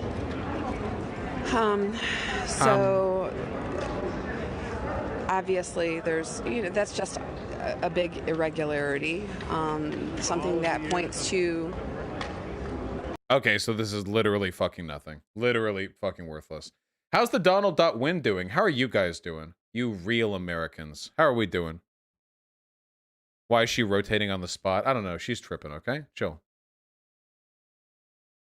How are America's best doing, okay? Let's take a look. Summary of Arizona. So if I happen to find 5 million votes in my basement and fly them to PA, they get counted? True. PA lead in free fall now. Fucking get the poll watchers in now. Storm the counting offices. Storm them. We can't let them count all the votes. GA lead 9,000. Piece of shit are about to steal it. Trump has been beaten. Rumors, anti-Trump books, movies, P tapes, and conspiracies. Impeachment, a government-funded $50 million Russian conspiracy. The Democrats, the party of hate. The media, every major network, digital and physical. Celebrities, the entertainment industry, anti-Trumpers and rhinos. No person in the history of America has beaten every single political tool thrown at them, especially on this scale. There's no one even close. If Trump wins this election, he is the most unstoppable, big dick energy wielding immortal in the known universe. Man, these people are fucking weird. Don't be a low energy cuck. Point your energy towards the president and have faith in him. These people are so strange.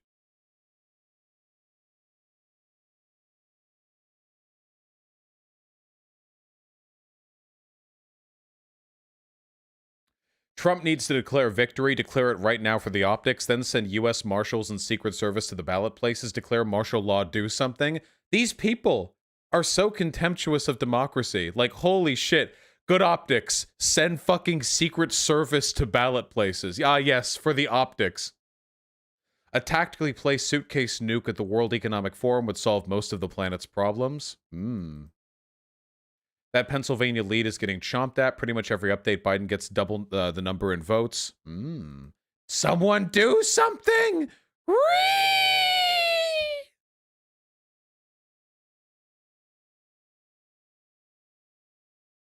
Insider at Fox News tells me Fox is going to call Pennsylvania soon. They hope for cascade effect in the rest of the media. Every national outlet is waiting on Fox to call the race for Biden.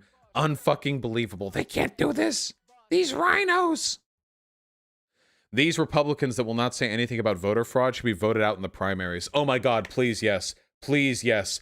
You know what you should do? You know what would really show the GOP? You know what would really show them? If you didn't show up to vote in 2022. That would own them so hard. Show them that you don't care. Show them that you don't care about their fake cucked rhino brand of conservatism. Faux conservatism. That's what you need to do, okay?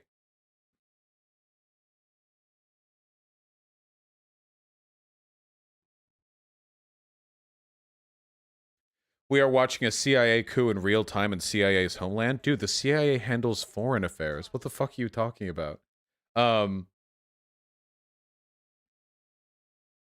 These are the idiot poll workers responsible for our election. Lol, fight this shit in court. What?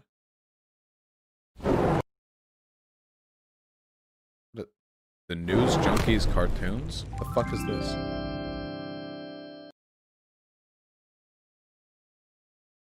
Okay, we have a square frame mobile video being taken of a YouTube video of this guy.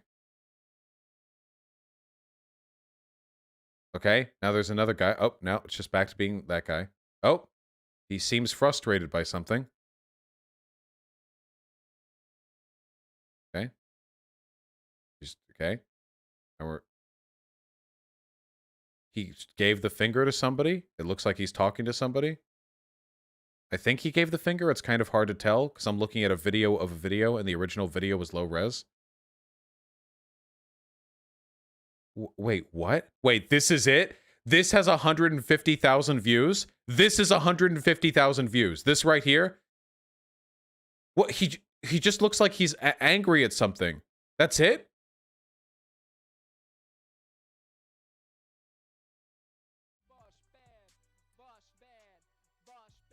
If this guy was white, they wouldn't have recorded it. Lol, fight this shit in court. Yeah, dude. We'll now hear the case of the fucking the Philadelphia Republican Party versus the black guy who threw his arm to the side in this one video. The case will now begin. When a society loses its moral principle in the case of American Christian values, then corruption, debauchery, degeneracy, and anarchy will not only be tolerated but celebrated. Literal Nazi talk, by the way.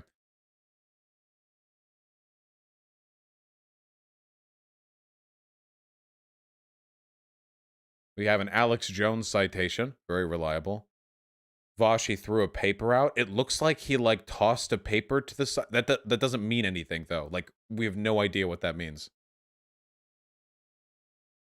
Here we have Candace Owens. What is this? Delay, delay, delay until through some other route, Sleepy Joe is dragged across 270. Refused to count or call clear Trump states like Georgia, North Carolina, PA. Dude, how are we supposed to take these people seriously when they think that fucking Pennsylvania and Georgia are clear wins for Trump? This is exactly right. At no point would they call states with a clear Trump lead on election night if it put Trump above Biden. I've never seen anything like it. The media is in full cooperation, collusion with the Democratic Party. Yeah, it's the same line from all of them. Dude, conservatives are such fucking NPCs. Have you seen a single, all of these people, all of them, from fucking Ben Shapiro to Steven Crowder to Candace Owens, all of these people, do they not all sound identical? Like, all their tweets are exactly the same. Eric Trump, all these people are exactly the fucking same. All their arguments, their rhetoric, all of them. It's the exact same goddamn thing. All of them. Yes, I see the Erica Werner tweets.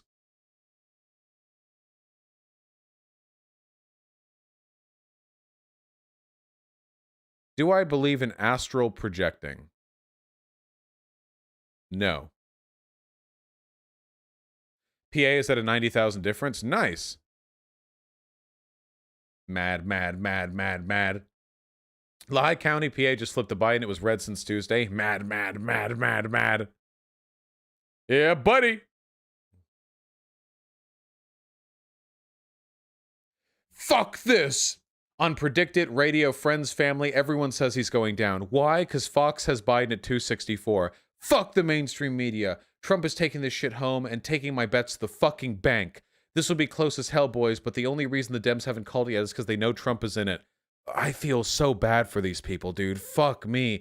Can you imagine, like, hearing from your friends and family, like, oh yeah, it looks like Biden wins, and then, like, crying and, like, running over to your fucking computer to go, like, no, it can't be true. Realistically, the race is over. It's only a matter of time. It's a staring contest, but the DNC has a lit dynamite stick strapped to their back. They know they need the GOP to blink first to have a chance. Hold the fucking line. What do they think this means? They do realize that elections are decided by the people who count the votes, right? Not by, like, the media, right? Is it okay if I break No Nut November when Biden wins? I'm not doing No Nut November, so you don't have to either. That's not too far from how we acted in 2016. In 2016, I don't think Dems were screeching that the media was in collusion with George Soros to lie about the results and that we should use faithless electors to override the will of the people. I don't think Dems were going quite this hard in 2016. Biden's 9,000 away in Georgia? Oh, fucking baby.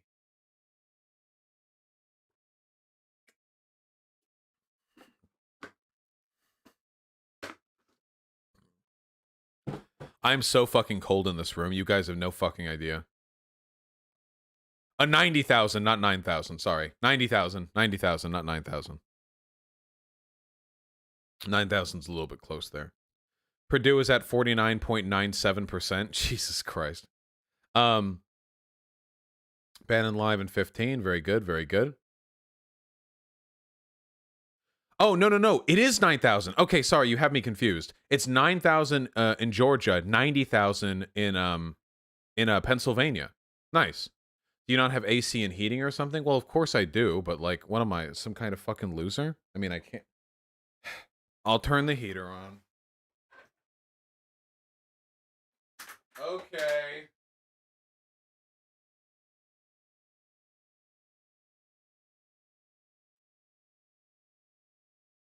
Let's go.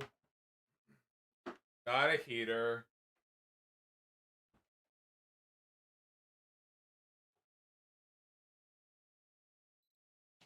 Go. Okay. AC and heating is expensive, though Vosh should have the budget for it. Yeah, the price really isn't the concern here. Yeah, I talked about 4chan coping about JoJo. Grow a bigger beard? Yeah, true. Think of your carbon footprint. True. True. Yeah, I closed the window, Hyena. Sorry to hear that, though. Biden speaking, give me a link. Biden speaking, give me a link. If Biden's speaking, give me a link.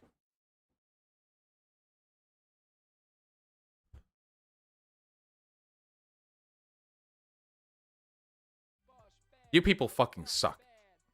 Lib shit from Pelosi? What does this say? Speaker Nancy Pelosi and her top lieutenants had a stark warning for Democrats today. Swing too far left and they're all but certain to blow their chances. Yep. That's what people like Pelosi are going to push.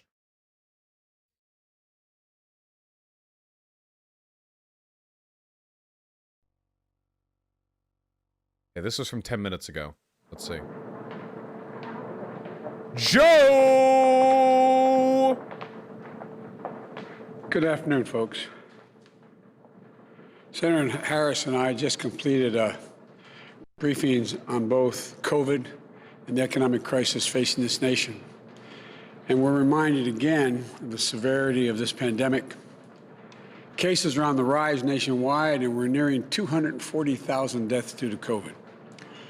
And our hearts go out to each and every family that has lost a loved one to this terrible disease.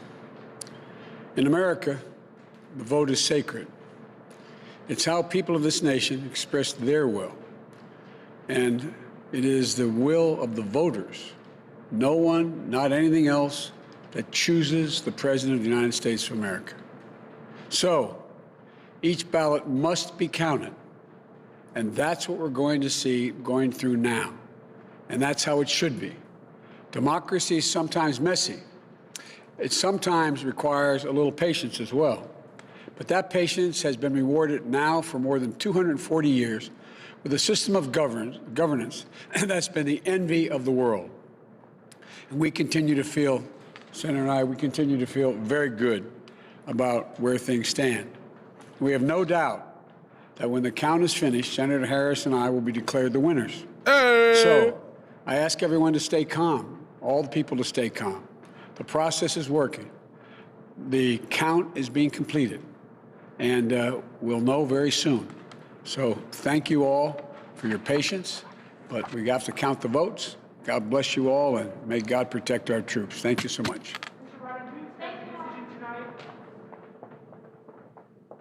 Sleepy Joe can't go on for more than 2 minutes. Pathetic.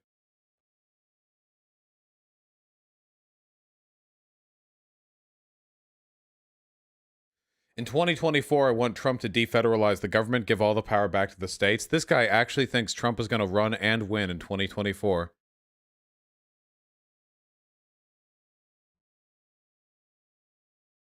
These fucking people, dude. I love these people. I want to see where they're going to go from this point forward.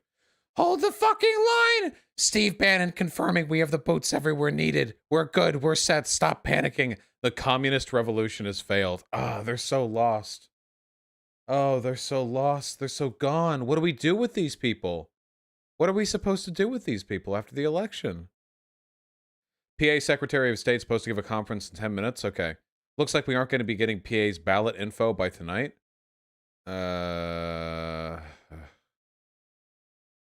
Trump asked for military intervention.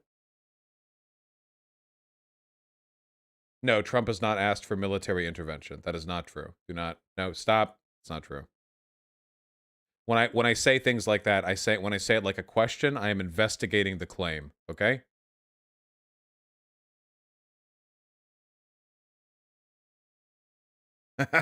Look, infighting. Conservative infighting. Dan Crenshaw is more bothered by the opinions of a 25-year-old conservative girl than what the Democrats are doing to President Trump. Thank you for proving why you should be voted out. Dude, when you are accusing Dan fucking Crenshaw of being a rhino, if you are accusing Crenshaw of being a rhino, holy shit, you are so fucking beyond lost. You are so fucking lost. All right, hard on for Assad. You've been trying to get me to click the Rickroll link for quite a while now. Sorry, you're gone. Wait, did that not work? There we go. I mistyped it the first time. Sorry, we got a no malarkey rule in chat. You can fucking email me to get unbanned. 35,000 votes in Pittsburgh won't be reported today. We might not even need that much. We might not even need that amount.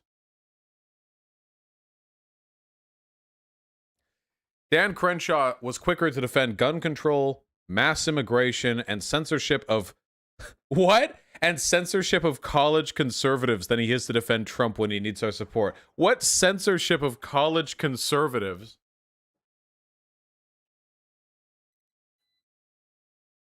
Give me that heat. Dude. What is a rhino? Republican in name only. R-I-N-O.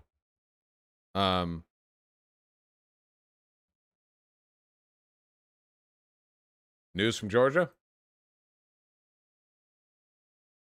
Yeah, the Georgia vote's about 9,000 apart now. Yeah. All right, what news? This guy is claiming proof of voter fraud? Yep. This is one of the quote-unquote pieces of voter fraud evidence that was specifically debunked in a Twitter thread that I retweeted. You all can take a look at it. Remember those points, people. You're going to need them when you're making these arguments down the line.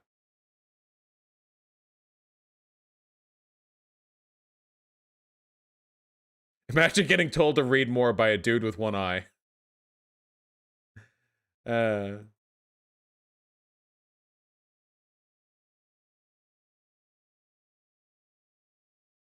That's not funny. Don't be ableist to our proud vets, okay?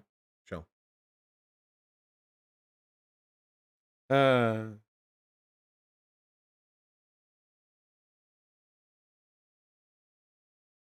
Gosh. I have never read as many tweets before in my life as I have over the course of the past 3 days.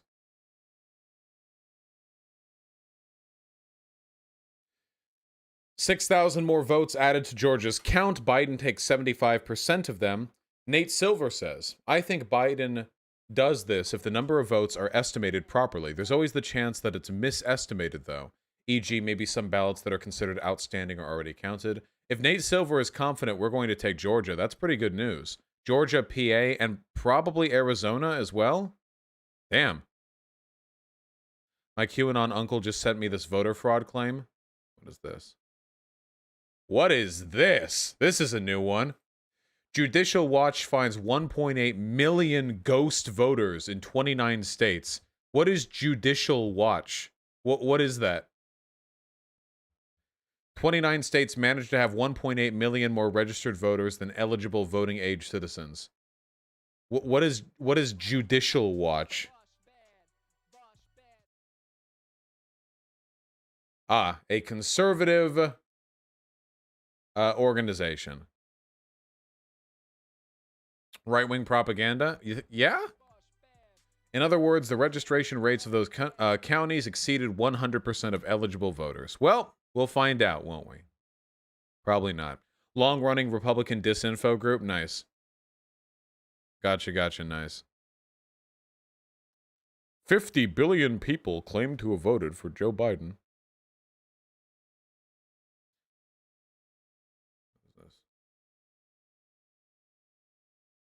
Oh my God. From the Nevada Trump office. Hey everyone, in an effort to expose issues we're seeing at polling locations / clerks' offices, we have a big ask for all of our county chairs and committees. We're looking for folks who are willing to go on camera, on the record, with the issues they faced voting this election, whether that be processing issues, personal stories about them not being able to vote, etc., etc. Please let us know. Please give us stories. Give us things we can tweet about, please. Please. Help me. And this is Judicial Watch's media fact check media bias rating. Extremely far right with low factual reporting. Gotcha. Yeah, how did Biden get 70 million votes when there are only 8 million people on Earth? How?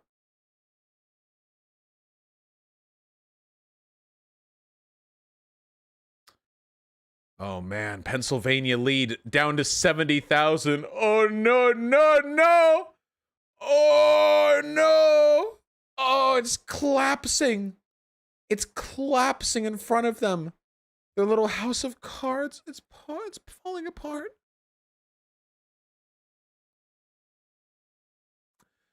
It's all coming apart.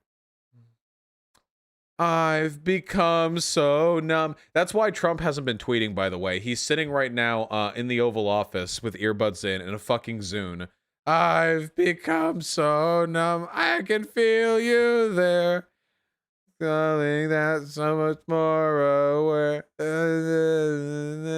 Like while sobbing, you know? Yeah, shitting, pissing, and coming in his pants all at once. What is this? I don't know. It looks like a link. Has Trump appeared at all since the 3rd? When was the last time Trump had a confirmed public appearance? Does anybody know?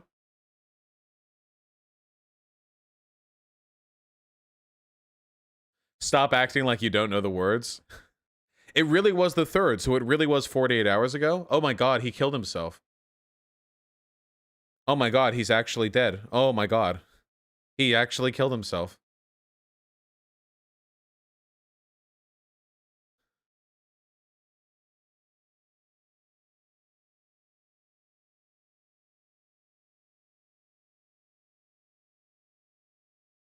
Didn't the press advisor or whatever have to confirm he's alive? Yeah, very suspicious thing to say about your extremely alive president. Let me close about 400 tabs. There we go. Close those. Thank you. Let's streamline this a little bit. Thank you. Here's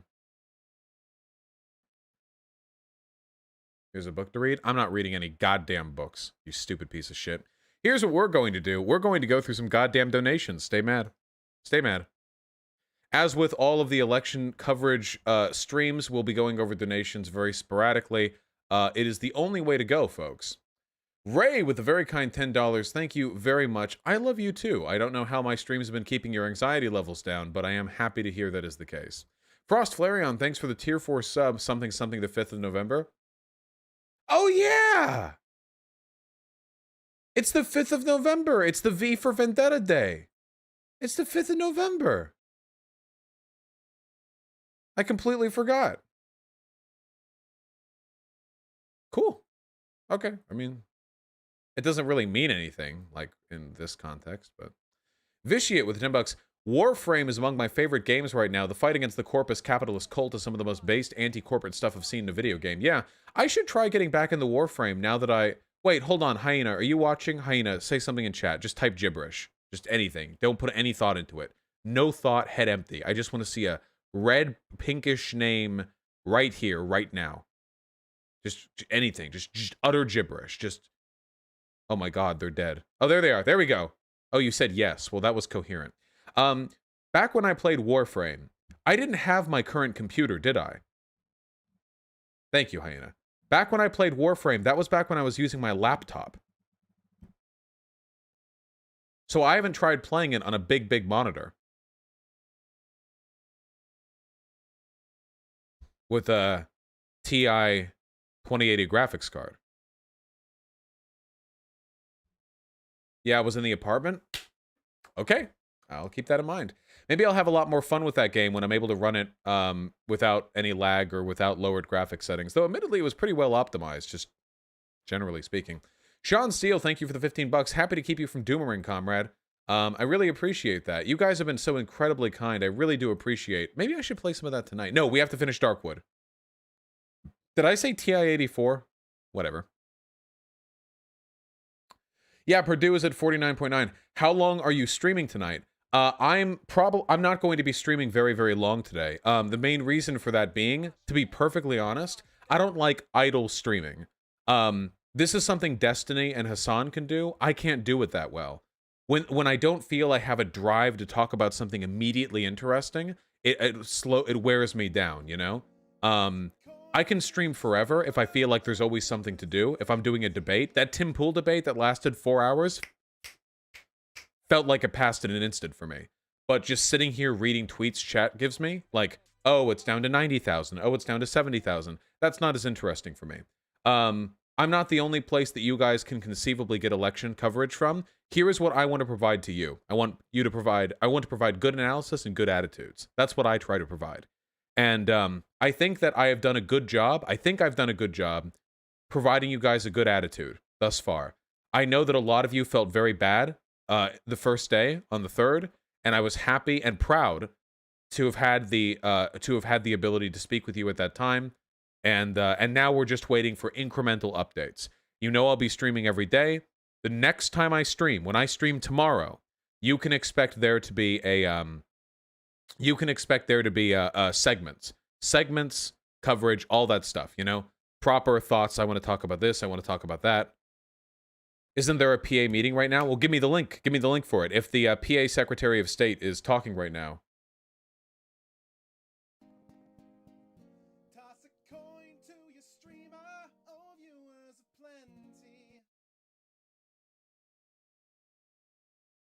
James O'Keefe is holding 1984. He's signaling to you? Yeah. Nice. Purdue. Nice! Finally! Purdue. Let me get the thing. Purdue is now officially, if this trend holds, going to the runoff. We will have 2 runoff special elections in Georgia that'll determine the fate of the Senate. Anarcho84 with the tier 3 sub. So much respect for your hard work, my friend. Made these last few days tolerable. Thank you very much. I really appreciate that. Yeah, it has definitely been a wild ride, but it means a lot to me. Thank you. Yeah, exactly, Zonia. First of all, thank you very much for the donos. Yeah, one of the intended consequences of the LA riots and directing the mostly black rioters towards K-Town was to fester antagonism between blacks and Koreans. Remember, the more racially segregated people are, the more the capital class gets to chew on their cigar and not worry about things, you know? So the black people were resentful to the Koreans because they felt the Koreans weren't joining them in their racial solidarity, and the Koreans got mad at the blacks because the blacks were rioting in their area without any state assistance. Literally whites playing Koreans and blacks against each other.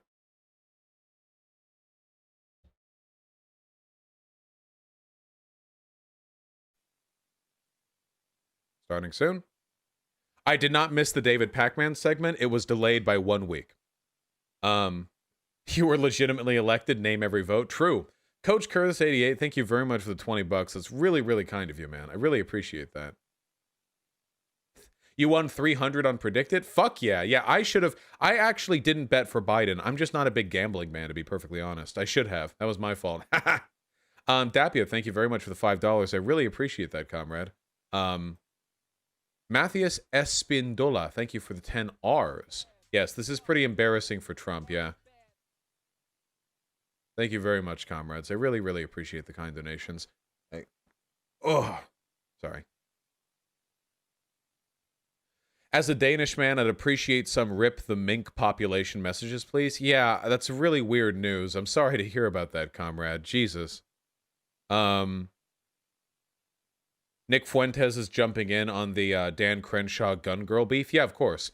Caitlin Bennett is a neo-Nazi, so of course Nick Fuentes would jump in on this.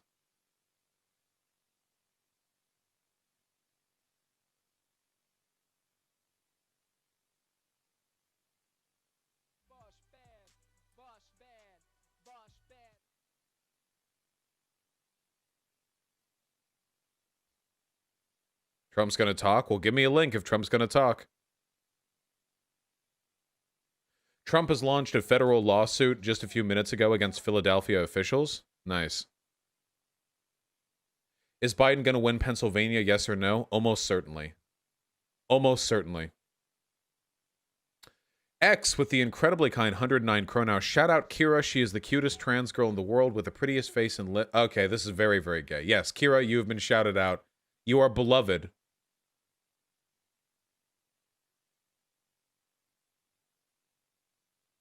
Gay, fucking gay ass motherfuckers. Jesus. Shh. Thank you very much for the 2 consecutive $10 donations. I really appreciate that, comrade. Yeah, we need to treat being a Trump supporter like a drug addiction. We need to give them a new direction in life. We do, unironically. Liam Vickers, the incredibly kind $10. Heard about you through TJ, been on a bread tube kick. Might be the start of my shift further left. Was there in sub during your pre-270K stream. Just watch your Timcast appearance. I hope you enjoyed it, comrade. It was quite a wild ride. Aldersfield, thank you very much for the £10. I just went over a bunch of rebuttals to claims of voter fraud, but we'll go over even more of them in the future. We'll probably do a whole goddamn segment. Gyllenhaal, yes, the shirt was washed. Don't you worry. Don't you fucking worry about it, comrade. How do you feel about abolishing the 2-party system? Pretty good. I feel pretty good about that. Actually, as it so happens. I'd be quite in favor of that. Saltancy, thank you very much for the $20. Yes, we do not want computerized voting yet. We're going to need a very different internet infrastructure to make that viable. So do we have any info on Trump potentially speaking? I think the Dems have a shot at winning one of the 2 Senate seats from Georgia, but I do not think it is very likely at all that we're going to get both of them. We'll talk about that in the future, Des. We'll talk about these pussy-ass fucking centrist Dems who are going to blame their bad performance on left-leaning rhetoric. Jesus. Yeah, Space Carnation, Blair White's fan base. The bedrock of the LGBTQ support for Trump. We'll see how it pans out in more reliable data down the line, you know? Hi, I'm Rob. Thank you for the 20. Oh, hello.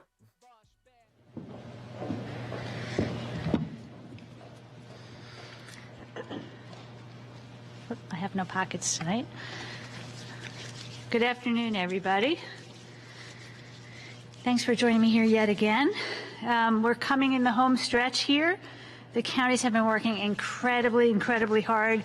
Hundreds of thousands of ballots have been counted so far today, and we're in very good shape. But there's still still some to count. So they are working incredibly hard. They're going to keep counting into the evening. And, you know, stay tuned. So let's see. We have, we've been reaching out, we've been very closely in touch with all 67 counties, making sure that they're reporting on as regular basis as possible. I know all of you, everybody around the country, around the state are eagerly awaiting, and I can tell you the counties are too. They are really taking their time, making sure that every single voter in the Commonwealth who has cast their ballot is having those ballots accurately and securely counted. So, you know, as you know, we're going to keep counting. Military and overseas ballots, I think, are coming in. Those will continue to be accepted through next Tuesday. There are obviously provisional ballots that will have to be counted as well after the initial round of ballots. And, you know, I think whatever the outcomes are, I can tell you that I'm so proud to work with the 67 counties, the election officials who are just doing an amazing job getting these counted accurately and securely. So I am happy, I think, with that, to take your questions. Okay. Yes. The integrity of the election has certainly been questioned quite a bit over the past several days, and it seems to be intensifying now in these final states that we're waiting to hear from. What is your message to the people of Pennsylvania and to the people of the country about the way things work here in Pennsylvania? So, you know, as we've been talking about for months, Pennsylvanians have more choices on how they've been able to vote this year than they've ever had in the history of the Commonwealth. And no matter how they voted, what's critical here is that we have very strong processes in place that make sure that that voting integrity and security are constantly followed by every county in the state. So, for example, we talked about, I think it was yesterday, voting by mail in Pennsylvania. So the processes we found, though it's new under Act 77 that we can all vote by mail, it's the same processes that we've used for decades for absentee voting. So voters have to apply. They're checked against either the Social Security database or the PennDOT database. They're checked against their voter record to make sure that they're a qualified voter and they are who they say they are. They cast their ballot, and then they're checked again when the ballot is received that they were actually an approved voter. Very secure. There's really, like, the strength of the integrity of this vote is really unparalleled. Same when you vote in person, right? You have to be registered, you go in, you sign in the poll book. All these things are tracked. Our voting systems and our databases make sure that no voter can cast more than one vote. It literally has a hard stop should anybody even try. And the counties, again, as I've talked about, the amazing county election officials, they take this so seriously. They are such professionals. So, you know, I can just say, really, no matter how you chose to vote this year, and so many Pennsylvanians have, and it looks like it's really going to be great turnout when we finalize the numbers, that every method is incredibly safe and secure. Yes. Yes, sir. Hi, Secretary. Hey, you've said, if I understand it correctly, that enough results may be coming in tonight for people to have a handle on who the winner in the presidential race is. What's your basis for thinking that? Can you put a finer point on it? How long? What makes you say that? So the counties are continuing to count, and so obviously, depending on how close the race is, that impacts whether you. So you know. The final results are not certified until 20 days after the election, right? So I want to be clear, there's no final results happening now anyway. What's happening now is having enough ballots counted to actually see who the winner is, right? The farther apart that is, the easier it is to tell. So it's very close in Pennsylvania, right? There's no question. And so that means it's going to take longer to actually see who the winner is. But I can tell you that there's several 100,000 ballots remaining to be counted. You can track all that, what counties it remains in, look at our website, and you'll be able to see how we get to the conclusion. But, you know, either way, I want to be clear that these are just the mail-in and absentee votes and the in-person votes, right? The overwhelming majority, like I think, a huge majority of the in-person votes have been counted. We're in a very good place with the mail-in and absentee ballots, but not quite there yet. But then there's still going to be provisional ballots, the military and overseas ballots, and so forth. So the closer the race is, the longer it takes. But I think what I've said all along is that the overwhelming majority of ballots will be counted by Friday. I still think that we're ahead of the schedule, and we actually already have counted the overwhelming majority of ballots, but because it's a close race, it's not quite clear yet who the winner is. So, yes. You've mentioned provisional ballots a couple of times. How many of those have been cast statewide? And of those, how many have been counted and reported? So very few have been counted, and because that usually happens following the counting of the other ballots. So that you won't see. Counties are not going to start that until after they've finished with the others generally. So we don't know yet. We've been reaching out to the counties. I can't remember. All right, I'm bored of this. We get it. Yes, okay. Imagine being like a state bureaucrat your whole fucking life, and then like this election comes up and all of a sudden you have to sweatily address the entire nation to explain to them how actually, yes, your vote counting procedures are fairly rigorous. Yeah, it's just another transparency press conference. These people do not want to be held accountable. Essentially, these people don't want to be fucking assassinated by insane MAGA cultists who are mad that Trump loses the election. That's the Hello, second Steve term. Bannon. Second term kicks off with firing Wray, firing Fauci. Now, I actually want to go a step farther, but I realize the president is a kind-hearted man and a good man. I'd actually like to go back to the old times of Tudor England. I'd put the heads on pikes, right? I'd put them at the two corners of the White House as a warning to federal bureaucrats. You either get with the program or you're gone. Time to stop playing games. Blow it all out. Put Rick Grinnell today as the interim head of the FBI. That'll light him up, right? You know what, Steve? Just yesterday there was the anniversary of the. No, it's cool. These guys are the pro-democracy Americans. They just want to execute the bureaucrats who get in the way of their executive power as the warning to everyone else. He would be a bureaucrat? Oh yeah, you mean this guy who got fired because he was too far right even for the Trump administration? This walking fucking disaster?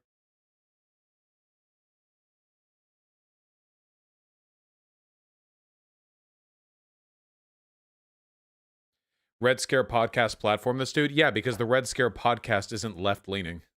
The Red Scare podcast wants healthcare and legal weed. Apart from that, they don't give a fuck what happens to Jews and black people, okay?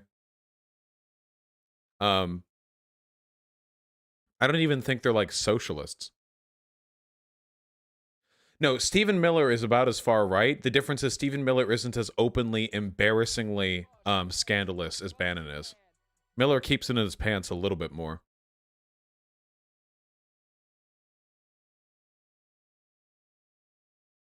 Matt Gaetz running for, begging for Trump acknowledgement, Vash. Yeah, Bannon's more out for himself, yeah.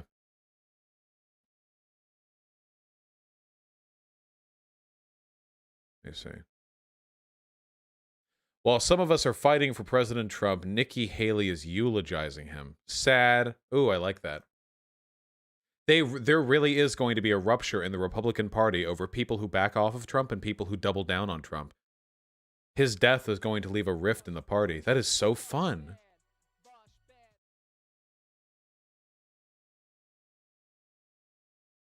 I'm looking forward to it.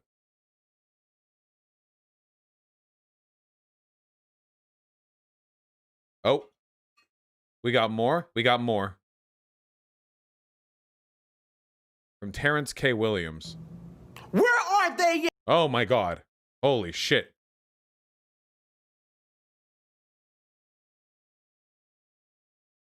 Jesus Christ. Good thing this guy's yelling at his camera and not at your average Republican voter. He would already be arrested. Can somebody tell me where in the hell is the GOP? Where are they at? Where is the House and the Senate Republicans? Is that hat the right Why size? are they not helping President Trump?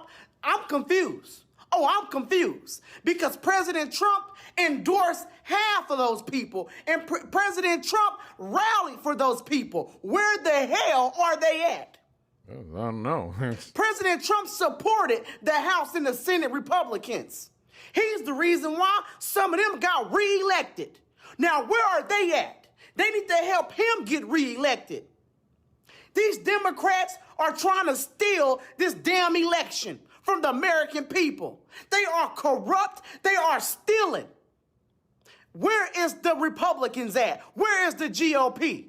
If they want my damn vote next time, they better step up for president. Yeah. Oh, dude, you're right. You're right. Trump's getting cucked by these lying rhinos, dude. The only hope for change in the Republican Party is if you withhold your vote in 2022 and 2024. That is the only chance. You got to show them, okay? You have to show them that you are not standing with them, okay? President Trump. If you want support from us, you better step up for President Trump. This don't make no sense. I'm going to ask one more time.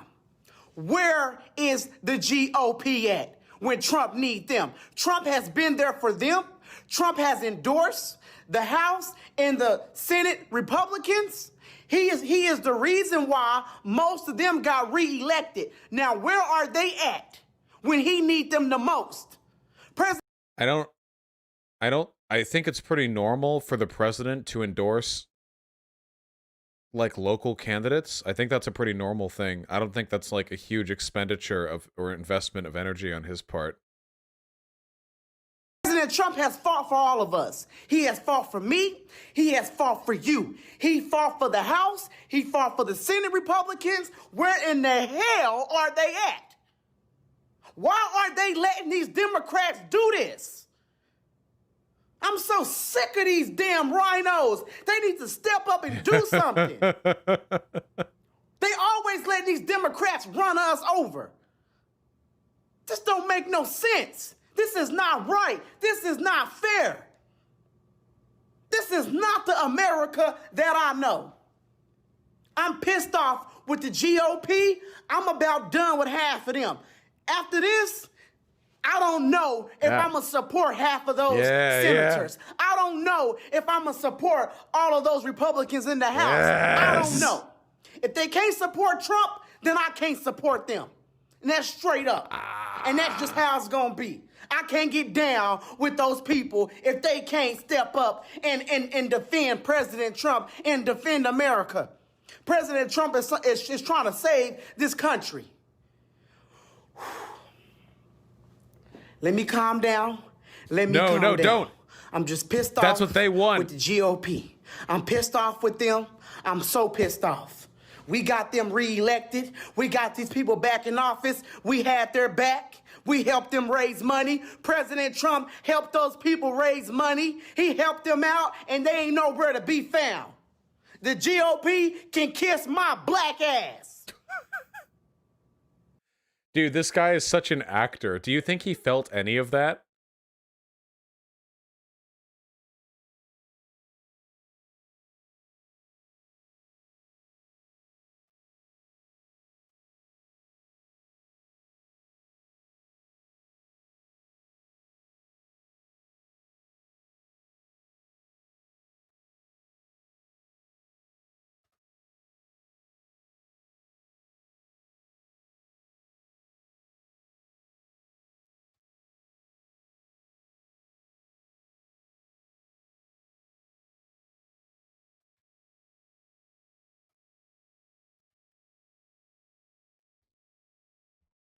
Guy, the typo improves it. Are you kidding me?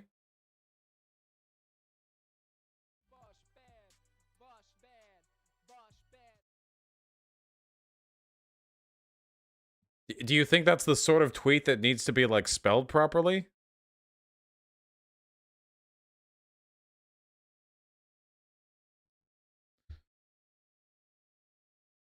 All right, chill out. More PA results are in? Yes, the trend seems fairly consistent.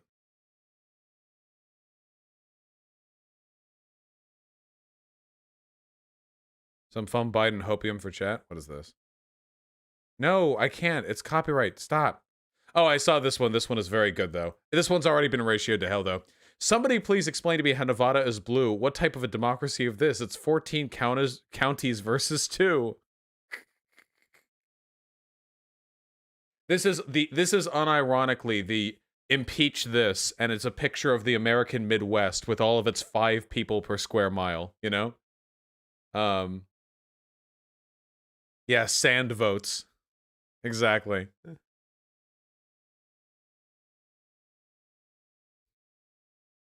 Fucking idiots.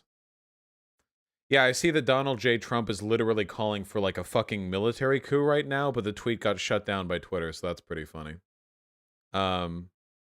Yeah, hi, I'm Rob. I wouldn't trust Bernie or Buster's opinions on best left advocacy very much. Somniostatic with a very kind $25. I'm calling it right now. Trump will get every single lawsuit worth anything rejected based on no standing. He's done. Biden Socialist Revolution 2020 begins. We'll see. Apparently, he just filed federal suit to PA, so we'll see how that goes. I suspect it's not going to go through, though. And Somniostatic with the additional very kind $25. Yeah, the Democrats who did the best were fucking Justice Dems, were like and DSA types, like very very left-leaning, like populist ones. We're the ones who did well this election. The failures were the centrist Democrats. Rhino, Republican in name only. That's what it stands for. Agreed, James. Thank you for the $10. Don't forget to shout out your other socials, Vosh. If I shout out too many socials, I come off like a fucking baby boy. Oh, God. What are you all linking? I'm just trying to go through donos. Oh, God. What are you all linking? Jesus Christ.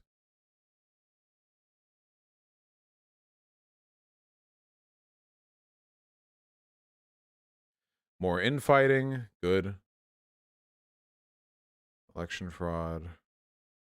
GOP wants to redraw district using SCOTUS. Yep, they're going to try to do that as well. Donald J. Trump calling for total war. Okay, hold on. Yes, I've seen the Laura Chen tweet. Thank you. Conservatives outraged after finding hundreds of votes for Trump spray painted on Jewish graves. Nice. The 2020 elections were a disaster for a decade of redistricting, further securing GOP minority rule. GOP is tentatively on track to draw 4 to 5 times as many congressional districts as Dems, while SCOTUS threatens to remove checks on GOP legislators. Yep. Every single district is going to look like a Dan Crenshaw district pretty soon. That's going to be fun.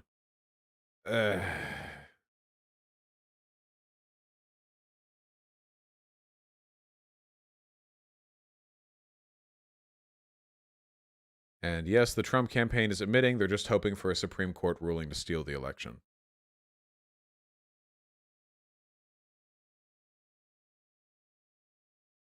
Yes, the Michigan GOP Senate challenger is refusing to concede. That is true.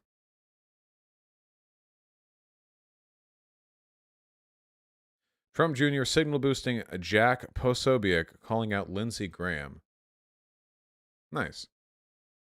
Not one tweet from Lindsey Graham in 24 hours. Nice. Nazis. Okay, chill out.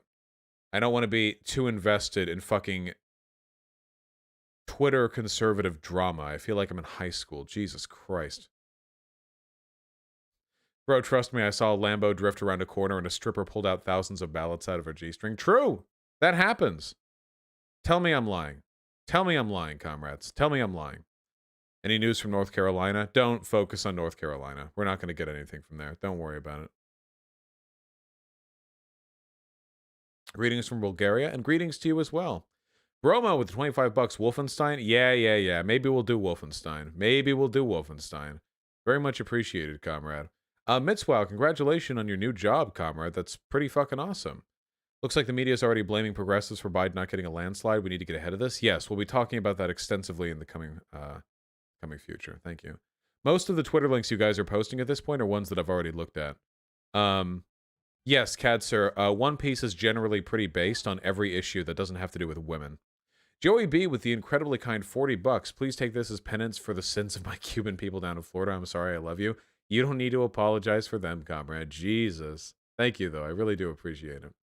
Elijah Sedke with the incredibly kind $20. Glad I found you in the last few weeks from Minneapolis with love. Well, I love you too, comrade, and I'm happy you found me as well. Thank you. Can't say I have. Thank you for the $10. Happy to have been streaming these past few days. It's been a lot of fun. Excuse me. This cultist dude is unintentionally hilarious, Lamau. Yeah, that's how it is. All right, people. A final ditch effort after reading probably hundreds of tweets that if you're enjoying the content, please do subscribe to the YouTube channel. I am going to be heading off now. There are other things for me to do, like eating food. And we will be back tomorrow, of course. We have plenty to do. We will be... Wait, what's tomorrow? We're talking with Jimmy Snow tomorrow. I remember that much.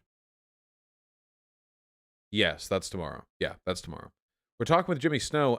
We're also going to be going back to segments. By tomorrow, probably by tonight, we are going to know the outcome of this election. And I am confident that it is going to be decided in favor of Biden.